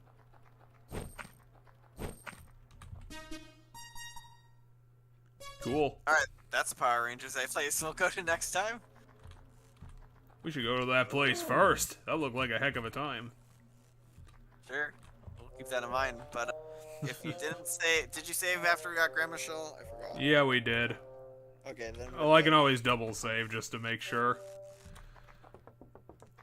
Next week might end up being a bit weird because I'm going to be going to Adam's thing next week. Which means we can't do it on Saturday. And we can't do it Friday because I have D&D again, so we'll be doing it Sunday. Woo! Maybe hopefully be able to get through a chapter on Sunday as per usual. Start a bit earlier. We could always do that. So it's not like I'm doing anything Sunday, so. Yeah, we can discuss that around 7 or 6:30. I don't know if we want to go that early though. How early? I mean, normally we start at 7:30. 7:30ish, somewhere between 7 and 7:30. I was thinking like early afternoon, like bump it up like a couple hours, like an hour or two. So like 6, 5. That might be a bit too early, to be honest. I mean, it depends on what you want to do. Like, I'm willing, is what I'm saying. If you don't want to, or you don't, Well, I guess I can think about it. I'll give it a think. I just don't know. It's like depends on how much time we're gonna lose. Cause like what? Normally we stop at like midnight ish. No, with Danganronpa we usually go to like 2 a.m. We go like super deep into that game. I thought we only went to 2 a.m. when we went to like beat it, and we're like, we're so close, we might as well persevere. Like, I don't know. I feel like with Danganronpa we usually do like, I swear like the calls have been like 6-7 hours. Gotcha. I guess I could always. I'll just scroll up quick and look. Well. Yeah, because like Discord keeps records of that. Yeah. Where does it put it though? Okay, it doesn't put it at the end. Okay, so it was 6 hours, 5 hours for Lisa, 9 hours the previous one before that. Yeah, the 9 hours. So yeah, okay, so we went to about 1 in the morning. So like, yeah, if we started like 5, probably be able to get everything done we would normally, and then be able to stop a couple hours earlier. But if you don't, we'll be fine either way. If we don't get to the murder, we don't get to the murder. It's whatever. I'm gonna say next week that after thinking about it, Byakuya's demise was a lot more obvious than I should have seen it coming. Yeah. That was a gimme, and I just didn't see it. Because they did the exact same thing that Sayaka did. They front-loaded what he did, and he was the most competent guy, so he was the guy making the plan, and they obviously offed him first. Not only that, he was adamant that no one will die on his watch. Like, he will not let any of us die, meaning he had to be the one to die. Hey, it was true. Byakuya, you did it. I mean, he did it and he didn't do it, because his promise was that he was going to make sure none of us died. But by him dying now, the next murder will make his promise broken. Well, did he realize he was being murdered at the time? If he was instantly killed and didn't realize it, then he was technically fine. No, I don't think his own murder broke the promise. I think he promised that none of us would die. So I think after he's dead, when the next person dies, that's when his promise is broken. So I don't think him dying breaks his promise. I think the next person dying breaks his promise. And he'll come back as a ghost and be like, you fucked up, you jerks. Ghost can somehow prevent all the rest of the murders of the game. I think his spirit's gonna be like so pissed off that people fucked over his promise that he's gonna use the power of anger to just come back as a ghost. To just deliberately return. Byakuya is dead. We have to figure out who did it. We have to figure out who did it. So we'll do that, and then hopefully we get to the second murder. If we don't, it's whatever. Yeah, might have to. I don't know how long it's gonna go, because the first case is always usually, hey, it was really easy. Here's 5 clues. That's who did it. I don't think they're gonna go like immediately out of the gate and be like, okay, we're gonna bust out the 3 people who all said that they did it in sequence. They're all lying. I don't think it's gonna be complicated like right out of the gate. No. Smoking gun already. Smoking gun was the... What was the smoking gun? He was just holding his night vision goggles. No. We didn't find a smoking gun. I'm telling you that there was something that happened that's a smoking gun.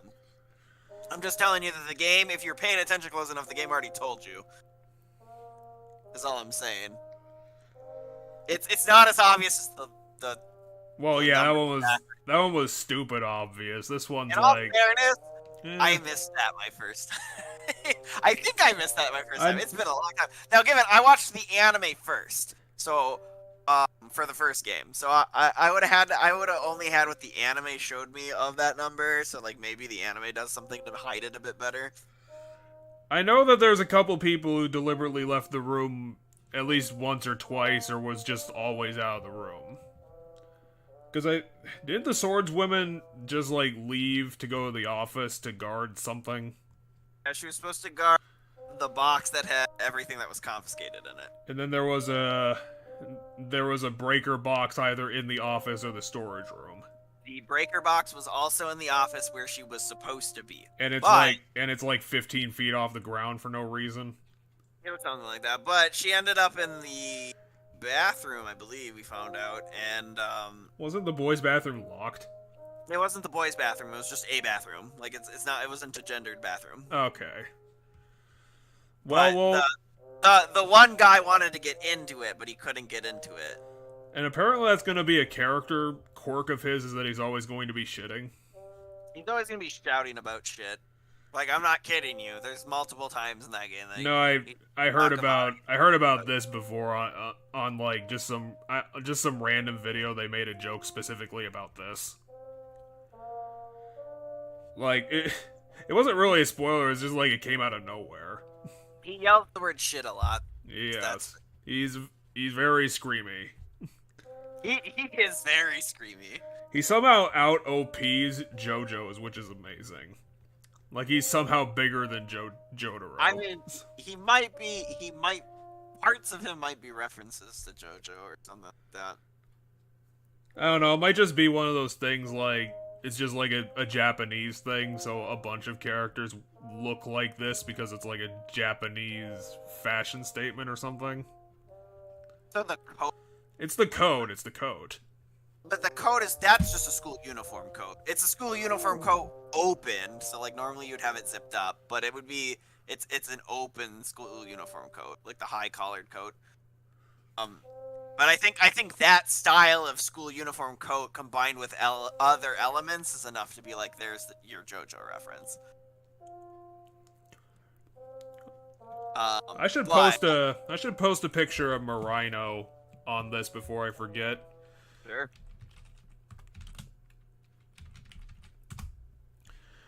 The problem is that, like I told you before, her default design is honestly perfect, right on the line between like legitimate character and stupid sexy. One of her ultra outfits goes over that line, like pretty hard, and has her she's not wearing pants anymore, and that's the difference. Send me the character picture here. Well, I will in a sec. Sounds good. The other thing is that on the PS2 she actually has jiggle physics. Alright. Which is fair because she has like giant boobs in the game.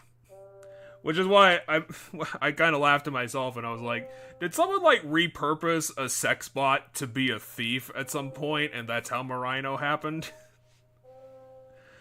And then I had to chuckle to myself. Okay, how do I copy this? This is a decent enough picture.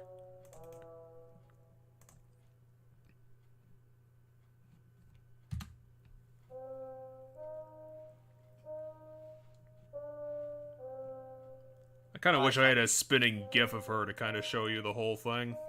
I can kind of see it. To me, she just looks like a magical girl Power Rangers kind of deal. That's kind of it, to be honest. Oh, and there's ninja elements in her outfit. Now that I look at it more carefully, so I think she might be like a Super Sentai. Honestly, I think her in-game model is probably more Sentai. Exaggerated than this drawing. Gotcha. Because I don't think it's doing justice to what she's in-game looks like. I don't think Magica Girl might not be it. It might be Super Sentai, but which is Power Rangers, like what Power Rangers are. That's the genre that Power Rangers are. So like Power Rangers, Kamen Rider, like anything that's got that, like they transform into like the Power Rangers kind of style suit. Yeah, fair enough. And refers to it as Super Sentai, or whatever I said the first time, because I got it right the first time. I don't think I got it right there. But that is what the Power Rangers are called in Japan. So like we call them Power Rangers, they call them Super Sentai. Yeah, because the genre is called the Japanese name for it. Well, from what I know, like how Power Rangers happened in the first place was like it was a foreign show that got like redubbed into America, which is why it has like giant battle robots, because it's like supposed to be a kaiju thing. Japanese thing. Well, it's supposed to be like one of those kaiju battle shows. Yeah, kaiju mecha. I mean, it all stems from like Ultraman. This is her ultimate form, like I was describing. I think it stems from like Ultraman, because I think he was the first one. Yeah, I definitely see how the second costume is more sexed up, because she's got kind of like the cami. Yeah, her ultimate form just took her pants away. it's kind of Cammy, like they're kind of doing the Cammy outfit. Like that kick she's doing. That's a Cammy kick.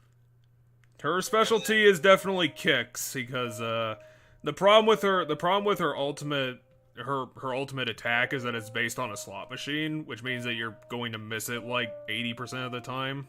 Or it's like Tifa's in Final Fantasy VII. I'm going to. I mean, Tifa's not a slot machine. It's like a. No, that's her ultimate attack in Command Mission is that it's a slot machine. No, but I'm comparing it to Tifa's because Tifa's. I don't. Tifa's is like a spinning thing that you like press the button to